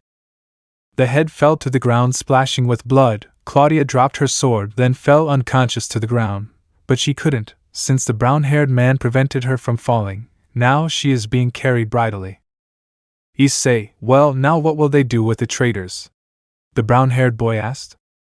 "The princesses were just coming." The one who spoke was Maya. "Maya, we will give a death for treason to those who are alive, and those who are dead we will burn their bodies," said the serious redhead. "Issei, I will take Claudia to her inhabitants so she can rest," he said calmly while undoing his Monkey King mode. "Issei, Olga, Chloe, Alicia, Maya and Lulu, I'll leave this job to you." "Olga, you can rest easy, it's the least I can do," said the brunette with a smile. "Chloe, it's true, Jean, me and Origasama will take care of it," said the blonde brunette. "Alicia, you mean we'll take care of this, just wait a little longer." "Alicia, you'll tell him soon," the blonde replied and mentally said the last part. "Maya, that's right, we'll take care of it," she said with a thumbs up. "Lulu, I'll take care of your wife, you rest," he said the happy lowly. The brown-haired boy, accompanied by Prim and Kagaya, went to leave Claudia in her room to rest. The two girls guided her towards the room. The brown-haired boy carefully placed Claudia on her bed. With the help of Prim and Kagwa they were able to remove her armor and put clothes on her to sleep. Of course the brown-haired boy left the room for this. After a while he came back, and since they had finished, the brown-haired man saw the sleeping woman. "Issei, I can't believe your father-in-law killed his own son just to give birth to a new family member," the brown-haired boy said seriously. "Prim, she lost everything in a single day, her husband and the one who was like a father to her," said the princess sadly about what had happened. "Kagaya, it's true, all for a stupid ambition to give birth to a new member of the family, and that's how he joined the Kuroinu family," said the dejected Miko. "Issei, now all that's left is to support her in recovering," said the brown-haired boy, caressing the heads of the two girls who smiled. "Prim/Kagaya, hi," said the two girls smiling. They were just about to leave so the woman could rest, but something prevented the brown-haired man from leaving. He looked to see what it was, finding that Claudia was holding onto part of the brown-haired man's shirt. The woman seemed to be muttering things like not leaving her alone, as well as the name of her deceased husband. "Prim, Jean-sama, I think it's better for you to stay with Claudia." "Kagaya, that's true, it's better that you're with her when she wakes up," said the Miko, agreeing, receiving the brown-haired boy's assent. Without further ado, the two girls left the room, leaving the brown-haired boy and the brown-haired girl alone in the room. The brown-haired boy took the woman's hand as he sat next to the bed. He stayed by her side until she woke up. He would remain silent until then. About an hour passed, and Claudia woke up. The first thing she felt when she woke up was a warm hand holding hers. She looked to see who it was, and was surprised to see the brunette sitting in a chair asleep, but what she saw was that her hand was holding onto his. She quickly broke free from his grip to continue waking the brunette. "Claudia, Jean Dunno, "Wake up," said the woman while gently shaking the brown-haired boy to wake him up, which he did. "Issei, oh, I see you're already awake. How do you feel?" he asked with a smile. "Claudia, I'm fine. Tell me how it all ended." "Issei, no injuries," but the brown-haired boy didn't know what to say about the woman's husband. Then the woman remembered her husband. Her eyes again lost the light of life, something that the brown-haired man noticed. "Issei, I know it's not much, but at least we have to give her a decent funeral. Even though her body was, I didn't mean that she was food for werewolves. It would be very difficult for the woman." "Claudia, I'll make the preparations for Krause's funeral," said the emotionless woman, leaving the room. The chestnut sighed. He knew it was difficult to lose someone, especially when it was someone very dear. Drake's sad-faced partner. "Issei, it's my fault that this happened." "Drake, it wasn't your fault. You took care of those who were his targets." "Issei, even though I was careless, I didn't see that there was that possibility." Drake's sad face. "I hope that woman can move on." Some time later, Claudia's husband's funeral was done with the best. Despite not finding the body because it ended up being food, they made a large tombstone in his honor. Everyone was sad about the loss, but the most affected was Claudia, who maintained a lifeless expression as well as her eyes. The brown-haired boy felt guilty for not seeing that possibility. Despite being strong, he could not protect everyone. He lowered his head. His expression was sad and also showed some anger. Along with that, he clenched his fists so hard that they began to bleed. This was noticed by the other princesses. She knew how the brown-haired boy felt. Despite having great power, he could not protect everyone. It hurt Olga to see her beloved like that. She wanted to comfort him, but at Chestnut's request she had to remain calm throughout the funeral. Chloe felt the same way. Kagaya, like the dark elves, worried about the brown-haired boy. She wanted to comfort him, but out of respect for the deceased she remained calm. Prim, she stared at how the chestnut was. It was the first time she saw him like that. Something inside her was breaking in half. It hurt too much. The other princesses were no better. She could feel the brown-haired boy's pain. "Alicia, you don't have to carry the pain alone." The blonde said in her mind. Finally it was clear what she felt, but she didn't know how to say it. The funeral had ended. It was already night. Now everyone was in their room. Everyone was trying to sleep, even Claudia. The brown-haired boy was sitting on the chestnut tree of his bed. His hands rested on his legs. He looked at the floor. The door opened. He turned to see who it was, to find Kagaya. "Kagaya, Jin-sama," said the Miko, approaching the brown-haired boy. "Issei, what brings you to this time of night?" the brown-haired boy asked, trying to look normal. Before the Miko could say anything, another voice appeared. "Jin-sama." The chestnut and the priestess looked where the voice came from. It was Prim, who had a sad expression. "Issei, he didn't finish saying because the pink-haired girl had launched herself to hug him warmly. "Prim, I know how you feel, Jin-sama, but it's not your fault, you know. If you want to cry you can do it. I'll cry by your side," said the girl, trying to smile while tears came out. The brown-haired boy, looking at the pink-haired girl, wanted to cry but tried to hold back. Suddenly he felt another hug. It was from Kagui, who also had some tears in her eyes. "Kagaya, Jin-sama, let it all out. I'll be with you," said the Miko sweetly. Then the brown-haired boy began to cry. Tears came out of his eyes without stopping. He hugged the two girls. He had not cried since he had done that ritual months ago. What none of them knew was that there were two dark elves, and a blonde one listening to all this. Without wasting time, the two elves entered the room. Alice wanted to be there too, but she lacked courage. She was proud. She didn't know what to do. She had never been in a decision like this before. A doubt arose in her head. She shook her head to turn around and leave. "Alicia, it seems I'm not ready yet," she said in her mind, slowly moving away from the chestnut's room. The night passed. The four girls in Chestnut's room did not leave him for anything. They even slept next to the chestnut. Day after, a new day arrived. The day before, the territory had suffered an invasion and betrayal at the same time, but thanks to the intervention of the chestnut, the damage to the territory was very low. There was only one loss of life. Unfortunately, it was that of Claudia's husband. The day was calm, very calm. The sunlight woke up the chestnut, who tried to get up, but felt several weights on top of him. He looked at what it was, leaving him surprised. Olga, Chloe, Prim and Kagaya were asleep on top of him. It was expected that Olga, Chloe and Kagaya would be there. But he didn't expect that Prim would be there too. He tried to remember what happened. The only thing that happened was that he cried for being to blame for the death of Claudia's husband until he fell asleep. The brown-haired boy woke up the girls carefully, which worked. Olga and Chloe gave him a good morning kiss on the lips. Kagaya gave him a kiss on the cheek of the brown-haired boy. The little Prim, because when she saw this she blushed. In her mind she thought that she also wanted to do it, but she still didn't say anything to the brown-haired boy, but she would try to tell him. Issei, thanks for last night, girls. I feel much better now, he said with a smile. Kagaya, Jin-sama, I will always be there to cheer you up, said the Miko with a smile. Olga, you are my man. As your woman it is my duty to always be by your side. Chloe, you were there for me so I'll be there for you too, she said blushing. Prim, Jin-sama, you can count on me at any time, she said, slightly blushing and smiling slightly. This did not go unnoticed by Olga, who had an idea of what was happening. Issei, then, we have to meet up with the others. The four girls nodded, and left the room with the chestnut to join the other princesses. On the way, they came across a maid who came to look for the group that Claudia was waiting for in her office. The maid guided the group to the brunette's office. Upon entering they saw that Alicia, Maya and Lulu were also there. Claudia, Jindano, I was waiting for you, the woman said calmly. Issei, how can I help you?